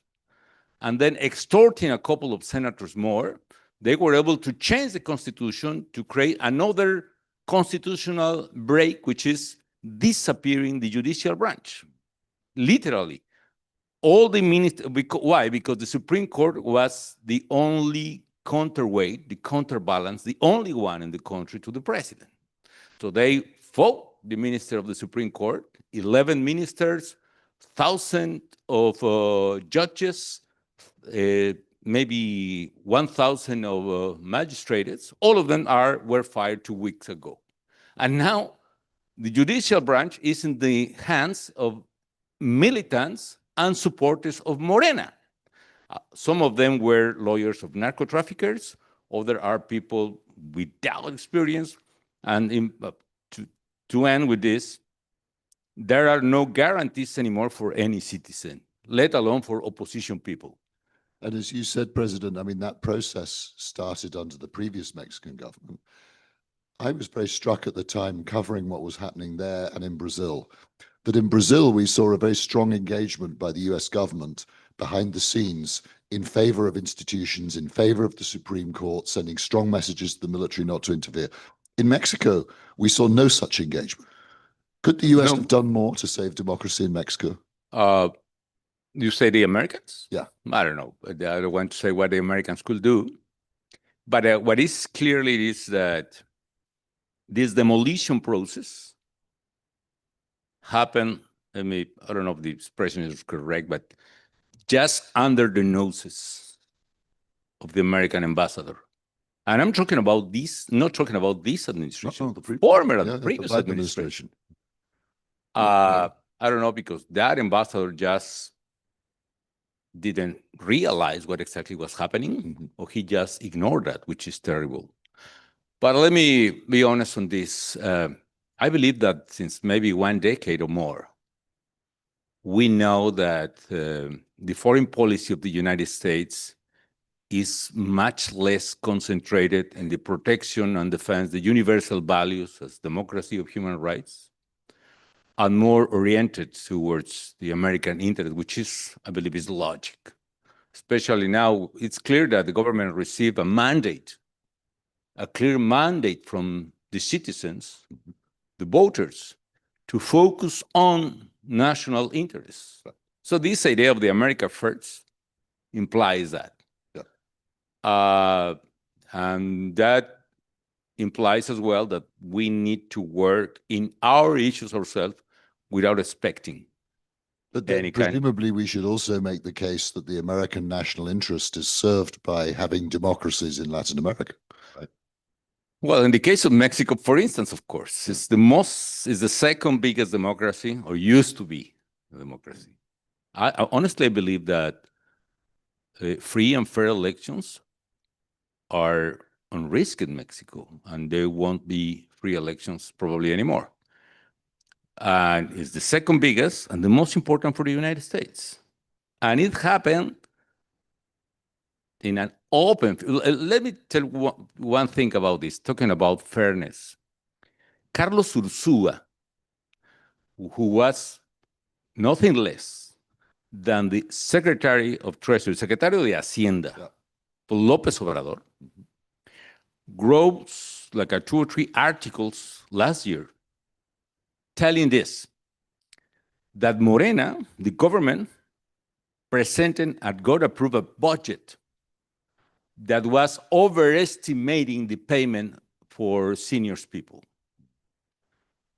He estimated that the excess of budget was roughly 50,000 millones de pesos, which is equivalent of $2.5 billion. Let me say it, $2,500 million, the equivalent. And Ursúa said that money will be deviated to support the Morena's campaign.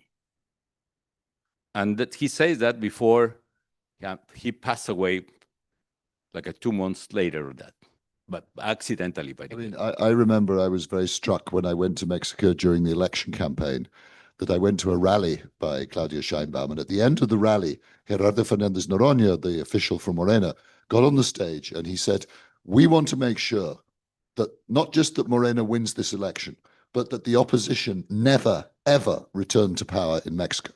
So, as you said, this was very clear, wasn't it? This wasn't hidden. This was a very open objective. So actually, maybe it will be a local joke, but there is a very famous song that was fixed by Oscar Chavez Say. It's the name is La Casita, no? Y dice más o menos, it's a local joke for somebody. Dice, que de dónde amigo vengo, de una casita que tengo por allá por Tepoztlán, no? Fernández Noroña bought a house of roughly like a $100,000. And that money came when he was president of the Senate with absolutely no transparency. So, I'm deviating about it. But let me go back. If you, maybe you, as a good journalist you are, maybe you asked about who paid that rally for Claudia Sheinbaum. Nobody knows. Even her didn't know. So the pre-campaign was paying, but people that nobody of her knew that. It was, of course, any governor of Morena was paying the events of the pre-campaign. And again, in the campaign, not only the very high budget that Morena had, but also these $2.5 billion that Ursula estimated that the government deviated illegally to Morena, play in the field. Is that a fair election? It is not. Morena won, yes. Claudia won, clearly. Overwhelming, yes. But it was a fair process? Definitely not. Is there any element that could guarantee to the Mexicans for next election that there will be any fairness in the process? Definitely not. Is that a democracy? No. Do you see any way for citizens in Mexico to organize to help ensure there is a return to democracy? Oh my God, I'm very skeptical about that. One of the most important political phenomena in the last year was the massive rallies to defend the electoral authority. And I used to say, after the first rally, maybe, and the first somebody estimated hundreds of thousands of people in Mexico City, and the second, roughly close to 1 million people mobilized in Mexico City, and roughly in 100 more cities in the country. I believe the next rally needs to go not to the Zócalo.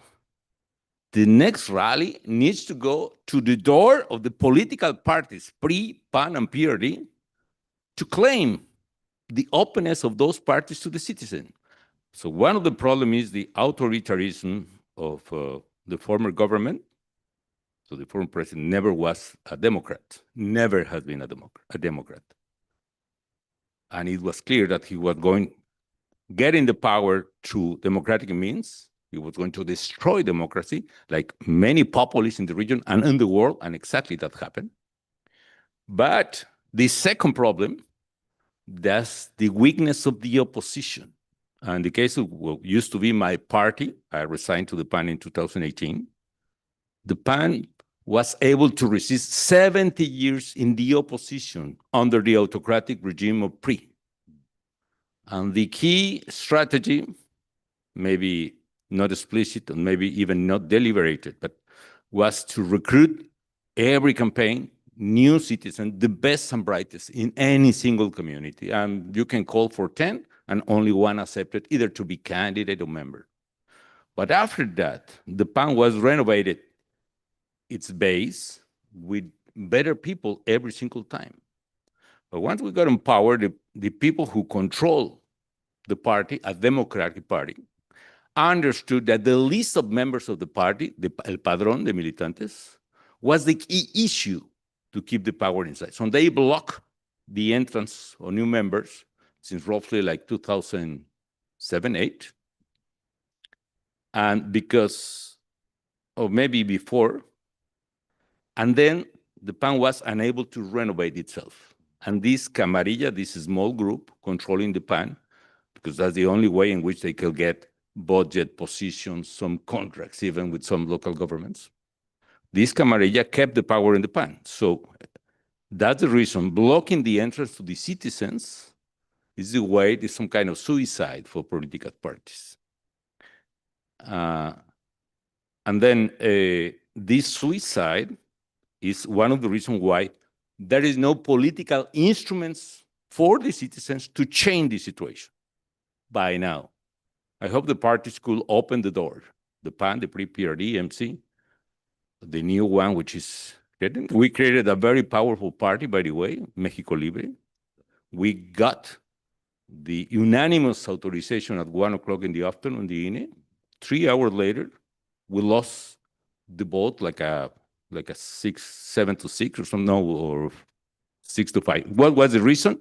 We received donations with credit cards. We exhibited not only the receipt of the credit card, which it was your reference, so the place, the moment, the amount, a letter from the donor say, I'm Michael, I'm the donor. You're very transparent. Yes, and the reason to reject the registry because, wow, but that receipt only exhibit the 4 last digits of the credit card. That's anonymous people, crazy. The stupid thing. So now, there is no way to participate so far, and that's the problem why I don't see by now the chances to revert the situation. And of course, the history is that Mexico had a one-party system for most of the 20th century, 70 years. The one Vargas Llosa called the perfect dictatorship. Was it maybe inevitable that Mexico was going to fall back into that model again after a brief flowering of democracy after 2 decades? Could it have been different? I mean, I can see what is happening. It's incredible, but there are countries like Bolivia, Argentina, Ecuador, that after several years, even decades, or populism, and in some cases authoritarianism, they were able to come back. Yeah, but a shorter time, no? Mexico was a very long time, 70 years. Yeah. Well, I'm talking about the current situation, no? No, 70 years. Oh my God, was incredible. But anyway, now, my main concern is because these guys are destroying the legal guarantees. So they have been very smart, if I can say that, con una astucia brutal. So he saw that the key issue to stay there forever, as Noroña says, is destroying legal guarantees. That's the reason the judicial branch was fired. That's the reason they destroy the electoral institutions.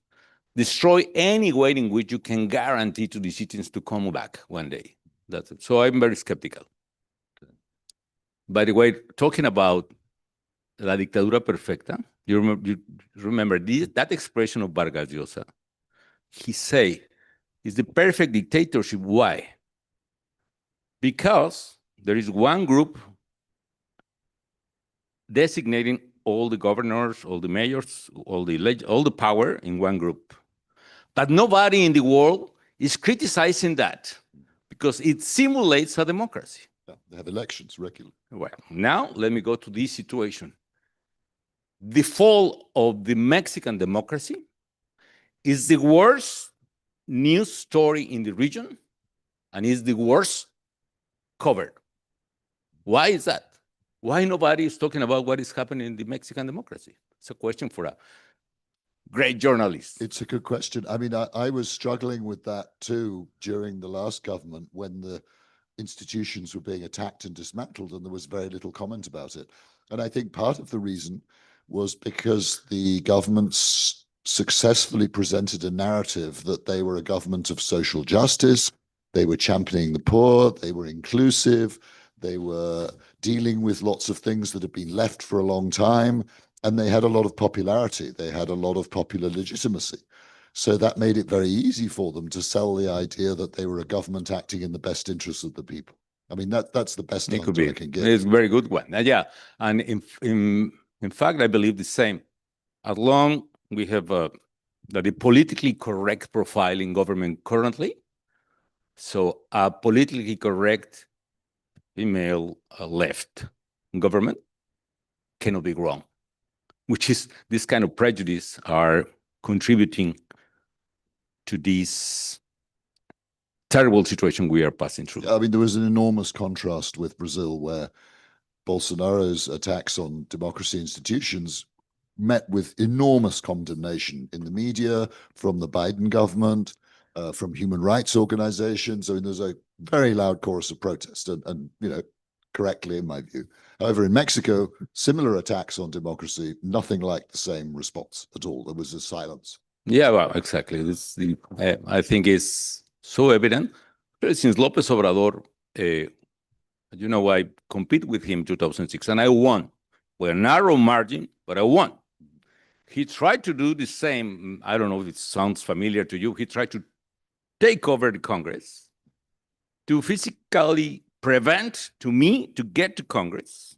At that time, the Constitution said, if the president is not present in the session, the Congress will call for a substitute immediately. So it was an attempt. It's a coup d'etat. Fortunately, I was able to surpass that and arrive to the Congress, and was like a very nice story. It's not time to do that, but nobody say that globally, I believe. Well, anyway, that's good for Brazil. It's good for democracy that they were able to overcome the coup d'etat tried by Bolsonaro. Let's see what is going to happen this week with the tribunal. I think it'll be quite messy. Yeah, he will be condemned, definitely. So good luck with that. But if we turn for a second to back to the idea of organized crime. Yeah. I mean, you studied law, you believe strongly in the rule of law. What lessons do you think you can offer from your experience fighting crime and fighting to preserve democracy in Mexico about what works and what doesn't work? But first is, you need to understand that this is not about drugs itself. You correctly say organized crime. And fighting crime, and especially organized crime, on top of everything, it's a moral duty. It's a legal duty. Actually, the first mandate you receive as president is to obey and enforce the law. Protesto, guardar y hacer guardar la Constitución. Of course, implicitly, there are a lot of duties of government, education, health, whatever. But you are not mandated para distribuir mochilas escolares, desayuno. You are mandated to enforce the law. It's a duty. It's a constitutional duty, and in my opinion, it's a moral duty. Second, what it works and is needed badly in the region and in Mexico is to build law enforcement agencies and institutions. Why? Because I think it's like a race between the state and organized crime. When I took office, for instance, I can see a process in which the government or legal institution was deteriorated, infiltrated, corrupted, and going down dramatically. And at the same time, the inverse process is organized crime was growing dramatically as well. So the only way is to try to rebuild the law enforcement institution, to assign the right budget, to try to rebuild those, to create a new body like Plataforma Mexico, it's Policía Federal itself, whatever could happen. But the point is to create new bodies at local level, judges, judicial reform, by the way, a new legal framework, etc. And the same to combat organized crime, because it's the worst threat to national security. From my point of view, it was not a point to fight drugs itself. It was a point to enforce the law, because I believe this is the only way in which you can prosper. And second, because if you don't fight organized crime, they will capture the entire state, territorially and in upper levels, even higher levels every time. So what is work? To believe on that. Second, to work together. Let me put a couple of examples. Baja California, Tijuana, we realized that the municipal police was doing by itself most of the kidnapping events in Tijuana was made by the policemen. So we needed to clean the local police, put in new people with vetting process, etc. Then the crime sent us a message that if we continue to renewing local police, they will kill 2 new policemen every single week. And actually they started to do so. So we talked, the governor, the mayor, and myself, we decided to continue to try to protect the new policemen, etc. But at the very end, it worked. So the crime in Tijuana reduced by 60% from its peak. It's Ciudad Juárez started with a governor that only was asking for money and support on one hand, and the other blamed me, accused me about the situation on the other. Then a new governor came, he decided to cooperate, we worked together, work with civil society to create committees among the society. And finally, Ciudad Juárez was roughly a case of success. Homicides went down by almost 80% from its peak. And the same in metropolitan zone of Monterrey, the crime went 93%, something like that. And you had some of these success stories, but I think overall homicides went up year after year, not for the... Yeah, but at the end, at the 2 last years of my government, homicides went down by 25%, and that trend continued 2 more years under President Peña Nieto. What happened then? They lose the effort, to be honest. They abandoned the effort. They reduced the budget. They stopped to establish the vetting process in the police corps. They stopped to renovate. And then homicides start to going up again in 2015. So you would say that you managed to turn the tide? Indeed, yes, I do. Yeah. We do. And then what? And that trend continued 2 more years. And then your successor left it. He abandoned that. I don't know who, but yes, they didn't continue that. So the process was abandoned in 2013 and was reverted in 2018. Actually, it's dramatically. They stopped the car and they make a U-turn in 2018. And what about the penetration of organized crime into politics? I mean, that's something that was talked about a little bit this morning. How big an issue is that, do you think, at the moment, the region? Well, definitely it's very high, and it's bigger than anyone could think, no? So what is important to do is it happened to me in several, even at cabinet level. I have my skeptical or some doubts about that because Garcia Luna maybe, but there is in any level of government.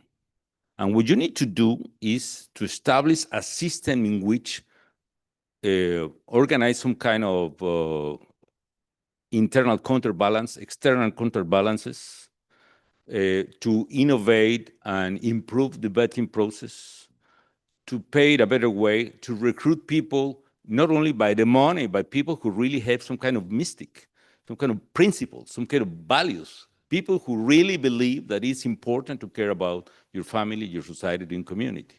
But the level of penetration of organized crime is huge.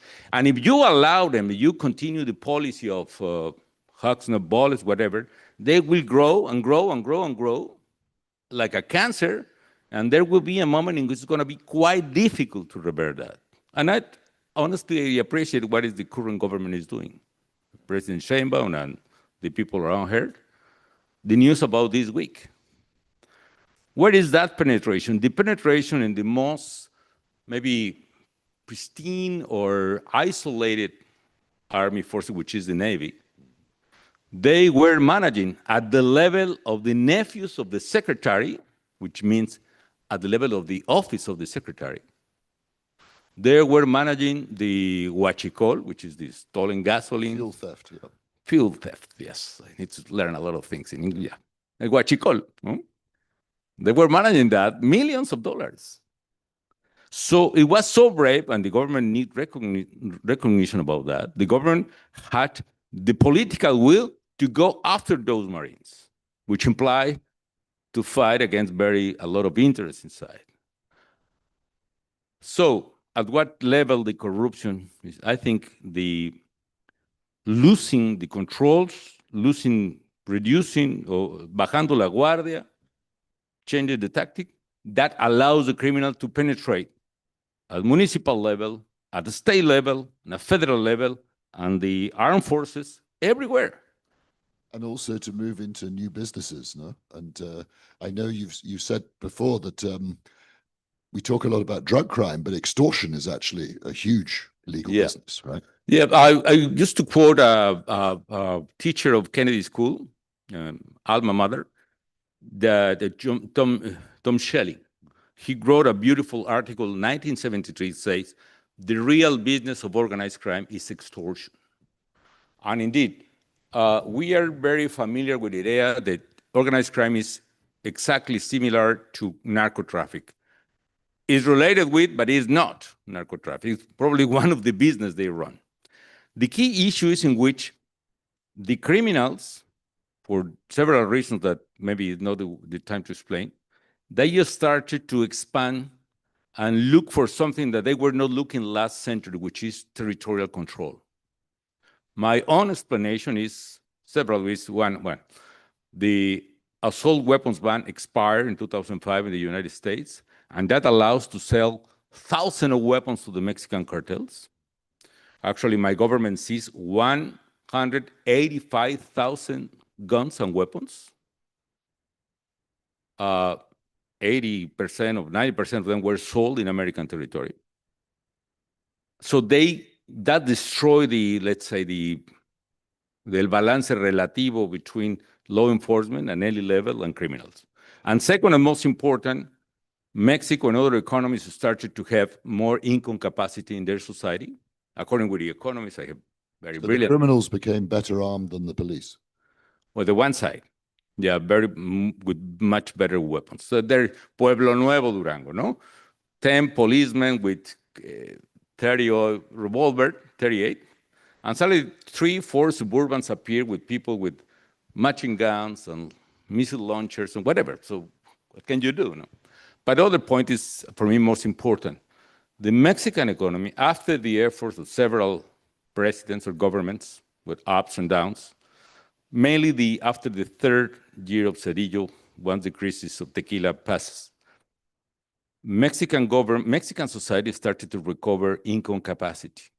And according with microeconomic, once your budget restriction goes up, your basket of consumption increases.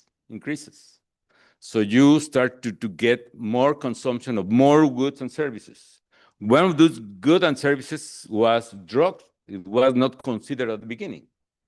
So the kids go, or people go to the table dances or bars or whatever, start to use drugs. It was not a market before. Now it's a new market. And the only way in which you can control a territorial market is by territorial control of the forces. So it's not the same to sell coffee by tons from Colombia to the world than to sell cups of coffee in Starbucks. You need to control the point of sales. It's a different business. One is about transporting drugs, it's exporting drugs, let's say, and the other is retailing drugs. As long as the criminals started to retail drugs in the cities and towns, they needed the territorial control of those point of sales. And that started to expand the territorial control, and that is part of the violence, because when they were controlling only routes, it was only a line in the map. When they tried to control cities, so a route was, for instance, Ciudad Juárez, but when they tried to control the city for the point of sale in Ciudad Juárez, they started to fight each other. That's the origin of the violence. It's not the action of the government itself.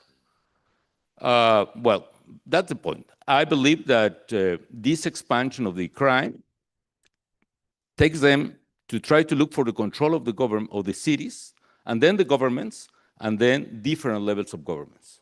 And if we're looking at ways of combating this, President Bukele in El Salvador has offered a model for how to fight crime, particularly gang crime. He has reduced extortion and murder enormously in El Salvador. Now, more and more Latin Americans saying they want to see a Bukele in their country. Ecuador's President Noboa has said he wants to copy part of Bukele's strategy. What's your opinion about how effective the Bukele method is? Well, in a matter of crime, has been effective. We need to recognize that. However, saying that, I believe that sacrificing human rights, rule of law, again, guarantees for everyone, it's a very high price that, for me, is clearly not the solution. Because I know the people is absolutely tired about criminals. But if you sacrifice freedom for security, that's paraphrasing at Churchill, no? At the end, you will lose freedom, and later on, you will lose security as well. You are now under the threat, and you are afraid of the criminals. Tomorrow, you will be afraid of the government. And later on, we'll be afraid of the government and the criminals because maybe one day they will be the same, which is what's happening in a lot of governments. No? Authoritarian regimes trend. So crime, organized crime, it's a monopoly. So they try to act as a monopoly. That's the reason they cannot compete under market reasons in a city. They need to eliminate the other. So Venezuela, perhaps, is an example there. Of where, but it's a narco state. It is not because President Trump say or because Rubio say. They are true. It's a narco state. Most of the drugs of cocaine are coming from Venezuela. I remember I used to see those maps. The radars are able to detect the irregular flights. No, there is like a small plane that is in this way and suddenly go that way, or is taking a route that is going to nowhere. No? So the algorithms are able to detect those irregular flights. When I took office, I remember the map was plenty of red lines from Colombia all the way to Mexico.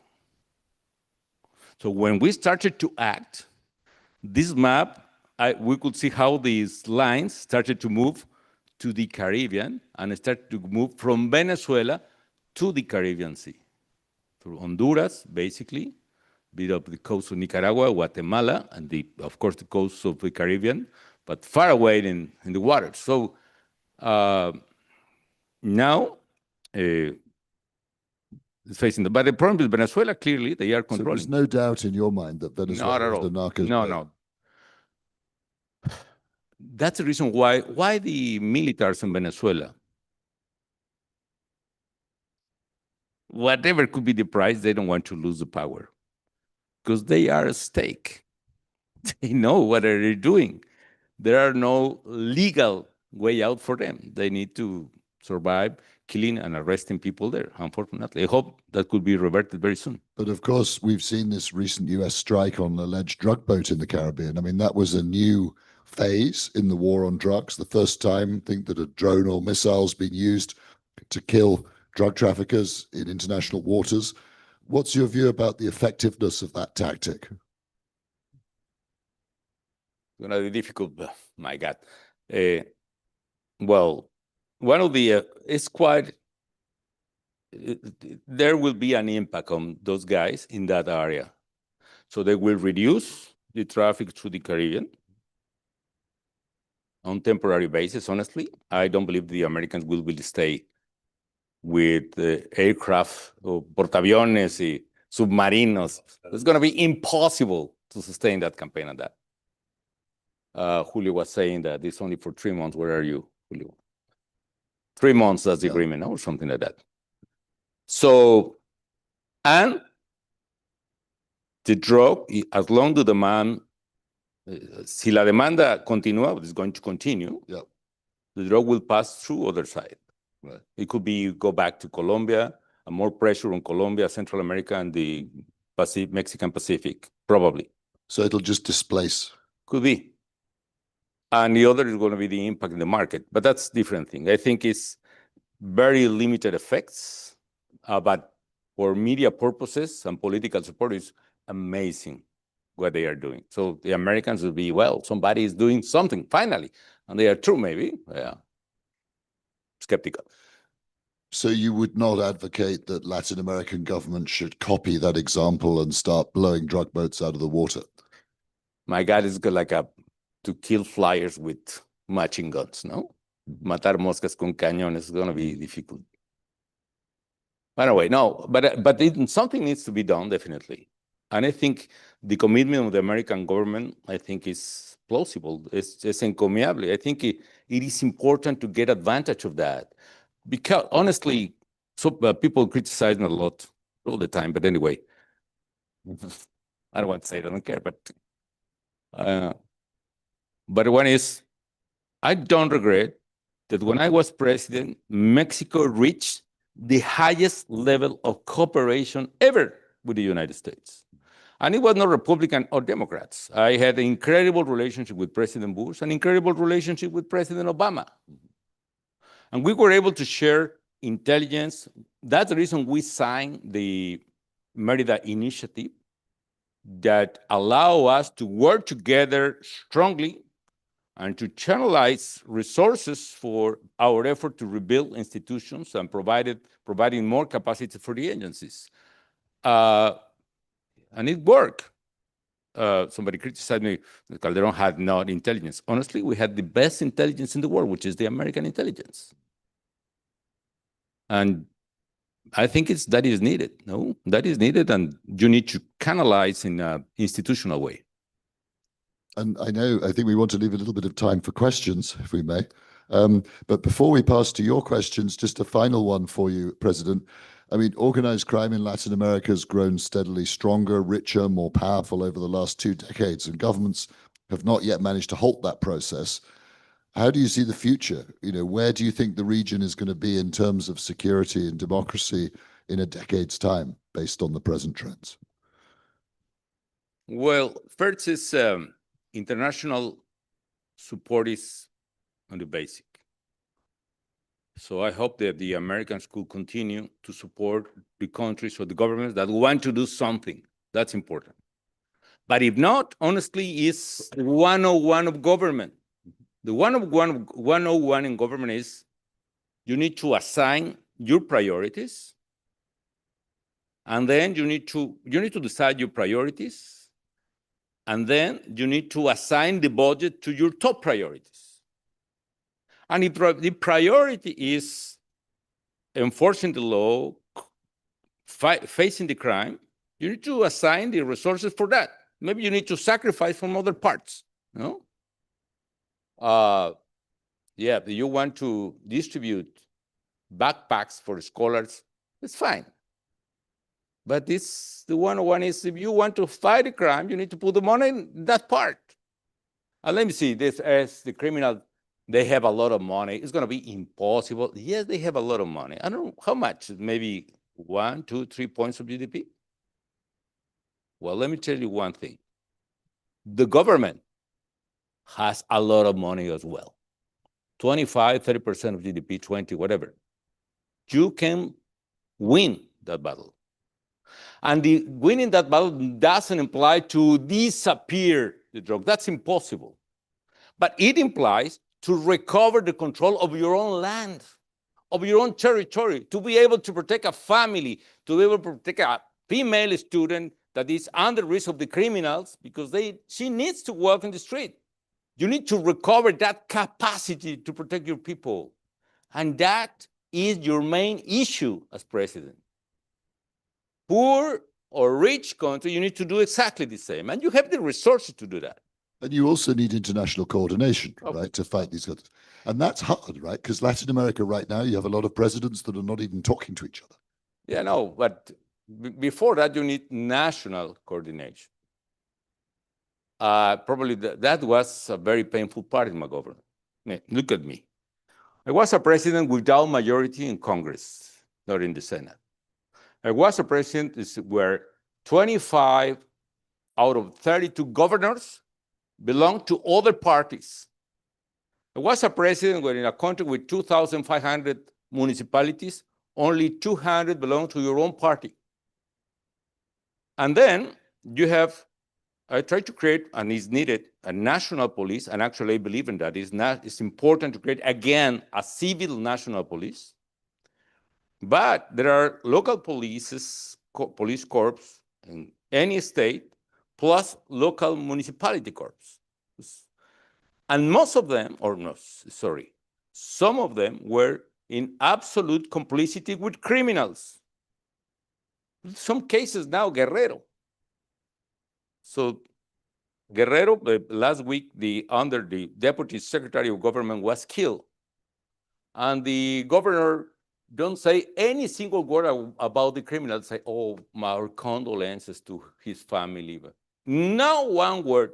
And you can see videos in Guerrero of political leaders talking with criminals. Nothing happened. The mayor of the capital of Guerrero was decapitated 8 days after to take office.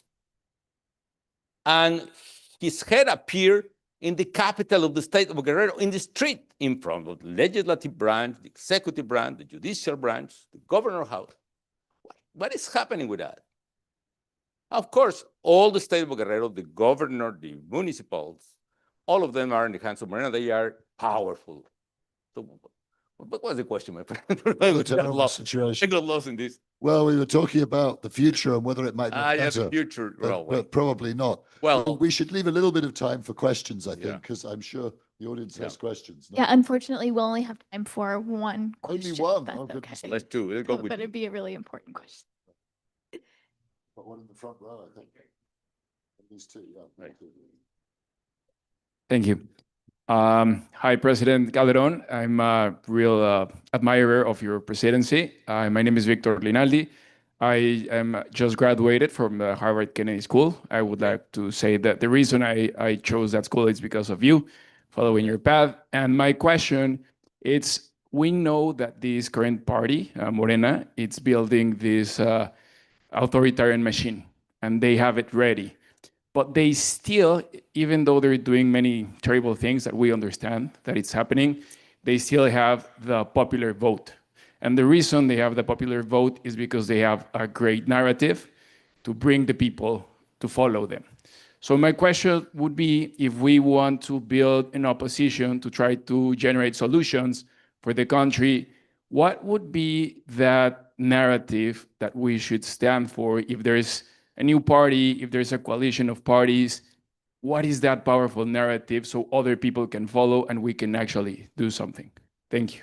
Well, thank you. Well, I apologize with you if you decide to go to Kennedy School for me, but no, it's an honor you say that.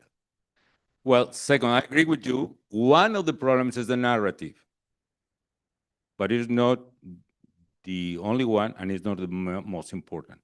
To be honest, people are happy with this government because they are distributing a lot of money, public money. So for most of the families, it's the first time they receive such amount of money. We can discuss that if that public policy is sustainable in time, if you can afford to have a 6%, 6 points of GDP of deficit every year, or it's going to happen exactly what happened with several populism. That's the case of Argentina, for instance, that they were able to stay in power at least 2 decades or even more, paying and paying and paying, until the moment in the economy just se rompió, ¿no? Se acabó, trono. So that's a different discussion, but that's a matter of fact that is happening. Second, my main concern is people have not channels for participation. So I say, I would love to see all that people that march in Mexico City and other cities defending the electoral institutions, being able to defend or at least to count the votes in las casillas last election.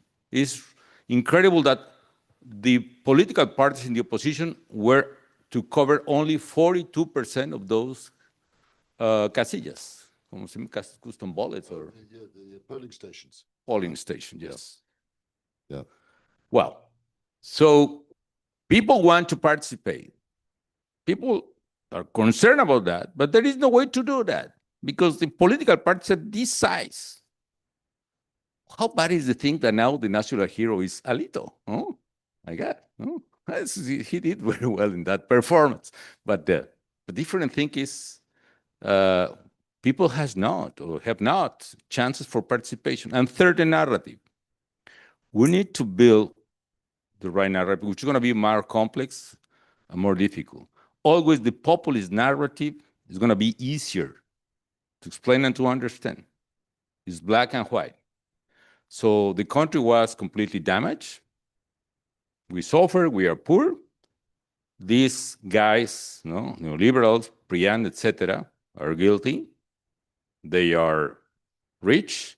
They are no indigenous, it's white.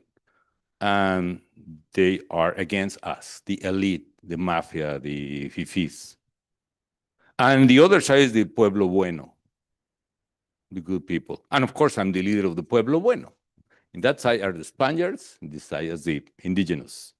It doesn't matter that I have a grandfather, that Lopez Obrador had a grandfather coming from Spain to Tabasco, but he's the representative of the nose against the Spaniards. Well, wait. So that narrative is quite easy.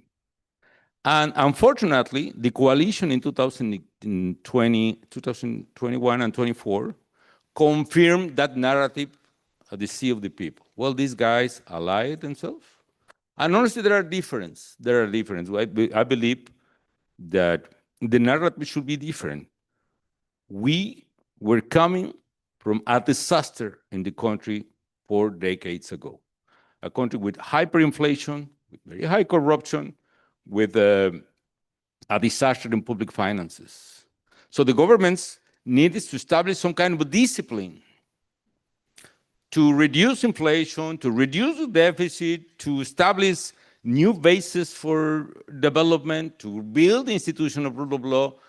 So that effort made Mexico, honestly, a very competitive country in several fields. No? When I took office, Mexico was the 9th exporter of vehicles in the world. When I finished, Mexico was the 4th and sometimes the 3rd exporter of vehicles in the world.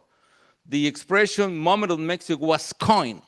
Mexico looks like a country that is going to be able to jump into development. Middle class was created and over. There was corruption, but honestly, our governments, folks and mine at least, and I believe Cedillo, you cannot say this guy, Robert Money.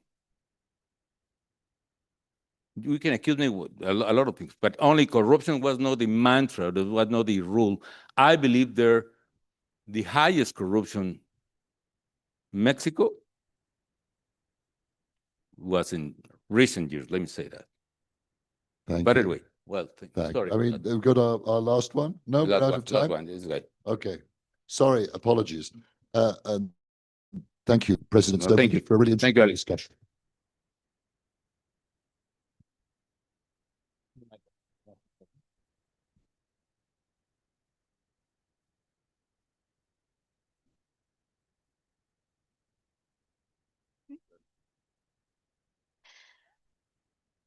All right, we're going to go directly into our next panel. So if all of the participants could please come to the stage, and we'd like to welcome 2 virtual participants as well, Tom Ginsberg and Javier Corrales.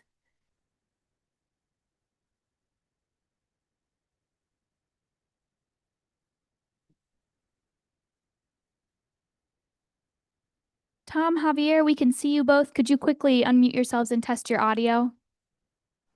Testing, testing. Testing, testing. Tom, we can't hear you. Give me 1 second.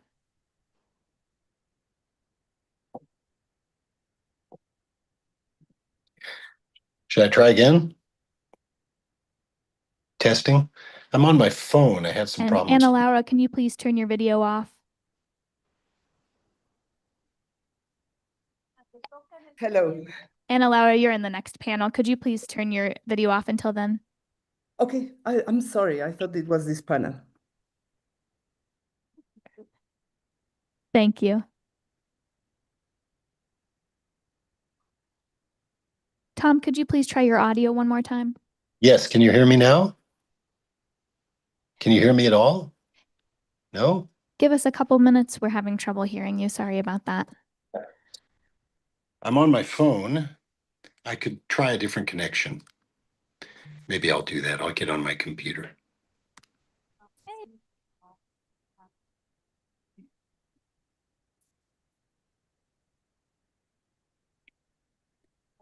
President Calderon was a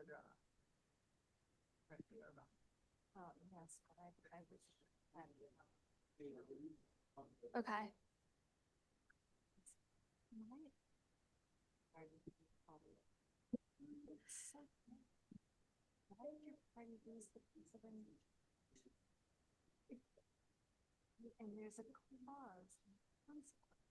I'm going to change my access.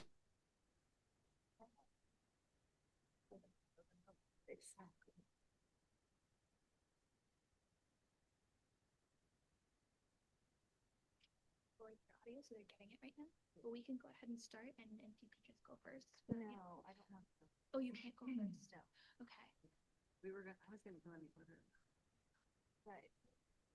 Yeah, they can hear you. The only thing is we just can't hear them until we get this cord. Yeah, so no, I don't want, and I don't think I should. I think that. Okay, so we'll just wait. Hi, everyone. We're one cord short. So we are getting a cord so that we can hear the audio from our Zoom panelist. This will take a few minutes, so please sit tight.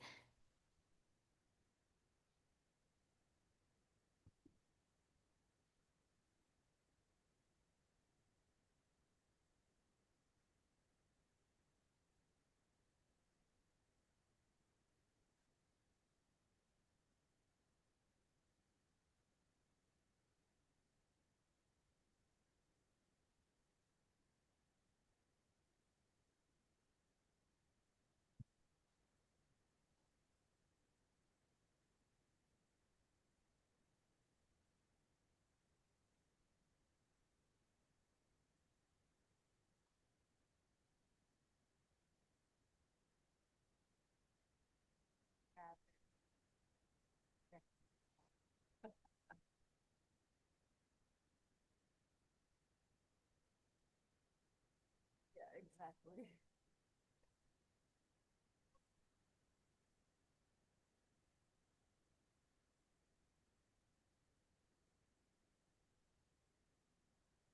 Hey,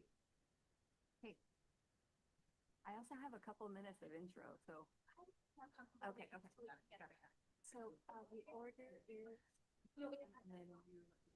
Hi, Javier or Tom. I think we have our audio issue fixed. Could you talk? I'll talk. Hey, Is that better? excellent. Yay. Okay, great. So Hey, wasn't Diana. No, testing. Javier, you're perfect. Okay. Diana, take it away. Is it on? It's on? Fantastic. Okay. Good afternoon, everybody, and welcome to our first afternoon panel of the on defending democracy, constitutional design, opposition politics, and civil society action. I'm Diana Kapaszewski, and I'm Associate Professor of Government here at Georgetown, as well as Director of the Center for Latin American Studies and co-director of the new Georgetown Democracy Initiative. As we have been discussing, democracy across the Americas is under threat. Elected leaders, and indeed others, are utilizing a range of strategies to undermine the institutions, practices, and norms that are central to democracy. A critical question then is, who can defend democracy and how can they do so? What legal and political strategies can be employed?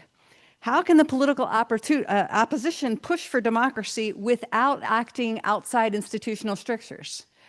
How can publics that are skeptical about democracy and what it has delivered be persuaded to support and protect it, as their willingness to do so is critical to democracy's persistence? To speak about this very important topic and answer these questions, we have with us today three renowned scholars.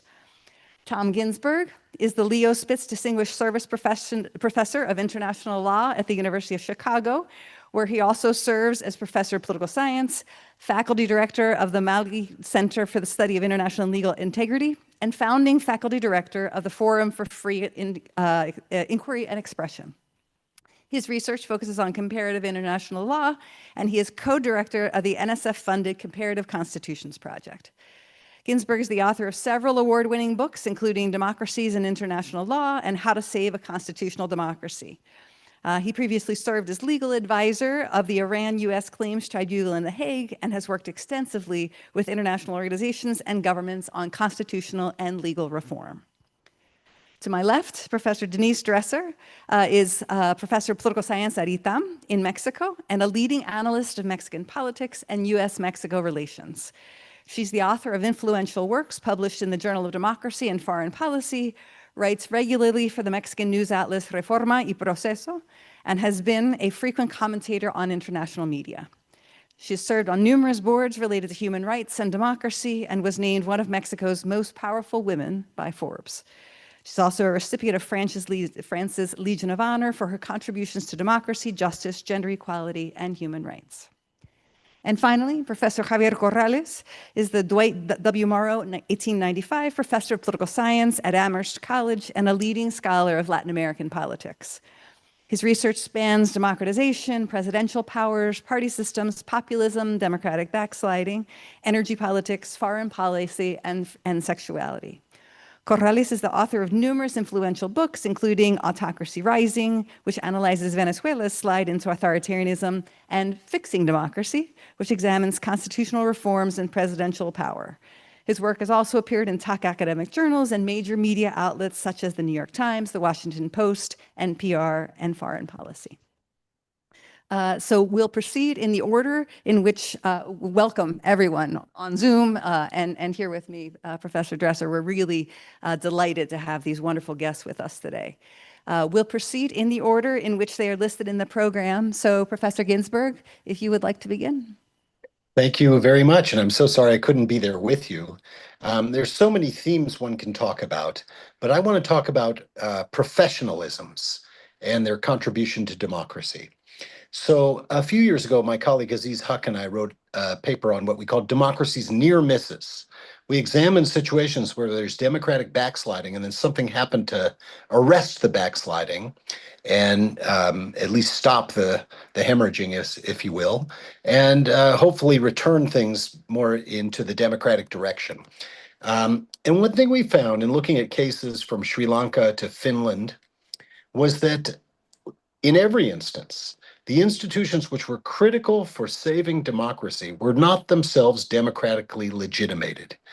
That is, when someone is trying to take over, it would be like an electoral system that insists on counting the votes, or a military that stays in barracks, or police that don't go arrest the opponents of the actual winners of the election, or bureaucracies, or courts, of course. And so that itself was an interesting finding to us, and it has suggested to me that in general, that the role of professional legitimation is really important and underappreciated in terms of democracy. What do I mean by professional legitimation? Well, each of these institutions I've listed has its own sort of professional conception. If you're an electoral official, you might meet with electoral officials from elsewhere around the world. You have your norms and standards, and you behave according to how an electoral official ought to behave in terms of counting the votes. Transnational networks are really important in our era for maintaining these democratic norms or these professional norms and deepening them, and indeed can provide critical sort of alliance support for particular professional institutions that are under attack in particular contexts. So I think we ought to pay attention to these professions. Now, one of the things that we see in our particular populist era is, of course, an attack on professions. Populists hate expertise of all forms. Oh, you experts, you're just actually manipulating things for your own good. There is no real neutral position. In this, by the way, they echo the postmodernists, I can't help but say. And therefore, there's, every action is undertaken in the self-interest of the particular group which is exercising it. The attack on expertise is very broad, has a lot of energy, and of course is very dangerous for democracy because democracy cannot exist without expertise. I'll just give a few examples. One, very certainly relevant to this region, is the entire Mexican judicial reform.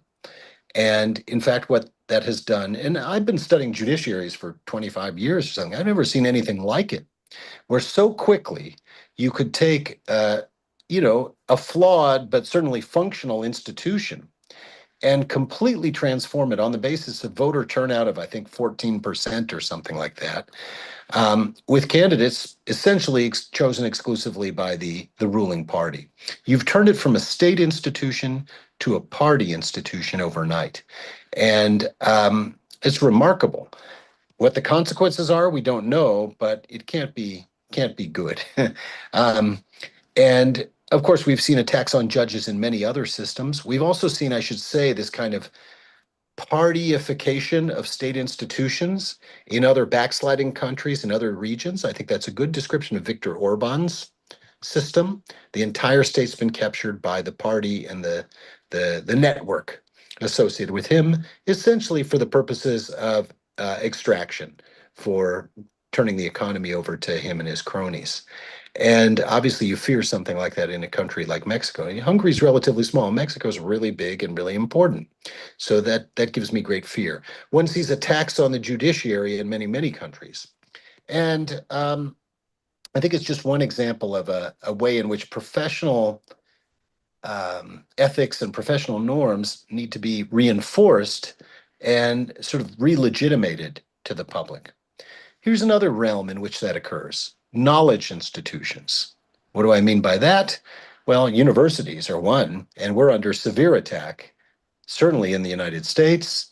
Academic freedom was certainly at issue in Mexico with the attack on C-Day, which is well documented. And in other countries of the region, one sees attack on universities and their claims to neutrality. This one, and of course, it's maybe most severe right now in the United States with the lawsuit against Harvard, the illegal, patently illegal withholding of funds from universities because they're seen as being, by the Republican coalition, as being, basically part of the Democratic coalition. So that's another huge problem for us. In this case, I have to say, part of the wound is self-inflicted. And it's not a popular thing to say. These attacks have no justification. They're illegal.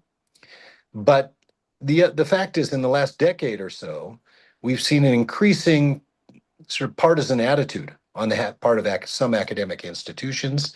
Professional associations in different scholarly disciplines have decided that they are the arbiters of right or wrong. They have positions on justice. They have foreign policies. I have no idea why the Department of Anthropology thinks it's in, the discipline of anthropology thinks it's in a position to tell the rest of us, the ordinary voters certainly, what's right or wrong in foreign policy, but they're doing that. So that's a terrible error we ourselves have made. The way I think about it is that we had built up this capital stock of legitimacy through, millions of hours of dedicated scholarly research and hardworking academic, sort of production. And then the managers of our disciplines in some cases, and sometimes our universities, sort of thought, well, we could draw down a little bit on that stock by making a statement about, the Dobbs decision in which ended overturn Roe v. Wade, or deciding to make a statement about foreign policy or something like that. And it's just one statement. Most of my people in the university like it, but the fact is, our universities do exist in democratic spaces, and our only legitimacy is as knowledge production institutions, and we let that slip, and that has rendered us, in my view, vulnerable to the vicious attacks which we're now seeing, at least in the United States. I could go on. I don't have time to do so extensively, but I will say, in general, I think bureaucracy, technical expertise, knowledge institutions, electoral institutions, all of these things are critical for democracy. You can't have democracy without those things. And as with everything, they're subject to escalating politicization at the hands of populists. The remedy must involve doubling down on expertise and doing a lot of self-policing. And I think we could start in universities. I think we've drifted. There's nothing good about the attacks that we're facing, but if we can at least begin a reform process where we return to inquiry as the central purpose of what we're about, and production of facts for the public to debate in terms of what the political implications are, that would be a good start. I think I should stop there, just given the time limitations, and look forward to the rest of the discussion. Great. Thanks very much, Professor Ginsberg. I will turn the floor over to Professor Dresser. Thank you.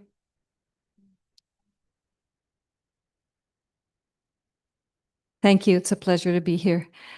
I'm going to put off my academic hat and put my activist hat on, because I want to talk about what happens to civil society and to the media and other non-state pro-democracy actors in a context of democratic backsliding. First of all, I appreciate that Mexico has been discussed in the context of backsliding because oftentimes it is overlooked. Much of what has been happening over the past 7 years has occurred under the radar of international attention, where the worst offenders of democratic backsliding are usually the Orbáns and the Erdogans, and both López Obrador and Claudia Sheinbaum have evaded the kind of scrutiny and criticism that they deserve, particularly now with President Sheinbaum. Not only the international press, but I also see scholars in the United States gravitating towards the description of, but she's a woman, she's Jewish, she's a climate scientist, and she's a Trump whisperer. And so you see many people who in other contexts would have held Mexico to higher standards now avoiding those standards because there's a desire to create an anti-Trump hero or heroine. And also the fact that she is very popular, as Andrés Manuel López Obrador was as well. And this obscures the fact that institutionally, politically, in terms of even political culture, Mexico is now headed towards the category of what Levitsky would call a competitive authoritarian regime, albeit a soft one, or a voted autocracy. Mexico, I think, is a cautionary tale. And I'm glad that someone on one of the previous panels said that it was a very different case from the rest of Latin America because we're not talking about a temporary shift whereby after another cycle, the opposition will be able to win again. That part of democratic normalcy or the minimalist requirements for democracy, Przeworski says democracy at a basic level is parties that lose elections. What is being constructed in Mexico today in terms of institutional design, the role of checks and balances, executive aggrandizement, and so many other factors that have been discussed here, means that Morena is constructing a hegemony with the intention of staying in power for a very long time and creating the conditions so that the opposition can never win the presidency again. Perhaps there may be local elections that could be competitive, but the rules of the game are being rigged as we speak. Today, Morena controls not only the executive, the legislative, and the judiciary branch. And Claudia Sheinbaum is talking about an electoral political reform that will put an end to what was deemed Mexico's democratic transition from the year 2000 to at least the year 2018. So I think we're witnessing a new kind of hegemony.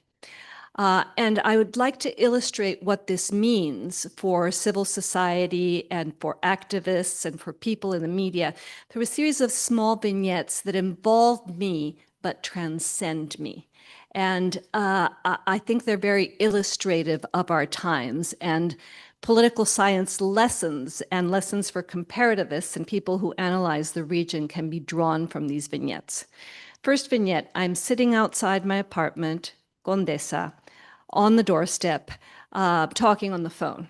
And suddenly a man stops in front of where I'm sitting, leaps out of his car and starts yelling at me, miserable, vendida, vendepatrias, agente de la CIA, mal cogida, not true, by the way, prianista, muérete, chayotera.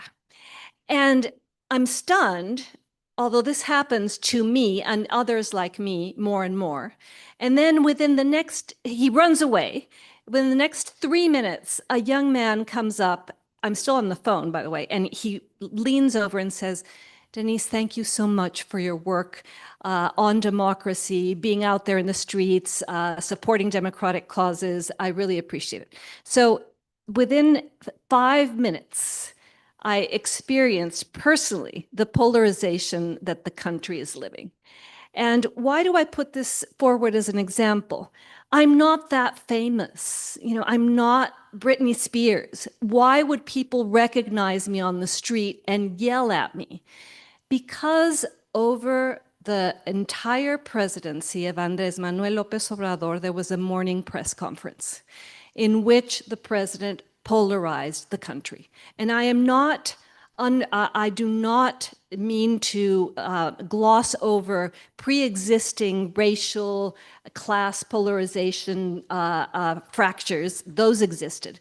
But here there was a deliberate strategy on the part of the head of the executive to divide the country into the people and the non-people, the elites and the pueblo bueno, the morally bankrupt opposition and those of us, Morena, we are different. And from this platform, the bully platform, he attacked not only journalists, members of civil society, that he decried were being supported by USAID, all kinds of civil society organizations that had to do with feminism, the defense of the environment, a broad array of causes. So the first strategy was discredit your opponent and make them the enemies that are publicly recognized as such. Not only people, but institutions as well. Every time a court ruled against the extra constitutional aspects of his rule, he would go after the courts, after a specific judge, after members of the Supreme Court. And this has an effect. In this conference, people have discussed the implications of Mexico electing its judiciary. It began with the polarization and the criticism of democratic institutions in the Mañanera, and it ended up with popular support for electing Supreme Court justices and all other members of the federal court system. Second vignette. I arrive home and there's a stack of papers this tall, and it's I'm getting sued. I'm getting sued by a Mexican congresswoman who says that in one of my participations in the Mexican media, I exercised what is called political gender violence. I mentioned that she had illegally used a government plane, a military plane, to take her family to the presentation of her work as a congresswoman, and that this was probably the result of a personal relationship with someone who was in the Senate. And she took this case to the court system and more importantly, to the National Electoral Institute, so that I would stop criticizing corruption, but using the argument of political gender violence. She did this twice. I spent most of the past 6 years litigating in the court system and litigating against the government, a government that I had voted for to defend my rights. I actually won the case after it reached the highest electoral authority, which is the Electoral Tribunal.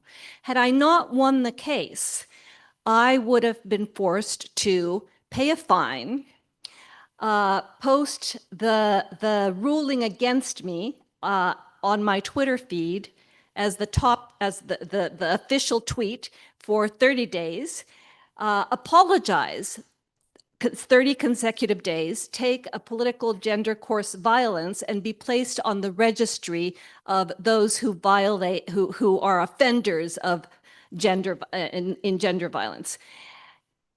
I won that case, but now Morena figured out the route. And if you look at what's happening to journalists in Mexico over the past 3 months, the most important and critical ones in the country are being taken to court precisely for the same reason: political gender violence.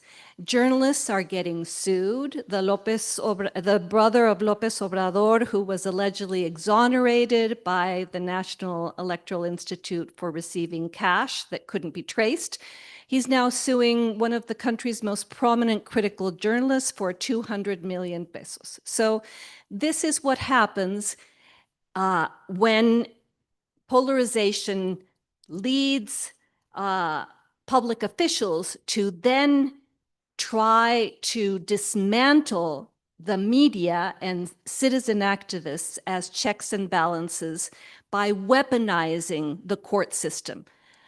I won those 2 cases. Since then, the judiciary is now elected, and the federal tribunal has been co-opted. If I get sued again, I will never win a case. So this has a silencing effect and leads to self-censorship on the part of newspapers and journalists. Third, very quick vignette. I am in the Zócalo marching against militarization. And I lament that we didn't have a chance to question Felipe Calderon on that issue, because that's where it began. So I'm marching, I'm in the Zócalo, I'm marching with the mothers of the disappeared, because, of course, they are against militarization due to the implications it has on their communities. Guillermo Trejo has explained what happens when you militarize what is an unaccountable force that has no civilian controls. So we're in the Zócalo, and suddenly a group of young men, related Morena sympathizers, start yelling, "Fuera Dresser, fuera Dresser," and they kick me out of the Zócalo. They're surrounding me, they're violent. The mothers of the disappeared take me by the hand, embrace me, and say, "We have to leave the Zócalo." And this, by the way, was the march of the, not commemorating, but of remembrance of 1968. So think of the ironies and the paradox. The mothers of the disappeared and those who are criticizing militarization are kicked out of the Zócalo, the space that has been the primordial battle for democracy and civic rights in Mexico over the past, I'd say, 40 years. So what is happening? We are now the enemy, because as part of the narrative of polarization, the president, both Sheinbaum and López Obrador, the 2 of them, have said, these people who present themselves as democracy activists are not real Democrats. They are part of the elite. They were part of the neoliberal system. What we represent is true, real democracy that represents the will of the people, not checks and balances, not institutions that serve the wealthy, not the court system, not the regulators, not the electoral authority, but rather us. And the vignette with which I will end. About a year ago, I land in the airport in Mexico City. Most major airports are now controlled by the military, as are the highways, the ports, aduanas, immigration. The lines are huge. Everything is dysfunctional. They're yelling at us. And I tweet, as I normally tweet, because I consider myself a citizen who pays taxes and therefore buys the right to complain. I complain about what's happening at the airport, which is absolute chaos. And what happens several hours later? The militarized administration of the airport starts showing photos of me. They tweet, "Denise Dresser, you arrived at 10:58 to gate number 5. At 11:02, you were in this passageway. At 11:25, you reached immigration, and you left the airport within an hour and a half, so it really wasn't that long. But keep us informed of how you're doing in our airport. So I hope you understand what this means. First of all, it's a violation of the law.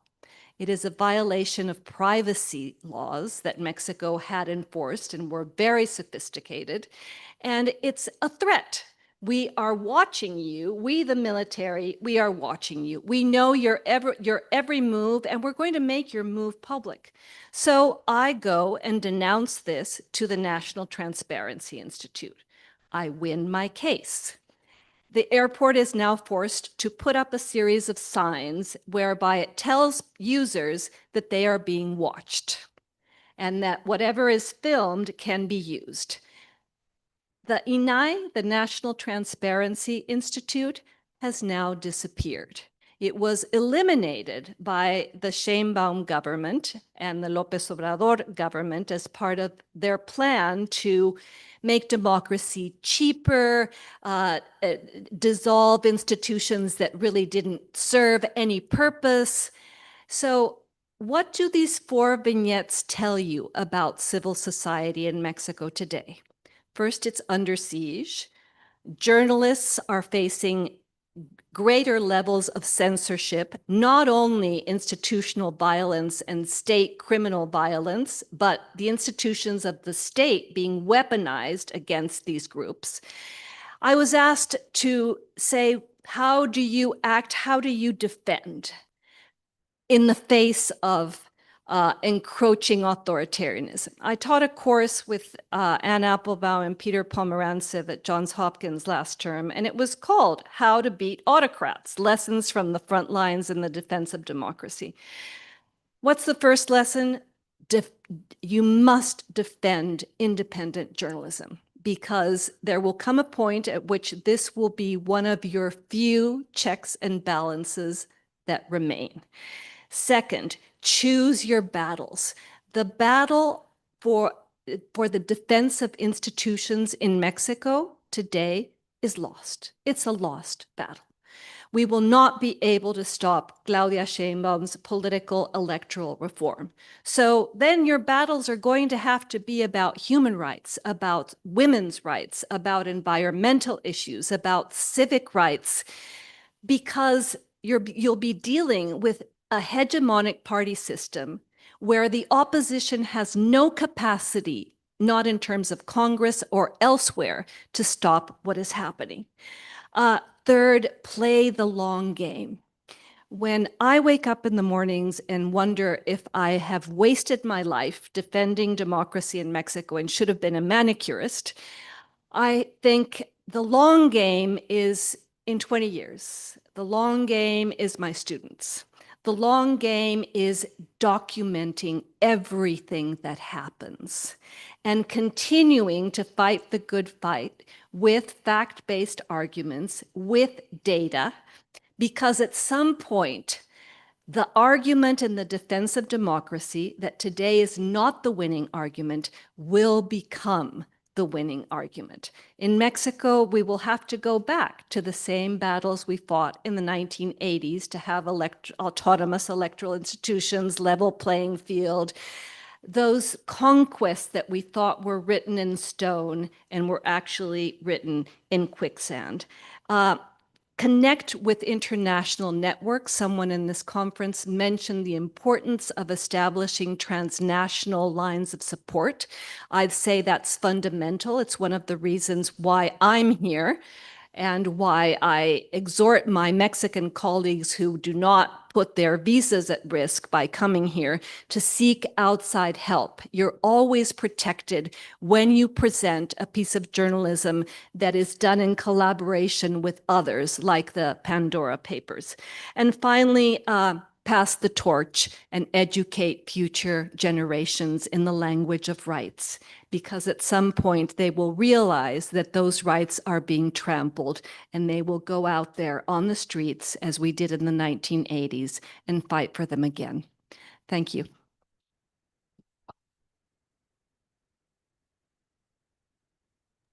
Wonderful. Thank you very much, Professor Dresser. And finally, Professor Corrales.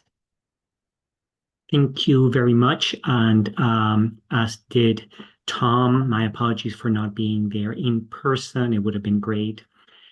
I want to use maybe less than 10 minutes to talk about a fundamental paradox in the politics of democratic backsliding.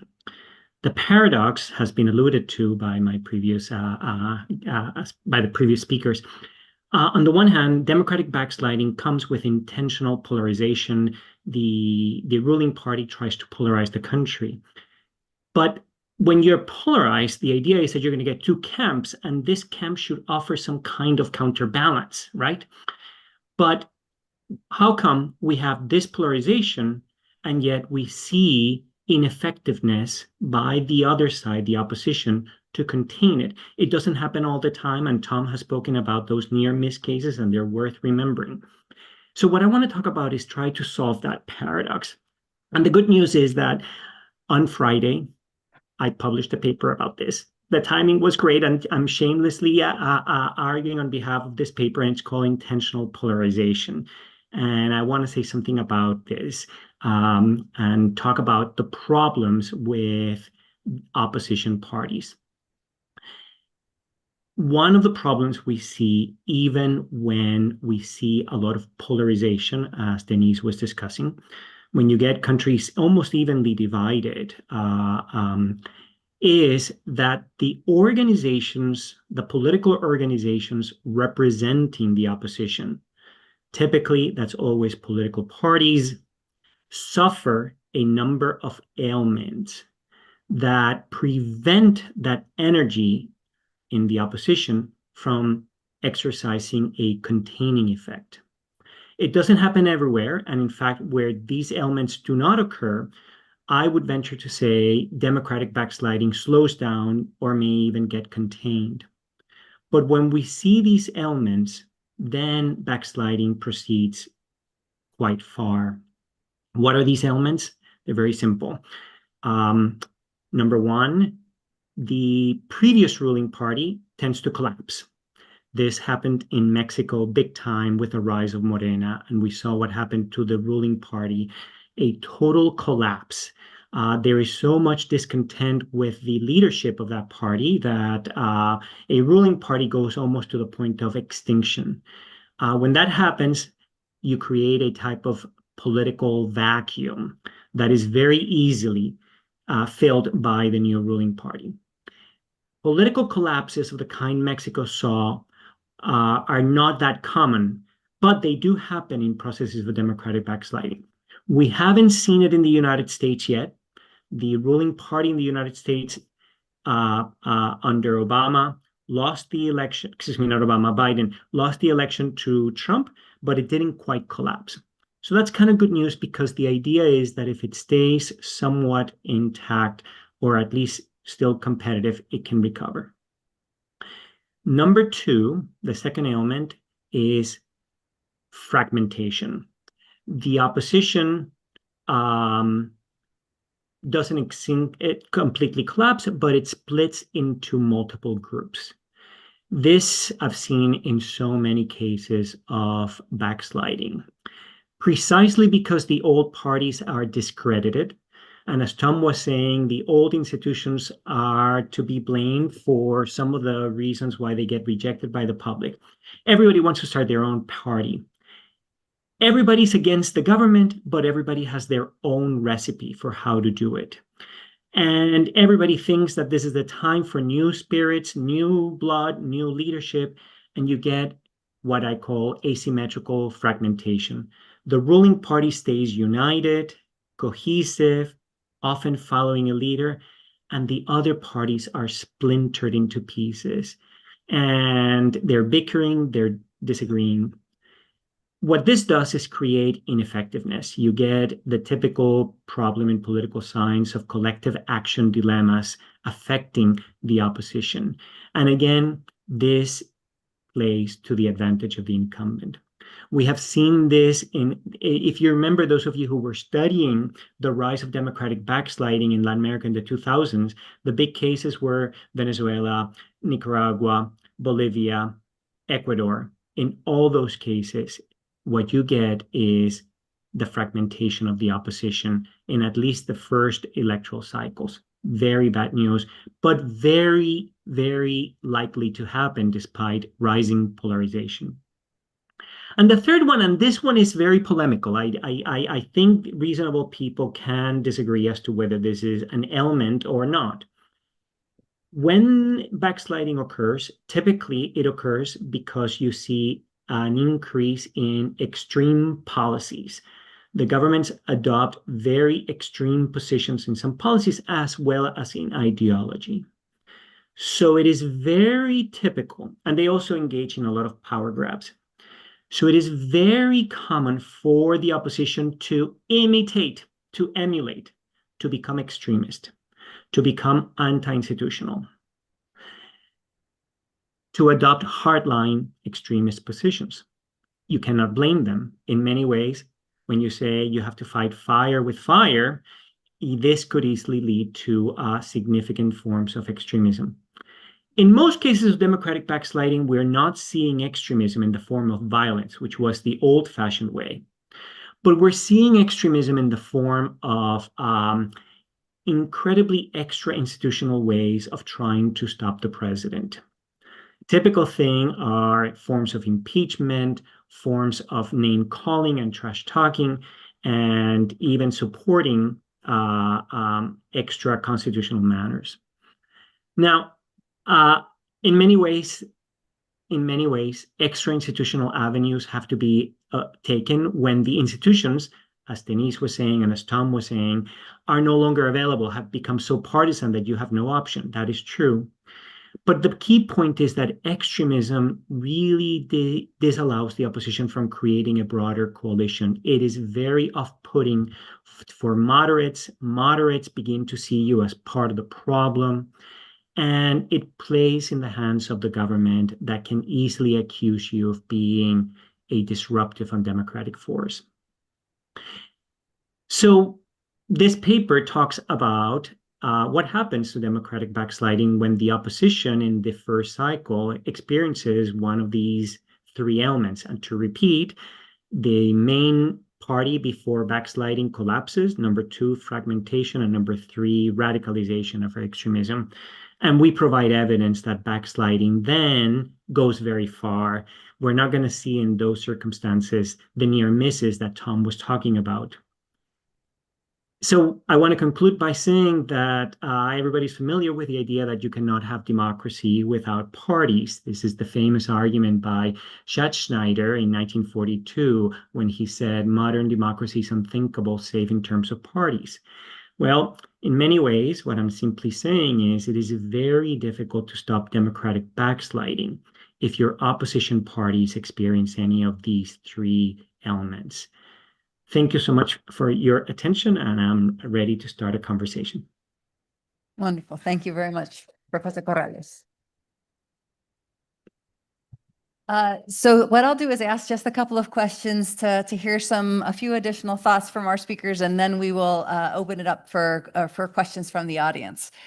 The first question I want to ask it picks up a little bit on what Professor Ginsburg was talking about with regard to universities. So maybe Professor Dresser and Professor Corrales could respond first if they have thoughts, and then we could go back around to Professor Ginsburg and see if he has any follow-up thoughts. And that question is, Professor Ginsburg made a persuasive argument about what the role of universities perhaps should not be in a context of democratic backsliding, and suggested that they certainly should be knowledge producers, but perhaps should not take stands on policy or foreign policy. So my question then is, aside from producing knowledge, which we will hopefully continue to do, is there a more active role for universities, and thinking especially about Latin America, but not exclusively, in the context of democratic backsliding? We've certainly seen some negative implications for universities that have taken a stand, for example, in Nicaragua. So I wondered if anyone had any thoughts on a proactive role that universities could take in such contexts, if there is one. Okay. Any? Any thoughts on that question? I certainly could say something. I can't see what's going on in the room. But when I say universities should do extra this, I tend to mean the university administration or, disciplines. That's sort of what I'm talking about. But of course, universities have a very long tradition in Latin America of being sites for democratic resistance, right? For mobilization and for demonstrations and things like this. And I don't say that, there's anything wrong with that at all. Young people are everywhere. The ones who are going to be on the front lines of this, in Nicaragua especially, right? It was the student movement a few years ago against Ortega, which prompted a vicious crackdown, of course.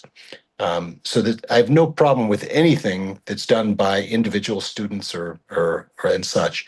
I was referring more to the general phenomenon of professional knowledges being degraded.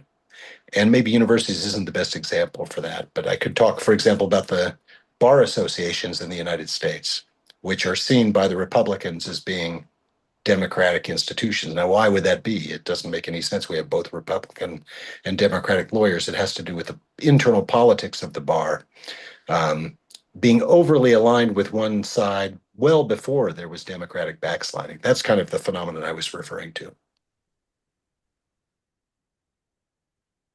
Great, thank you. Any additional thoughts on that? I want to say that the universities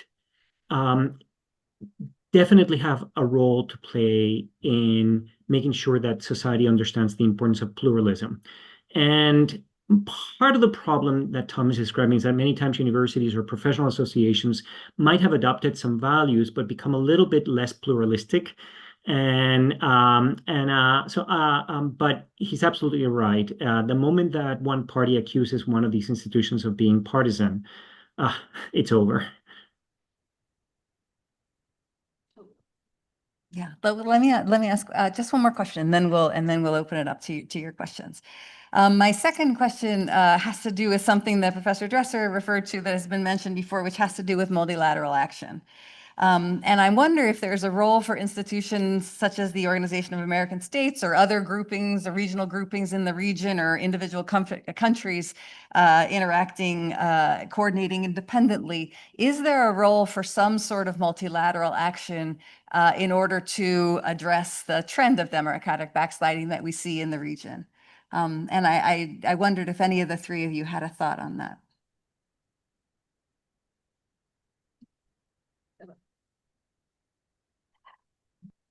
Very briefly, I think going back to the previous question that I didn't want to jump into, but I'm going to. What has happened with CIDE in Mexico and with other research institutions, I think, is a cautionary tale. And they were both the research institutions in health and science, as well as CIDE, were used by López Obrador as examples of what happens if you don't obey in advance, as Timothy Snyder has suggested that many people want to do, and he has said that you shouldn't do in the context of democratic backsliding. They were defunded. The government put in administrators that were closely tied to its ideology. Scientists were defamed in the morning press conference and then actually had to defend themselves in the court system. Even though Claudia Sheinbaum is touted as a climate scientist, the fact remains that the budget cuts that her predecessor put into place are still there. So there is an attack on knowledge, on expertise, on facts, and there is a sense that universities are enemies of the project, of the movement, and of the people. You've also seen that in terms of the financing for those who study abroad.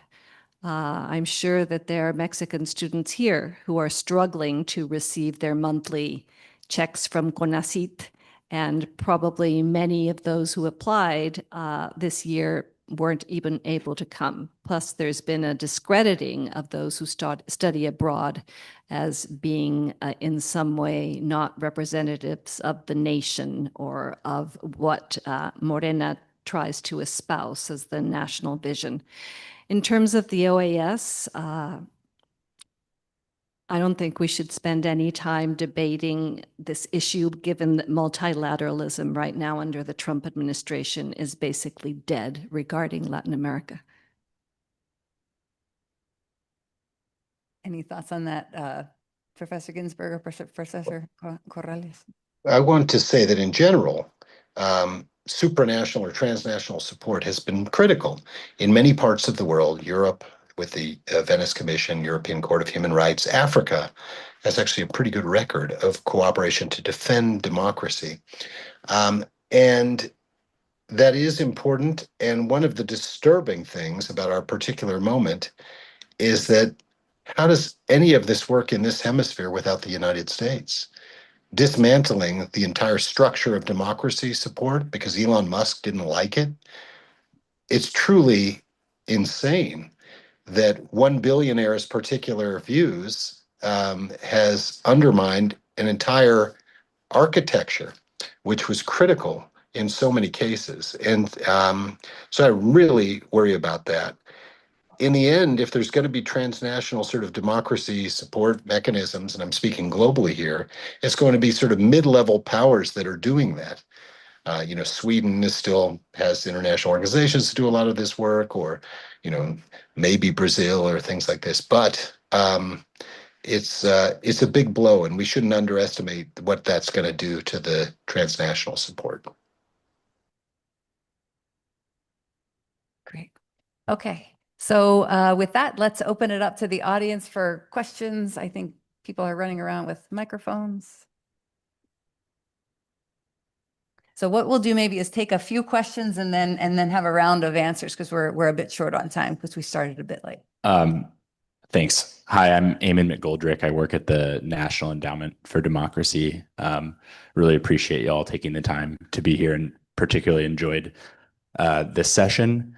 I mean, Dr. Dresser, what you described, I work on Cuba. What you described happening personally to you reminded me a lot of the actos de repudio, which occur to activists and have occurred with activists there constantly. And I think it touches on another point raised of maybe the academy's willingness to ignore lack of democratic performance in countries that are a poster child of certain ideologies, like Shane Baum is proving to be now, and I think Hugo Chavez was at one time. And I think it's like the absence of Cuba and Cuban civil society in these discussions is conspicuous when it's the longest, when it's been in power. The dictatorship is the longest serving autocracy in the region. So I guess that brings me to a question of, I think, talking about these transnational spaces and with the destruction of the international architecture for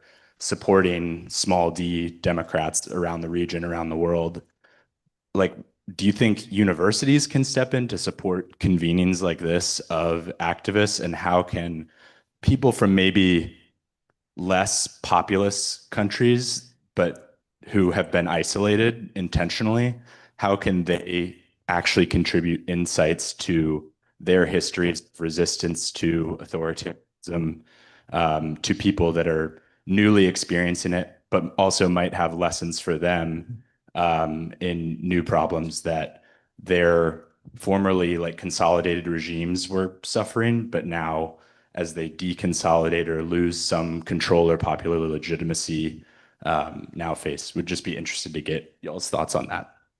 Thank you. Thanks. Let's take another couple questions. Hi, my name's Emma Garcia. I'm a Mexican sophomore student here at Georgetown. I think my question goes more to the point that kind of out of everything you guys were saying was about how this extreme polarization is responsible for this narrative of an us versus them, us being the party in power, the them being the academics, experts, students, activists, anybody that doesn't fit the status quo. What would you guys say would then be the needed action to bridge them? Because I think, and I think Mexico is a wonderful example of this, the gap between them has gotten so big, and it's being fed constantly by politicians, by social media, even by certain news outlets that I wouldn't call independent journalists. So then what? Like, how can you start to address that rupture to avoid it escalating even more than it already has? Thank you. I think there's one more question in the back.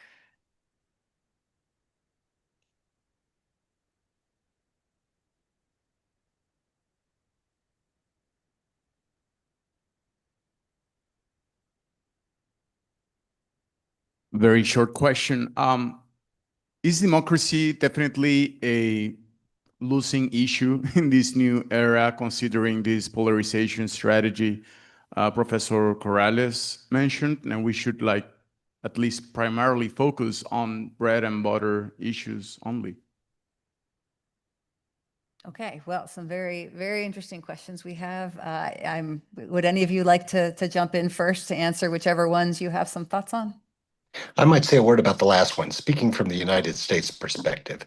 If you think about the sort of issues that are really important right now in public discourse, you have crime, you have immigration, you have gender, transgender issues, those kind of culture war issues.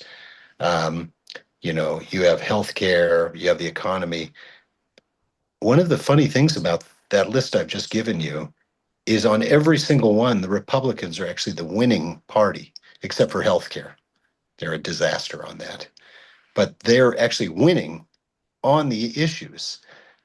So the fact is, from what we can tell, people don't vote on democracy. The last election, Biden tried to make it about that. Anyone who is a scholar or was paying attention knew that this second term was going to be a disaster, but it simply wasn't an issue that got people motivated. And I think that's maybe a general phenomenon. I'm not a scholar of electoral, campaigns and such, but my sense is democracy is very rarely an issue unless things get really bad. Right now, they're getting really bad in the United States, so maybe next cycle it will be. But for the most part, the bread and butter issues are super important. And that's why it's really important for the opposition parties to A, stay united. It's very hard for them. And B, have real concrete answers on some of these things for the moments when the populist programs fail, as they always have and always will. I'll stop there.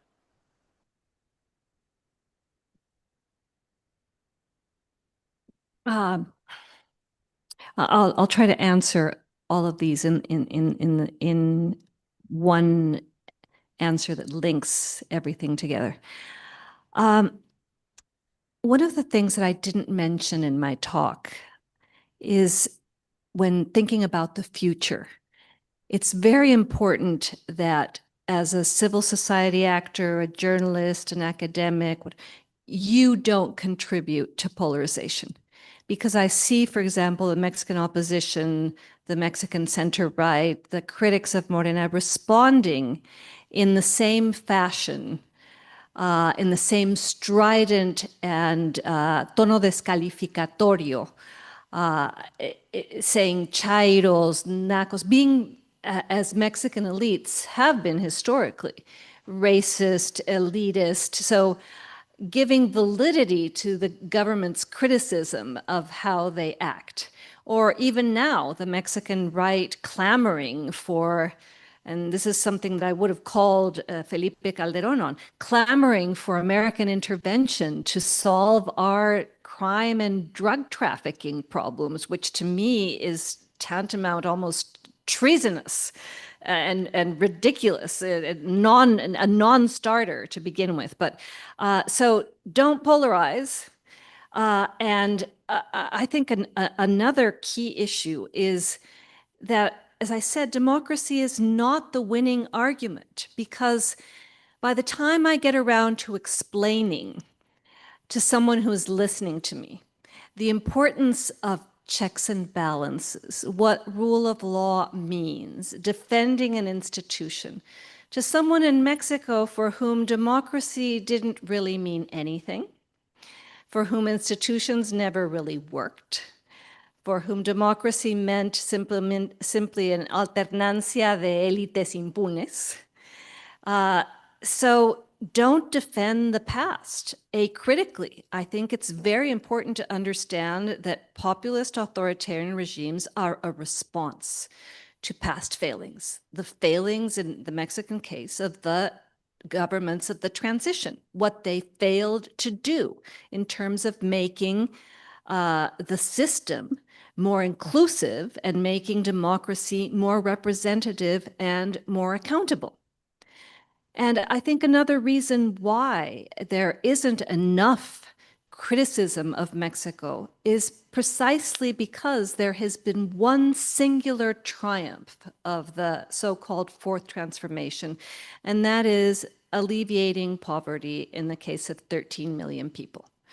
Some of it may be unsustainable. Another part of it has to do with what should have been done. Fox recognized this recently, which is raise the minimum wage.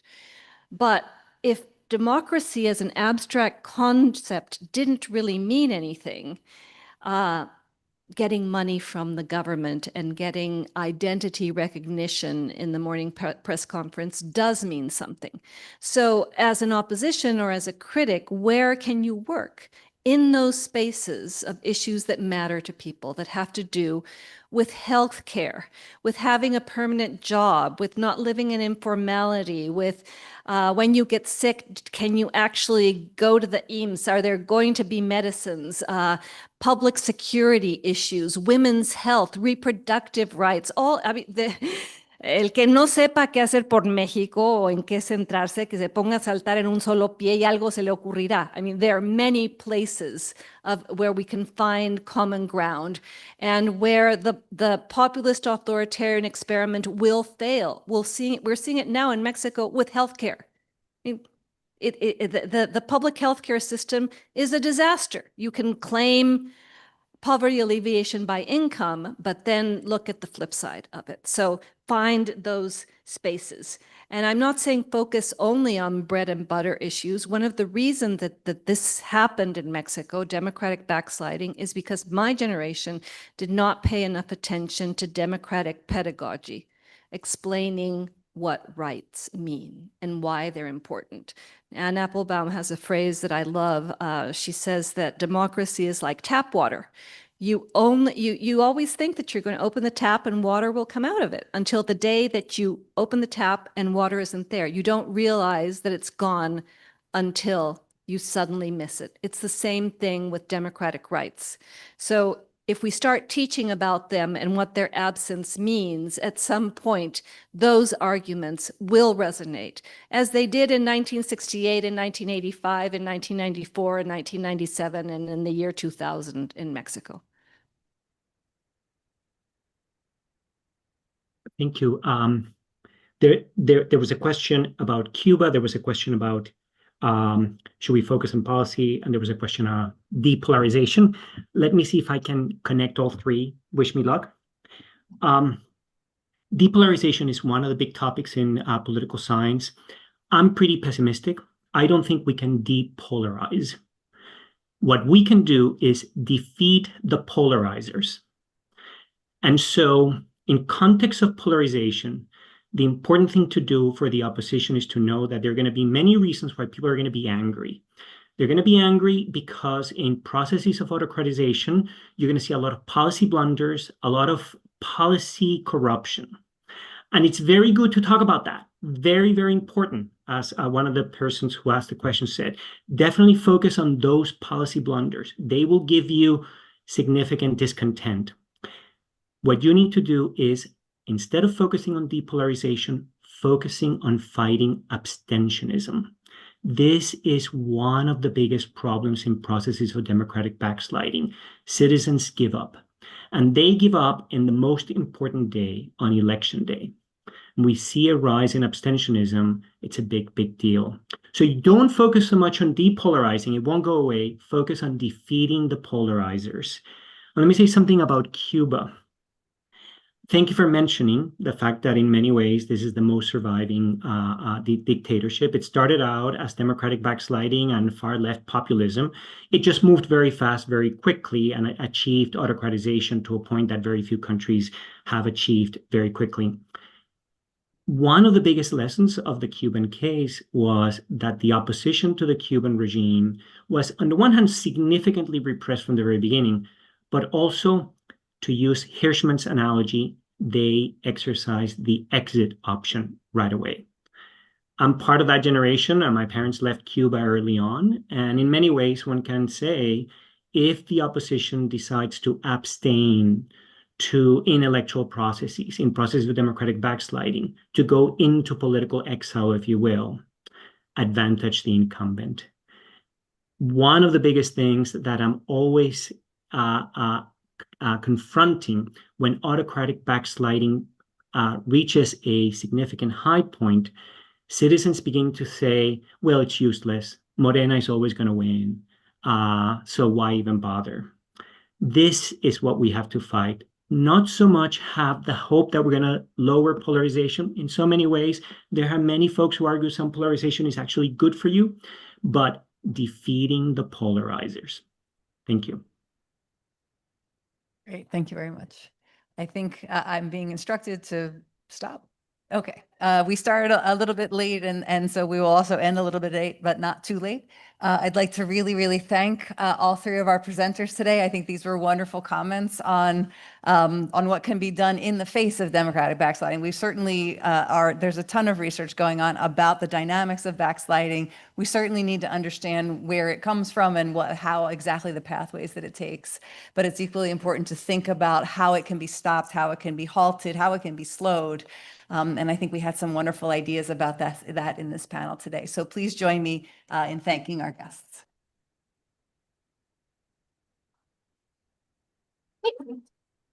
We'll have a short coffee break right now. There's light refreshments out in the hallway, and we will get started exactly at 3:45 for our second to last panel. So, thank you.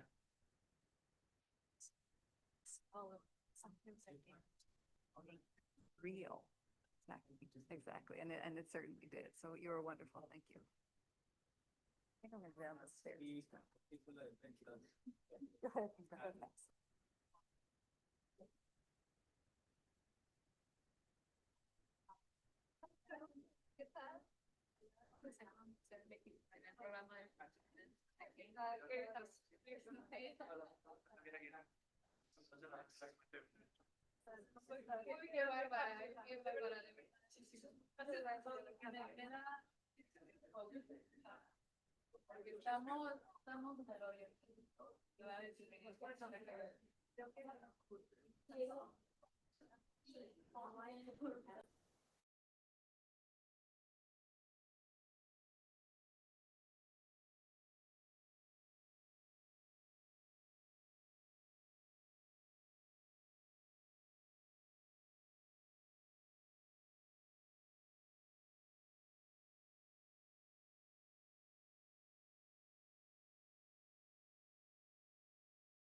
For everyone in the room, we're about to get started with our second to last panel, so please find your seats.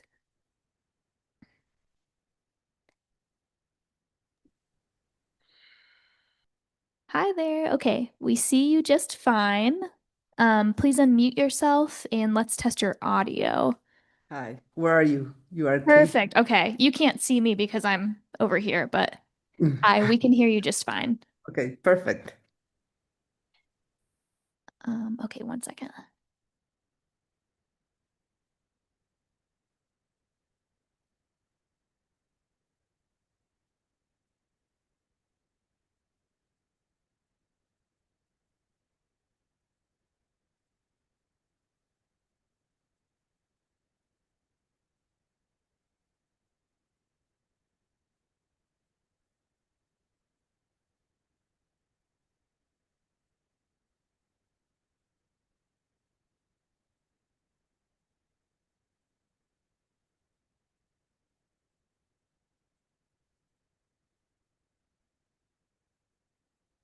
Hello, good afternoon.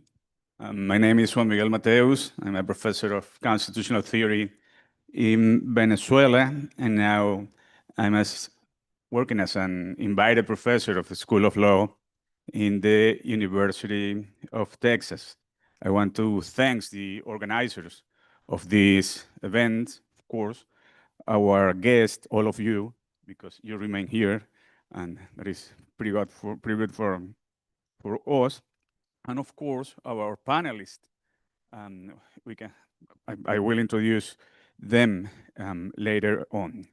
But it is both my honor and my privilege to invite you to participate in this session on the democratic backsliding and the independence of the judicial system, the judiciaries around the region, around the continent. And I think that this is a vital issue for the future of the region. And when we talk about the judiciaries, we have to think about justice. And in a moment in which the democratic liberal order is in crisis, justice is much more important. And judiciaries are not a mere technique from the constitutional law or constitutionalism. It is not a mere technique of separation of power.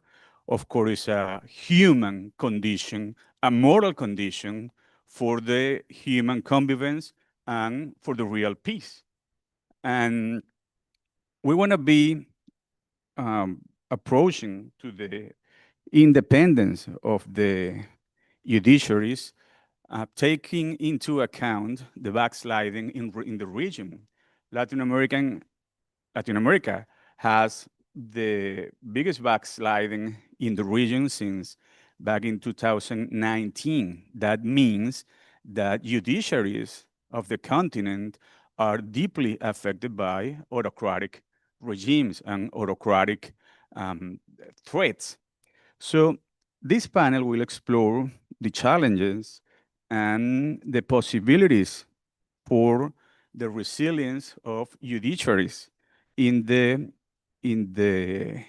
region. And of course, that we want to be doing so through many perspectives. Some of our panelists will do it from the law, another of them from the political science, and of course, it is an honor to introduce you, Ana Laura Magaloni, who is a practicing lawyer.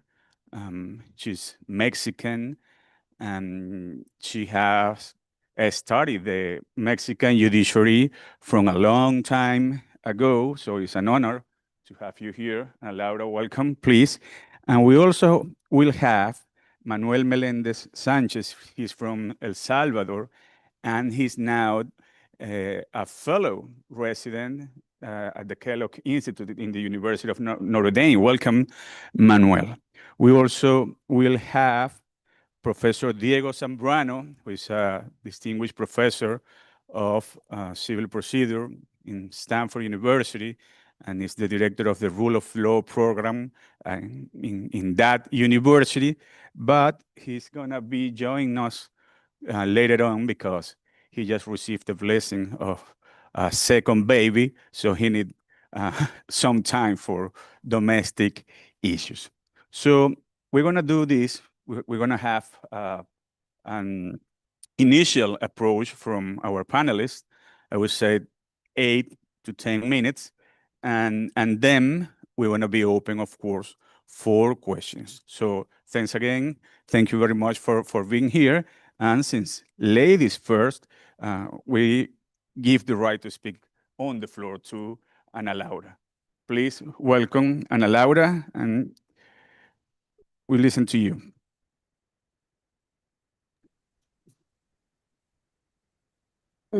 Thank you very much for the invitation to the Georgetown Americans Institute. And I am so sorry, really sorry, I couldn't be there with you in person. As many of the panelists commented before, the judicial reform in Mexico has been the most radical that had been made by a populist leader. I would like to use this space to talk about what I've learned by analyzing the case of Mexico, and that through those lenses, it is possible to see why populist leaders are so dangerous to judicial institutions. Every time a populist president takes office, conflict with courts arises almost immediately. Populism is born out of a promise, radical and fast change. A populist president, such as López Obrador, Bukele, Obrador, Trump, does not present himself as a reformer, but rather as a disruptor of the status quo and as an adversary of the establishment. But breaking with the status quo inevitably means colliding with the law, because the law, in essence, is exactly that, a set of limits designed to domesticate the arbitrariness of power. Populist presidents always seek to stretch the limits of the law or break them altogether. López Obrador had to face the obstacles imposed on him by federal courts throughout his six-year term. Virtually, all his major projects were subject to judicial scrutiny for good reasons. Time and again, the legal viability of his administration's actions were called into action. Faced with this, López Obrador proposed the judicial reform that all the judges in the country will be elected through the ballot box. The same happened in different narratives in Poland, Turkey, El Salvador, Venezuela, etc. The pattern repeats. Populist leaders quickly stumble against the courts. Populist leaders treat their opponents as illegitimate. They use disagreement to polarize.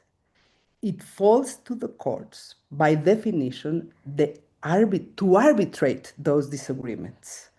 As soon as the court rules in favor of those opposing the populist president measures, a battle begins between the president and the judges, which in some cases, such as Mexico, ends badly. The judges, for refusing to favor the president in some cases, end up being seen as adversaries, not as arbiters. At the heart of this is a redefinition of political legitimacy. The conflict is not incidental. It's emblematic of antagonism between two foundational forms of authority. The electoral legitimacy, the people elected me, therefore I have a mandate to enact a transformation, or legitimacy, legal legitimacy. Change must occur within the framework of established rules.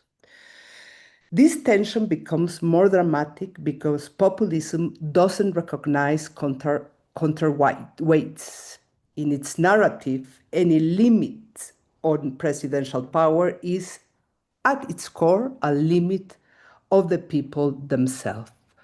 And so, judges are presented as obstacles who prevent the will of the people from being realized. Here arises a key question. How well prepared are our courts to resist a popular president? Experience shows that courts are very fragile, much more than we imagine. Mexico case has been the most extreme. Morena dismissed all the judges in the country. Half of those judges were replaced by others elected by popular vote last June 1st, and the other half will be replaced in 2027. 55% of the population has very positive or positive impression of the change in the judiciary system. So it's a popular change. Two lessons that we can learn from the case of Mexico. The first lesson, I think, that court's fragility is revealed very quickly under populist presidents. In Mexico, very soon during López Obrador's term, became evident that the president was willing to disobey or discredit judges without paying a political cost. I was surprised to see that in the United States, within 2 months, serious doubts emerged as to whether Trump will obey judicial rulings. The United States has one of the strongest judiciaries in the world. This reveals an uncomfortable truth. The law alone is no longer enough to anchor the limits of power. The rule of law by itself has ceased to be an unbreakable wall. So here are the limits. So where are the limits anchored in these new regimes? We do not fully know. What is clear is that we are learning this in real time. The second lesson, I would say that Supreme Courts cannot live in permanent confrontation. That's dangerous. The permanent confrontation is dangerous. In Mexico, the Supreme Court, under Chief Justice Norma Piña, did not understand the delicate context in which the judicial branch found itself and played a wrong game, I think so. She tried to head a court that presented itself as the guardian of the democracy and to protect the rules of the game. However, I believe, and we will learn this over time, that the best way to deal with a strong populist president is to act more as a mediator, one who seeks to preserve balance with flexibility. This is a strategic decision. For example, without having studied in depth, it appears that the US Supreme Court follows this second option. We will see what happens in the end. Norma Piña was firm in defending the court and its independence, but she completely ignored the typical nature of a president who refused to play by conventional rules. This strategy of frontal resistance came at a cost. The court weakened in public discourse and lost political gravity. This lesson is that that courts must learn to delicate dance with a populist president, to set boundaries, but also to pick their battles, to be flexible at time, and to preserve political capital to defend what is truly essential. Of course, I can say it clearly in retrospect. When the crisis is happening, it's very confusing. And I would leave it like here, so we can continue the conversation with the next panelist.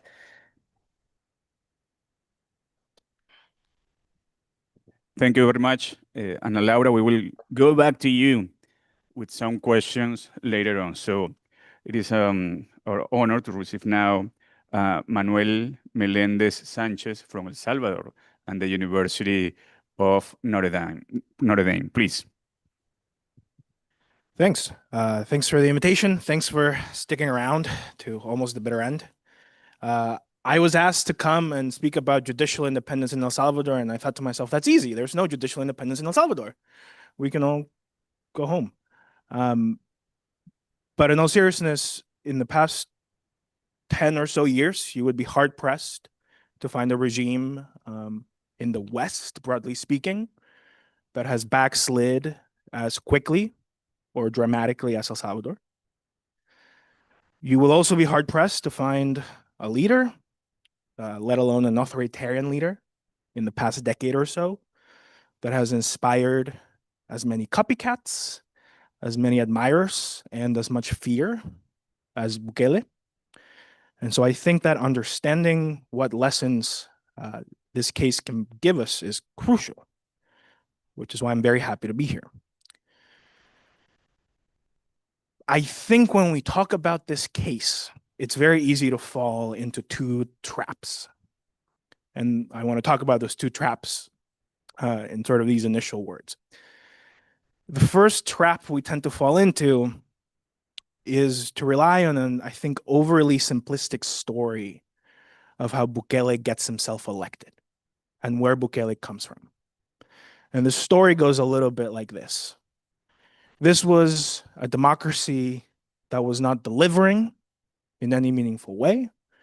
This was a system that was completely dysfunctional, completely stuck, and Salvadorans in their frustration sort of turned to this populist authoritarian candidate. And all of that is correct, mostly. But what I want to suggest to you is that the story is a little bit more nuanced, and I think it's actually in the nuances that we can learn some useful lessons. So let me just tell you sort of one thread of what I think is story, it has to do with the courts and with prosecutors. Between 2009 and 2018, so roughly the decade before Bukele gets elected in 2019, El Salvador experiences two unprecedented changes. The first is that prosecutors and courts, but primarily prosecutors, begin to investigate corruption at the very highest levels of politics. This had never happened before. So in that period, something like 3 former presidents, a former attorney general, a former president of the legislature, a former first lady, and at least a handful of other high-profile political figures are credibly and publicly investigated, and in many of those cases brought to trial. Completely unprecedented. Right? By all means, I think this is a good thing for them.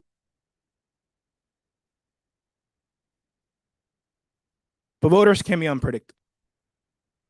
And what's interesting in the Salvadoran case is that many voters respond to these investigations by declaring that the entire system is broken. Ironically, the fact that the investigations were pretty professional, collectively, not necessarily individually, but collectively, pretty nonpartisan, in the sense that high-profile figures from all major parties are investigated. It sort of leads a huge chunk of the population to go, teníamos sospechas, ahora tenemos pruebas. We thought the system was rotten, now we know it is rotten, and everyone is rotten. I think this is a generalizable dilemma, right? The claim here is let's not fight corruption. It's not. The claim is that paradoxically fighting corruption, especially where you need to fight corruption, there you go, is most widespread. Fighting corruption well and publicly and transparently can have these negative downstream effects on voters. Now, I don't know what the answer is, but at least I want to wave at the. I was told to hold the mic from the middle, which is what I'm doing. Hello. Okay, let me move on. No? Yes?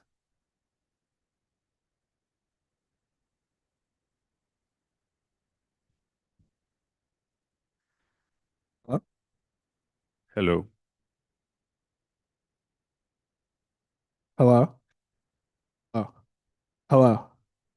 There we go. Okay, there's more to that story. Happy to come back to it. Let me tell you about the second trap we tend to fall into. Bukele is elected, and then here's what happens, right? This is the sort of narrative. Bukele declares war on crime in March 2022, and he uses this maximalist radical crackdown to destroy Salvadoran democracy. I want to suggest to you that that narrative gets it exactly backwards.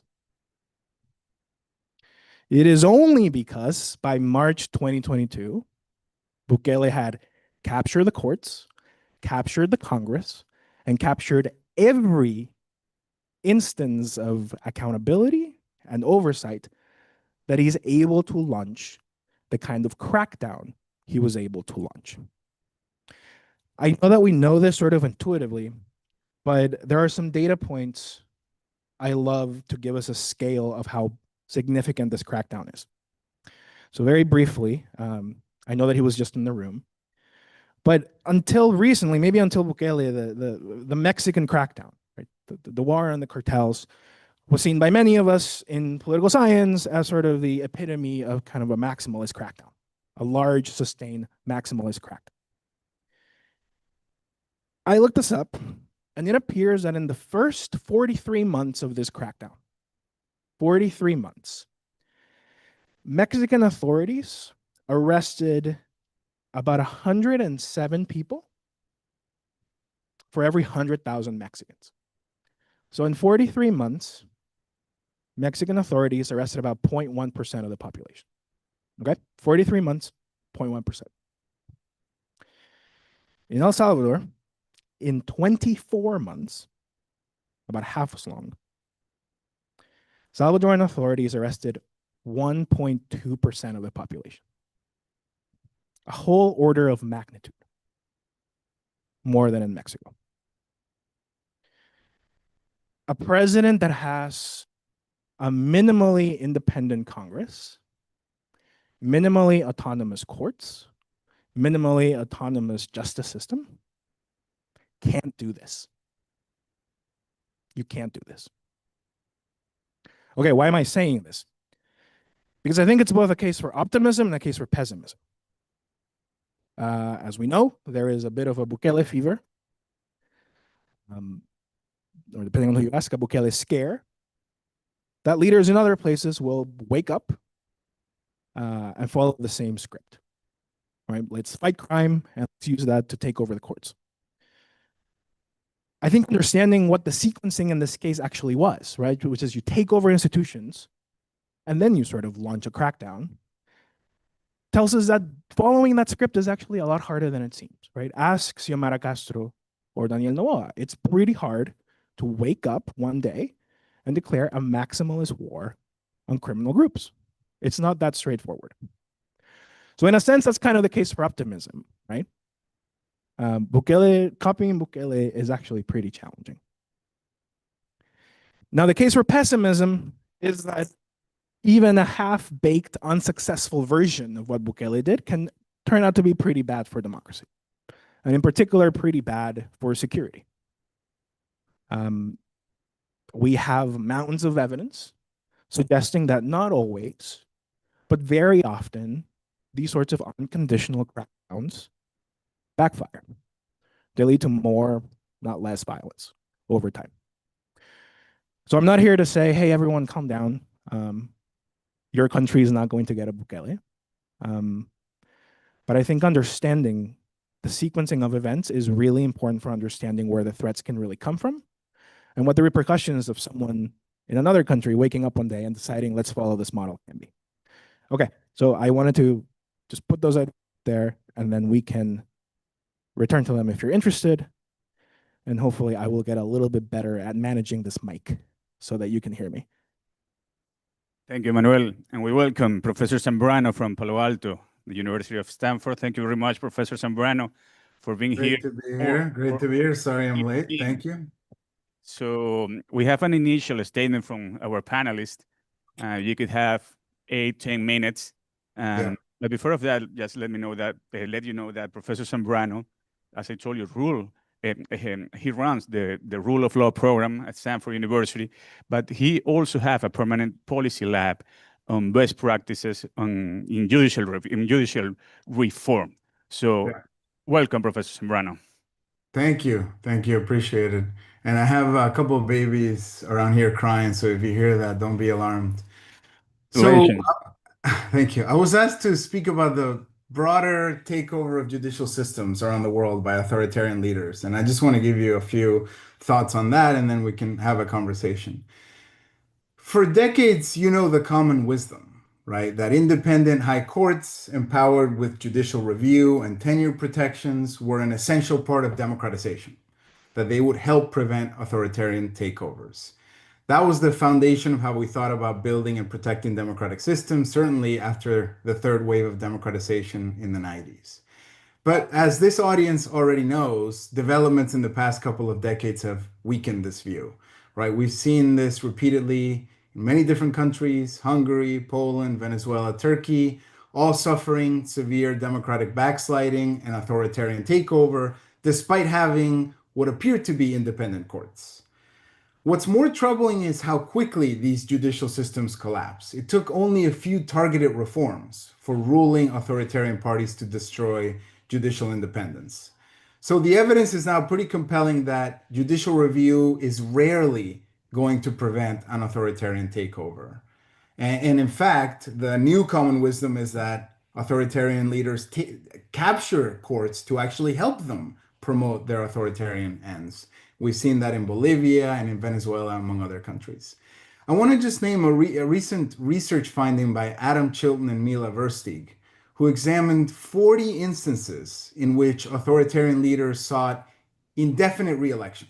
Right, so 40 cases in the last 20 plus years where a leader wanted to run for re-election, even though the Constitution prohibited. Couldn't have a clearer example of authoritarianism.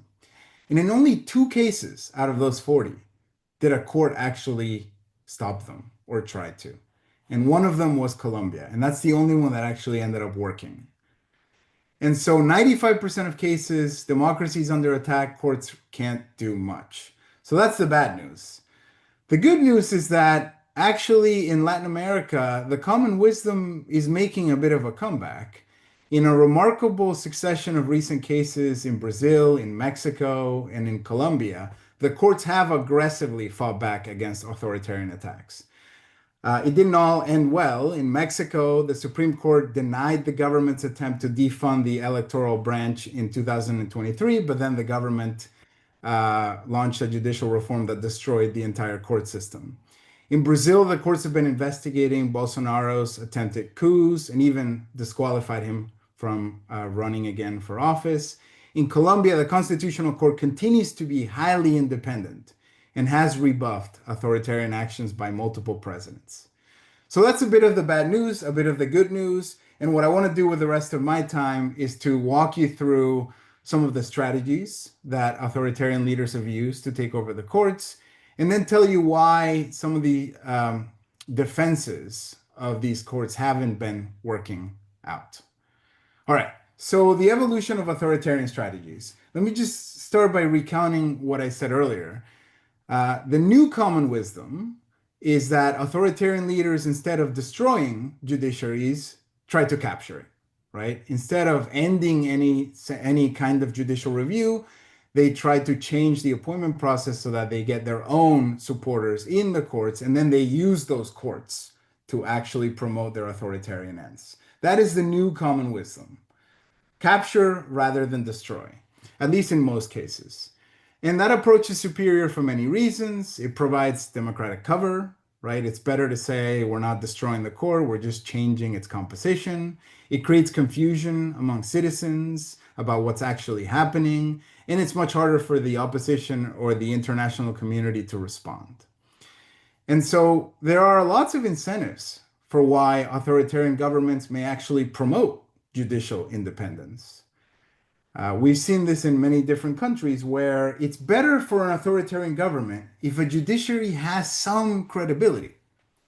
Because then, when there's a key case involving the government, that judiciary can support them.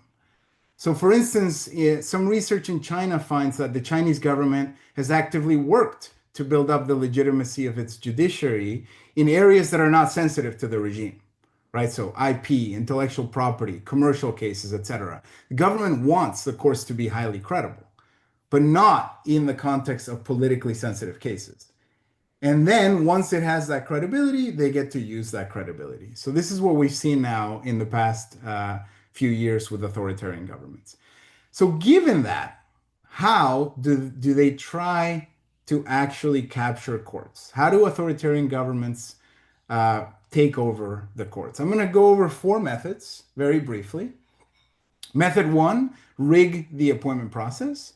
That's perhaps the most common method, manipulate how judges are selected and appointed. And it's a particularly insidious strategy because appointment processes are complex. They're technical. They're often invisible to the general public. So this is what happened in Hungary and in Poland. When the Fidesz party took over in Hungary in 2010, it had a supermajority in parliament. They quickly used it to reshape the entire judicial system. They amended the constitution to target judicial appointments. They eliminated the old requirement that a majority of all parliamentary parties had to agree on constitutional court nominations, and instead gave themselves the power to appoint judges with only their votes. Within 2 years, they had appointed 7 of the 15 constitutional court judges, nearly half the entire court. They didn't stop there. They also changed the retirement age, forcing nearly half of all lower court judges into early retirement. That created hundreds of vacancies that then they could fill with their own appointees. In Poland, we saw something similar after 2015 with the Law and Justice Party, immediately using accelerated procedures to change the laws governing the Constitutional Tribunal. They annulled judicial nominations made by the previous legislature and appointed their own candidates. All right, so that's the first method. Just change the appointment process so that you get your own people in the court. The second one, an even more nuclear option, is a constitutional convention. This is what happened in Venezuela after 1999 when Chavez came to power. He launched a constitutional convention and he passed some emergency laws, 39 decrees, to transform Venezuela's legal framework. And that suspended the tenure of judges and created an emergency commission to purge the judiciary, kind of a more traditional authoritarian takeover. And then Chavez in 2004 engaged in what I call method 3, court packing through legislation. So in 2004, using a majority of the National Assembly, Chavez passed an organic law of the Supreme Tribunal of Justice, increasing the number of Supreme Court justices from 20 to 32. And that allowed a takeover of the Supreme Court. So one is just a constitutional convention. Another one is regular legislation to just pack the courts. That's more traditional. Finally, a method that I want to mention that really worries me is just forcing current justices to retire. Intimidation until they retire. I think this is the most troubling because it's hard to document, right? The justices might not tell you that they were forced into retirement precisely because they might get arrested if they do. And you cannot defend against it. There's no appointment process you can institute to avoid this. There's very little you can do if you have a mafia-style government and they can just, in the background, force the judges to retire. That's quite common, and it's a very different method from the other ones that are more legalistic. All right, so those are 4 methods that we've seen around the world. Now, I just want to mention why traditional defenses against all of these are failing. After third wave democratization, lots of countries adopted really great appointment processes for judges. And despite that, courts barely improved. And that's because written appointment processes don't really matter that much. If you look at countries that have the same exact process, take Argentina and the United States for appointing Supreme Court judges. You have presidential nomination, Senate confirmation, both Argentina and the United States. You have wildly different outcomes. Argentina is notoriously corrupt, does not have a strong and independent judiciary. The United States, despite its flaws, generally has performed much better. If you look at countries that actually perform really well on judicial independence, their appointment processes are all over the place. Netherlands, New Zealand, etc. Their appointment processes don't look similar at all. In New Zealand, the Attorney General gets to select the judges under the advice of a judicial commission. So the written process doesn't seem to matter much there either. Even worse, countries that adopt every best practice in the book actually see very little improvement in their judicial performance. So if you look at Ukraine before the war, between 2014 and 2018, under pressure from the EU, they adopted every best practice that you can think of. They created new selection procedures, oversight mechanism, multiple layers of accountability. By 2021, 7 years later, nothing had changed. There was no evidence that their judiciary was now more independent or less corrupt. And so the best practices don't really seem to change things. Finally, even the most authoritarian countries have very good written provisions for the appointment of judges. All right, so in recent research, I've argued, and this will be the final piece, that what really matters are informal norms. You can think of this as legal culture, but I think it's a little bit different. It's informal institutions, social conventions, professional norms, unwritten practices. That's what really tells you who's going to end up as a judge in your court system. And so in this recent project, we interviewed, more than 50 judges in Colombia. We compared it with reforms in Mexico and Eastern Europe and in the United States. And we tried to highlight how informal institutions end up determining who really becomes a judge in a particular country. And so I'm happy to talk more about that. I'll end by saying what we observed in Latin America, the good news, Brazil, Mexico, and Colombia. Why did that happen? Why did we observe a really powerful court in Colombia? Why did the Mexican Supreme Court, before the recent reforms, and in Brazil, actually push back against these authoritarian governments? There's a lot of different factors. One of them was elite cohesion, basically the media elite, economic elites, all in support of the court against an authoritarian act. We saw it in Brazil and in Mexico. Some of it is internal, right? The fact that we do have much more robust appointment processes. And I'll end by just mentioning Colombia's. The Colombian appointment process for its judges is a co-optation system where the judges select their own successors, at least at the Supreme Court level. The Constitutional Court is a little bit more complicated, but it's mostly the judges selecting Constitutional Court justices. That seems to be the only system that has worked. So if you have a chance to reform a Latin American judiciary, do not give the president any power, would be my advice. Now, any authoritarian is going to figure out their way around it, but that would be one piece of advice. I'll just stop there. Much, Diego.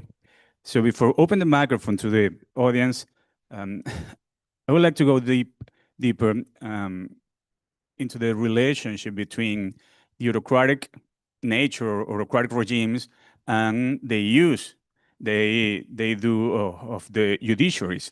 All of you mentioned the presidents or former presidents of your countries, Ana Laura López Obrador, Manuel Bukele, and you, Diego, Chavez. I wouldn't say President Chavez. And I think it is important to understand the threat of the judiciaries, the kind of autocracies that we are facing in the 21st century. I can count at least 5 members of the legitimate National Assembly of Venezuela in this room. Miguel Pizarro is there, María Beatriz Martinez, Juan Manaure, Julio Borges, and myself.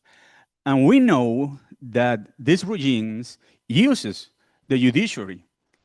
During the first 2 years of our term in the National Assembly, the Supreme Court and the Constitutional Chamber of the Supreme Court delivered 76 judicial decisions against the National Assembly. So I would like you, all of you, if you can, please, to go deep into that, the importance to understand the specificity and the nature of these new autocracies. They are not ideological, of the 21st century.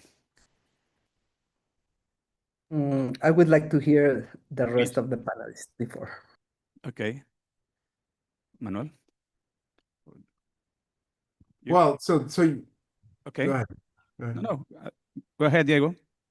I mean, I just want to highlight that the point you're making is, I think, where I started, where authoritarian leaders have an incentive to create robust judiciaries that they can then use to suppress the opposition. And I do think that's a new development in a sense. There is some good to that if you have the Chinese non-personalist style dictatorship. And some research in economics now really divides dictatorships into personalist and institutionalist. But notice that in China, it actually helps them that the government has an interest in building up the judiciary so that it can decide in its favor in politically sensitive cases, because they can then be actually quite effective in other cases, like I said, intellectual property, commercial law, etc. Authoritarian leaders do have this incentive to build, but your question specifically is, what should we do with the fact that they want to use courts to promote their authoritarian ends? Especially when you see a sort of ruler as Bukele with popular support, right? Which is an additional problem, because that popular support goes to the judiciary that belong to the regimes.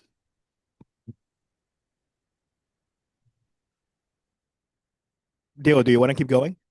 No, I think because you brought up El Salvador, I think. Yeah, I don't know what we do, right? I would point out a couple of things. The first is absolutely. Bukele is a case of a dictator who has weaponized the justice system against his critics. There's no two ways around that. I will say, though, and this is perhaps a half-baked thought, but when I think about the case of both El Salvador and Mexico, these are both cases not only of, I don't know what we want to call them, populists with authoritarian tendencies, but they're also cases of party system breakdown, right? So in both cases, the old party system basically collapses. And that doesn't always happen. Venezuela is also a case of this, by the way, as you know. It is. But it doesn't always happen, right? So sometimes you still get sort of would-be, hello, there you go, that have to deal with some level of opposition in the legislature. The reason I think of this is because for the first 18 months of Bukele's government, the courts actually checked him. You can argue how effectively they did, but they checked him. And by then, his popularity was already at 80–85%. And so I don't know where that leaves us. I think one place where that leaves us is that building sustainable oppositions is really important. And that might not be especially insightful, but it offers me some hope, right? Those first 18 months, even though the ending is not a happy ending, those first 18 months tell me that even if you have 80% approval, courts can still check. The problem is that then the party system collapses and suddenly the legislature is 75% Bukelista, and then that's sort of game over for democracy. But to me, it's that deadly combination, right? It's the hyper-popular president with the collapse of the party system around him. That's what unites these cases. So I don't know what my advice is. My advice is don't let your opposition parties collapse. Yeah. Laura? I think in every country, history counts a lot, and how your judiciary, the story of their own judiciary is made in home. It's not so international impact. That you don't have so much international impact in the way your courts functions and the way your judges argue the cases and the way courts behave with difficult decisions. And Mexico has a very long tradition of authoritarian regime. You know, we lived 70 years with an authoritarian regime that really makes something very particular with our judiciary that I haven't seen in America Latina. And our judiciary is more weak than strong, and it's weaker than Colombia's or even Guatemala in certain type of cases. So I think for Mexico, it's quite easy to go back to the authoritarian mode of courts that really are really empty, formalistic, really inaccessible, not very interesting, and not very used by the people. So it's more than trying to change the judiciary in order to support the president. It's more a way of weaken the judiciary and the trust in the judiciary that is so easy for Mexicans to play with that reform. It's familiar. It comes from our history, and it's very sad, you know, because we are losing a lot with this reform. We are losing so many years of trying to have an independent judiciary. And I don't agree with you, Diego, that our court, Mexican court, was really a strong court. No, I think it always has been a weak court in many senses. Can I say something? Because I think the Mexico case is really interesting. Is this a good chance or no? Yeah, go ahead. Of course. Which case? I think The Mexican case. Is that okay if I say yes, something? of course, So, of course. I agree. I mean, the institutional history matters a lot. And I know Mexico for 100 years had an authoritarian regime where the courts were subservient. That somewhat started to change after the 1994 reforms.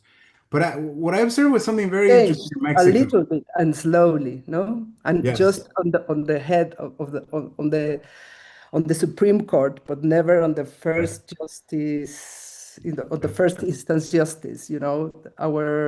It was very elitist, our system. But the part that I'm puzzled by is that in 2023, again, the Mexican Supreme Court decided major cases against the government, saying, no, you cannot defund the electoral authority, number one. Number two, you cannot use the army for certain, I forget what it was exactly. Major. The army I was a think very that's important huge, by the way. I think amazing. You should build statues of these judges. But instead, the Mexican elite responded by saying, well, of course they should do that, because what else are they going to do? And we had a reaction that was very tepid in its support of the court. I think that's a huge mistake. If your court does anything good, anything, you should celebrate that. And you should tell the public that it's doing something good. In a very polarized society, it's very difficult that happens, you know, because our Supreme Court received enough support from the elite again. But it wasn't popular, the court, and it wasn't interesting for the rest of the population. You know, it was a very elitist discussion in many ways, and courts are elitist. I mean, it's very difficult to popularize courts. No? Thanks. So we're running out of time, but we have room at least for a couple of questions, right? So please. Hi, thank you so much for the presentations. I'm Angelica Duran Martinez, and I have a question for Manuel and then a question for all of you. For Manuel, I really like how you really clarified and talked about the fact that we cannot think of the Bukele case without thinking of how he has concentrated power, and that's really what has allowed the success of the emergency measures. But I was wondering if I've been doing some research in El Salvador, and one thing is clear also is that the homicide reduction precedes the March 2023 massive incarceration, and all the evidence really seems to point out that he was doing the completely opposite before going into the massive incarceration, and that's also something that is completely left out of the narrative of the Bukele success, which is he was negotiating with gangs before he cracked down on them. So I was wondering if you have any comments on that. And for the panel as a whole, I think maybe this dovetails a little with what Ana Laura was saying, which is, in the morning I said something which I still believe, which is like, we cannot think about democratic backsliding without really kind of reconciling the fact that democracy hasn't delivered many of the things that it was supposed to, and one of those is justice, right? So one of the, I will say, the successes of democratic transition has been high-level courts in many countries in the region, but the big failure is that almost all countries have very high impunity rates for the crimes that affect most of the population, right? So we have these high-level courts that can be the defensive line against authoritarianism, but then we have also a judicial system that as a whole, and of course there is a lot of variation in Latin America, but that as a whole has a very hard time clarifying and prosecuting the crimes that affect people's lives. So I was wondering also if you have, of course, this is not to justify any narratives, but I don't think we can understand the public's skepticism with the judiciary unless we consider that and really take that into consideration seriously. Okay, I would suggest to get the last question, then we move on to your answers. So because we have 7 more minutes.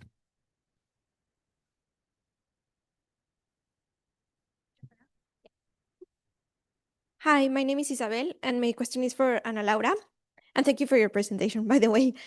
I would like to go back to what you mentioned about the Supreme Court President Norma Piña, and that she failed to deal with President López Obrador in a less confrontational manner.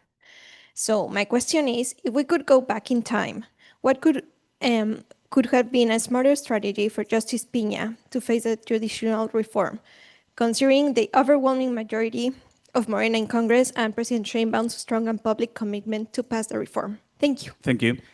So please, let's do in this order: Manuel, Ana Laura, and then Diego. Hey, okay, I will try to be brief. Thanks, Angelica, for the question. You're right. As far as we can tell from U.S. court documents, from interviews with former or current gang members, from investigative reporting, what preceded the crackdown was pretty extensive pretty extensive nonviolence negotiations with the gangs that began when Bukele was mayor of San Salvador. I think this is a crucial point for 2 reasons. First, I've argued with Alberto Vergara in the recent JOD paper that this is actually why the crackdown works. Right, so it's the sudden switch from, I guess, what sort of Lessing would call conditionality to unconditionality, right? And this has all sorts of interesting effects. But related to that, that is one reason why trying to replicate this outside of El Salvador is a bad idea, right? The Salvadoran crackdown happens in a very specific setting, not only because the president has concentrated all power, but also because he is engaged in this long-running pact with these criminal groups.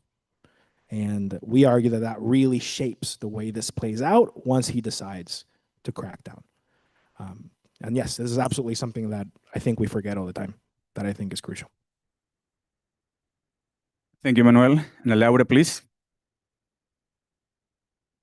Well, I know this can be a very long discussion, the role of Chief Justice Norma Piña. On my point of view, she should have been more polite and trying to talk to them, try to handle in a different way the political relation with the executive branch, and not in a confrontational manner. because that helped Morena to make the to make that helped Morena to in the narrative that the court was an adversary and not an arbiter. So it's very easy to criticize now. I don't know if I have done it differently than Norma, but in retrospective, I think with populist presidents, in the moment that we were, it's much more important to have a little bit more of flexibility, of intelligence, of less confrontational attitude, because that helps at the end.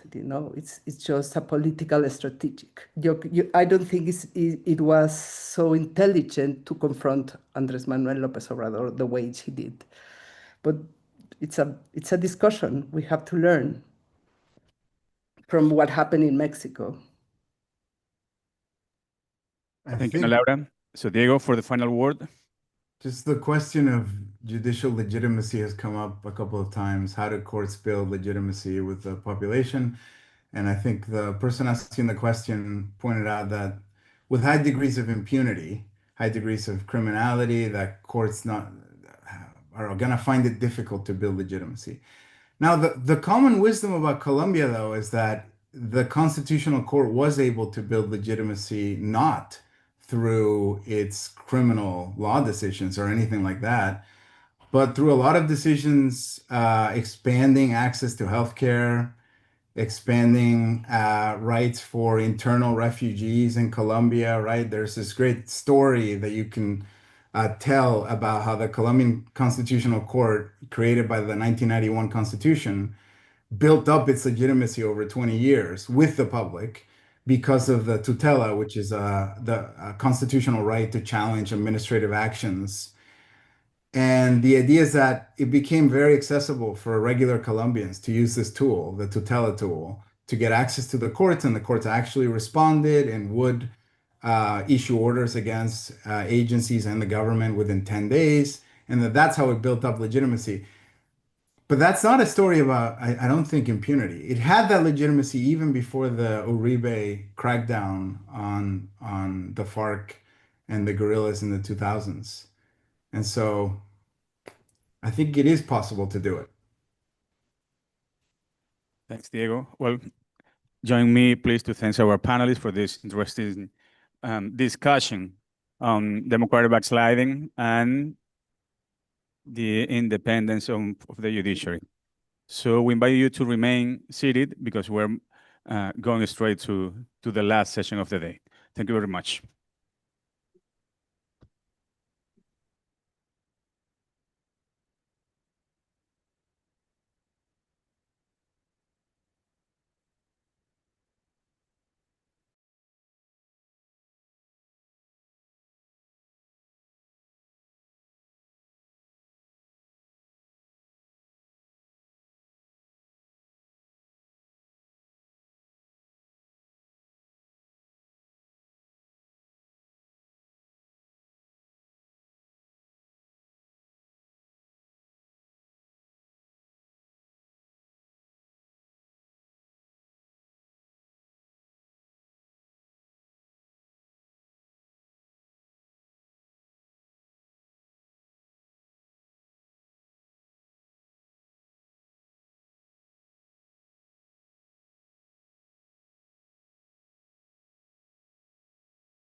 democracy.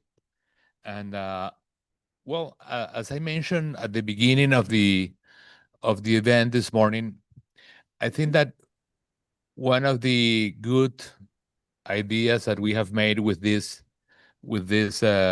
event is that we have seen democracy in different angles. It has been a privilege to have President Calderon here talking about his direct experience with government, organized crime, and his ideas about the future. Also, people from the constitutional law talking about building judiciary. Also, social scientists talking about democracy and the problem of organized crimes in democracy. And, well, different point of view, different topics, different people. And we're going to close this event with Professor David Walsh. Professor David Walsh is a professor from the Catholic University of America here in Washington. It's a leading voice in contemporary political philosophy. For us, it's an honor to have him here. And I have some question in order to try to finish this debate about democracy from the light perspective of political philosophy, which we keep the lighter for the end.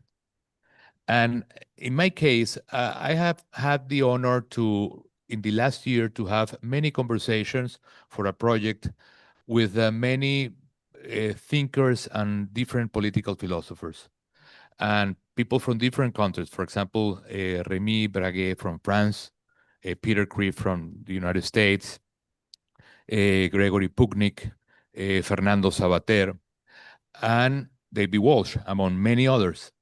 And I have been doing these conversations about democracy and the crisis of democracy. And when I ask many of them about their view and their feeling about what people is talking about the crisis of democracy currently, all of them start to talk with a lot of concern about the future of democracy. All of them, but not was the case of David Walsh. He said, listen, democracy is crisis. Democracy is a permanent crisis, and I don't see anything to be worried about beyond what we have lived in the history of political democracy. So I would like to start, Professor Walsh, for that particular perspective of view about democracy and this public debate about the democracy and crisis right now. Well, thank you very much for the question. Thank you very much for the invitation. It's a great pleasure and honor for me to be here. I do come to Georgetown occasionally, but I almost never meet my fellow political scientists, just the political theorists, a smaller club. But at any rate, it's nice and it's wonderful to have people from Latin America and from elsewhere in the world, and although I am a political theorist, I do believe strongly in the empirical side of politics. Like Aristotle, I believe that we should study what actually happens and not just think about it. Thank you for the lovely questions that you prepared, Julio. And thank you for starting off and setting it up in such a way that I seem like I'm an outlier in the whole thing. And that I might say an encouraging word at the end, because even the last few topics on backslide. I think you have to take in the top here. Huh? Yeah, backsliding strikes me as an odd term. So, I must confess. Put it high here. Okay, all right. Backsliding, I think, is almost part of original sin. And I'm inclined to think that it's something we won't eliminate very soon. And I think it's an important part of politics to recognize that. One of the reasons why I like liberal political thought is that it is rooted in a suspicion of government. today I looked up Federalist 51. I won't pull it out here to read it, but where James Madison says, what is government if not the greatest reflection on human nature? If men were angels, there would be no need for government. And government itself is as much in need of checking. The first task of government is to control the government, but then the second task is to control the government itself.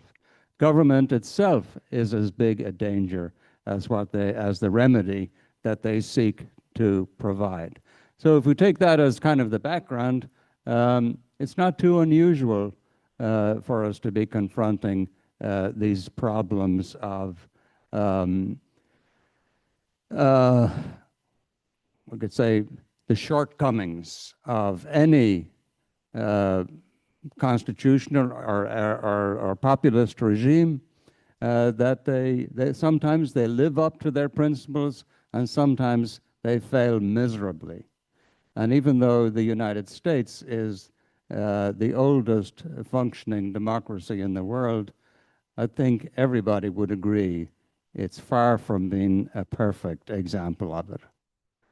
And so, you know, that's why I'm an optimist in the sense that I think that, although I don't like the term optimist, I'm hopeful, because it's only on the basis of hope that we can move forward. You know, there is, as Albert Camus in his famous novel, The Plague, the novel ends with, if you're not familiar with the novel is about a plague that infects a whole town called Oran in North Africa. We learn, of course, that the plague is something that is not just an odd phenomenon, but something that we all carry within us. We all have the disease of the plague, and it affects the whole town. And then after the plague has disappeared, and of course, like the pandemic, this doctor who saves as many people as he could during the thing, he looks down on the town and he says, in a time of plague, there is more to admire than to despise in men. On the basis of that, I think we can move forward and think about how we might engage one another in constructive ways. That's my fundamental. I don't think, even though I'm a political theorist, I don't think that that the stand of political thinkers or political activists should be that of argument, but that of practice, putting into practice what we preach.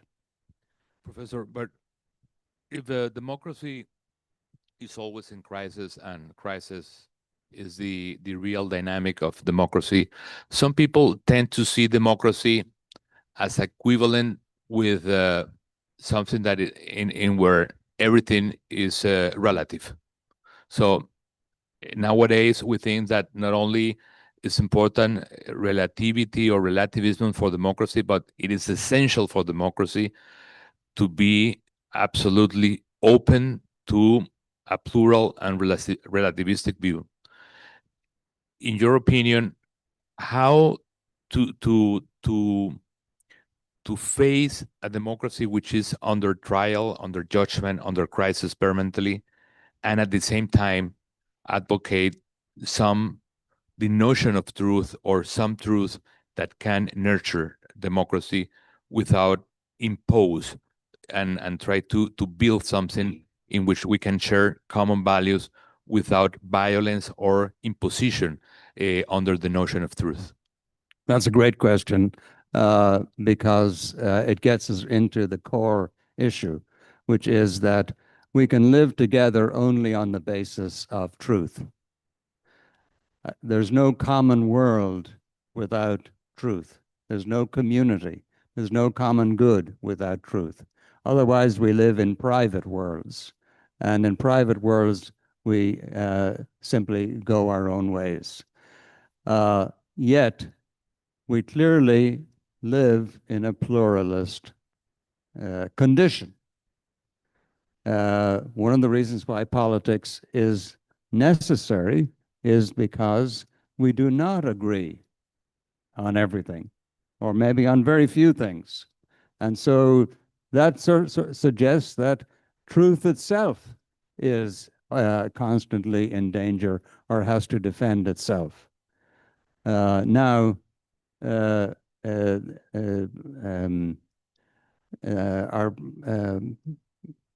previous pope before this, the last one, Benedict XVI, had a wonderful phrase called the dictatorship of relativism. Although I'm a big admirer of Benedict, I don't think that was a happy phrase. Relativism is only one feature of the reality that we inhabit, and we cannot even discuss it except on the basis of truth. So embedded in every conversation is the premise of truth. Even if you're going to lie to me, you have to lie on the basis of knowing truth. This is why animals don't lie to one another, because they don't view the world in terms of truth. Only human beings dissemble and lie, and there's plenty of that in politics. But all of that is because we already know the truth in some fundamental way. And you could say, well, what is the basis for truth? Well, it is our willingness to engage in a conversation with one another, which has embedded in it a certain mutuality or openness of recognition. We recognize the equal rights and dignity of a conversation partner. That's the truth. It's as simple as that. When you begin to unpack that, you realize that, yes, the person that I'm talking to has rights and a dignity that is unerasable, inalienable, and cannot be forgotten. And so we already share a truth before we begin, and we cannot even talk about truth without beginning with truth itself. Professor, I have another question that has to do with the feeling about democracy currently. I could make this generalization, and I could say that probably during the 20th century, democracy was seen as a paradise, as a goal, as something that it was a dream for many countries. In Latin America, it was like that. And democracy was a place in which everybody tried to share a common dream, where people can encounter each other in order to build a common view. But this has changed dramatically, and currently in the 21st century, democracy is not a place for encounter, but a place, it's more like a battlefield in which everybody is fighting each other, and democracy has transformed itself in a place of contrast, controversy, and a struggle.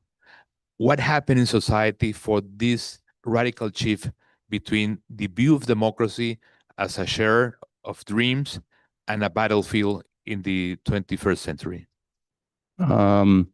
I don't think you can say that democracy was the only dream.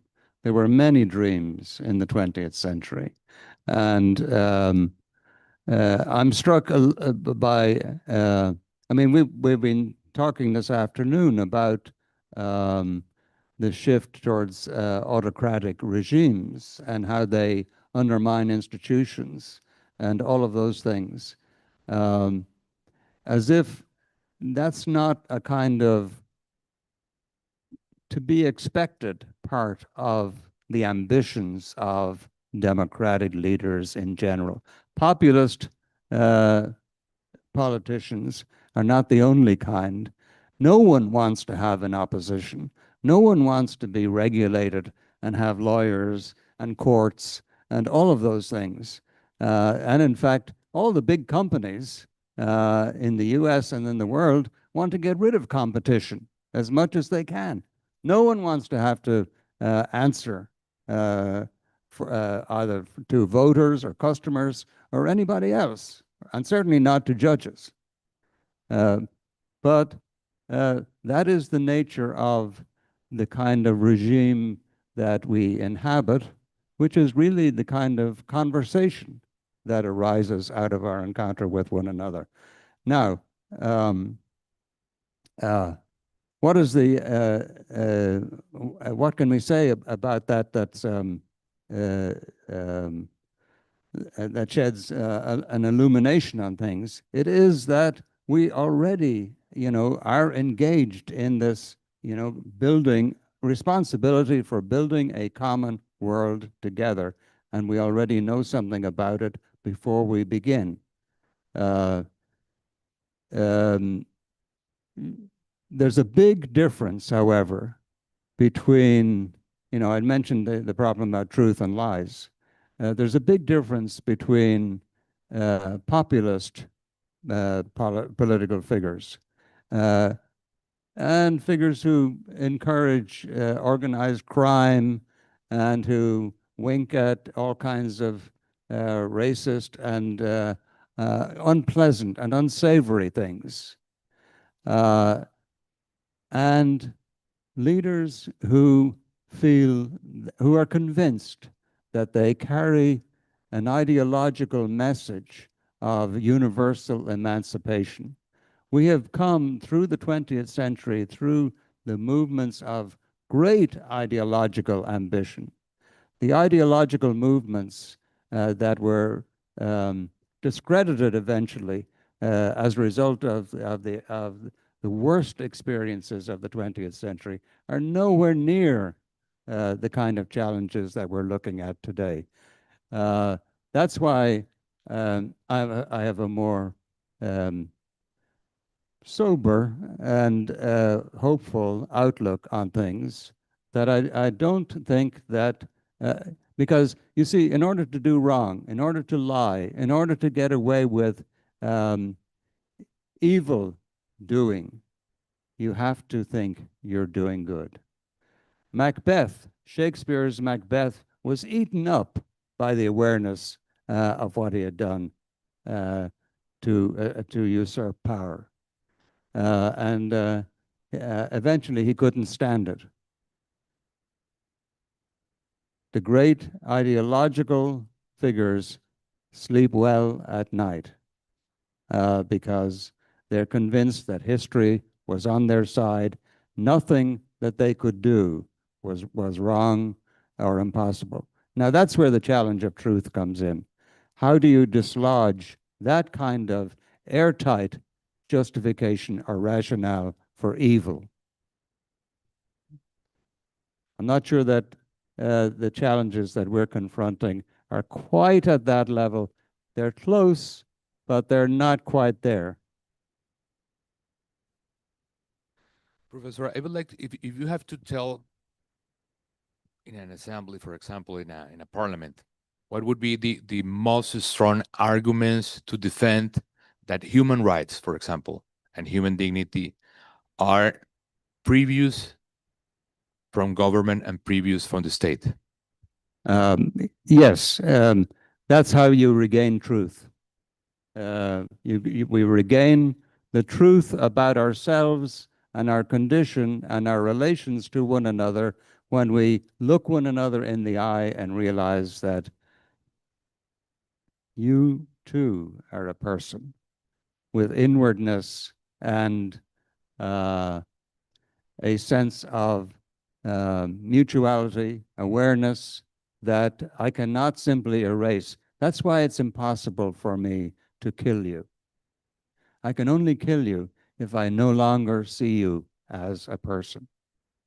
And when we do military training, we try to get people to forget about that. But the truth is that the awareness of human dignity and of human rights is elementary. Yes, it does come from the idea that we are made in the image of God.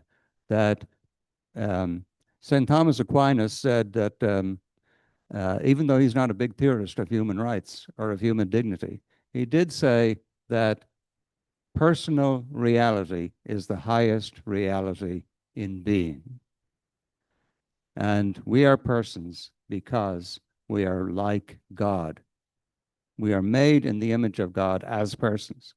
And that's something that you don't actually have to be a Christian or a reader of Scripture to discover. You discover it right away in a personal encounter.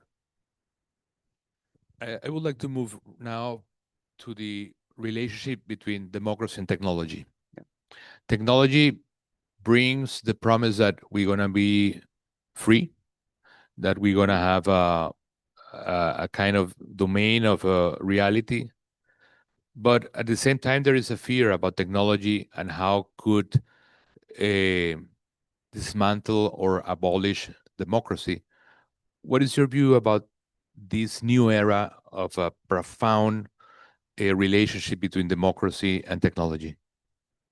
Yeah, great question. Usually what you're thinking about there are social media, AI, computer-driven things, digital technology of all types.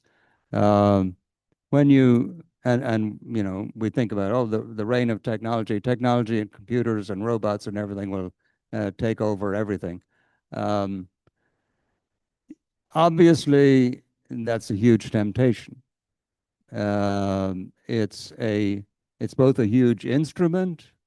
It's something that has potential benefits, but it's also something that has dangers because we can see the reign of technology as eliminating the personal, the unique, and everything that is of value in human life. Now, are we going to lose ourselves in that?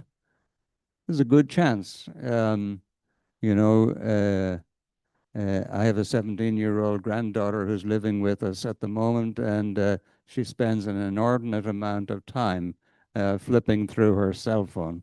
And it's depressing, I can tell you that. I think, oh my God, there must be some point where you make a phone call to somebody real on the other end and actually talk and actually have a sense of warmth and feeling and maybe even fall in love. I think that, you know, those are the big dangers ahead for her. But yes, at some point I think technology will dissolve for her, and I hope it will for many of us. Thank you, Professor. I would like to end with a big picture question. I think that the most simpler definition of democracy is mainly as a mechanism of majorities and minorities. But I think that at the same time, you can think that this is a very poor definition of democracy. How would be the secret? How would be the elements to transform democracy not only in a mechanism, a cold mechanism of majority and minorities, but in something that is a real cultural way of life and endure democracy as a real system for the construction of the common good? Yes, that's in many ways kind of the question that's been behind a lot of the conversation that I've been listening to today. You know, how do you deal with the decline of democracy? And it's important to begin with that, to begin with the realization that it's not democracy that declines, it's we that decline. We have to view democracy not as a technique, not as a system, not as a constitution even, but as a way of living together for which we are responsible and for which we face the future. It's very important for democracy to be understood not as a contest for power and not as a majority crushing the minority, although That obviously is the game. But heck, that's the purpose of every game. Football, baseball, basketball, any game you want to follow, hockey. It's all about crushing the other team. But you don't want to kill them. You want to be able to play them again. You want to be able to maintain it. And that means you want to win by the rules. You want to maintain the rules of the game.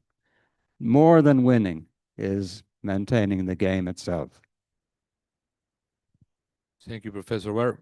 With that answer, we finish our seminar today. And thank you for being until the end of the seminar. And it has been an honor and a pleasure to have this conversation with you. Thank you very much. And thank you for inviting me. And you've definitely all earned your drink at this point. For those of you in person, we will have a short reception out in the hallway.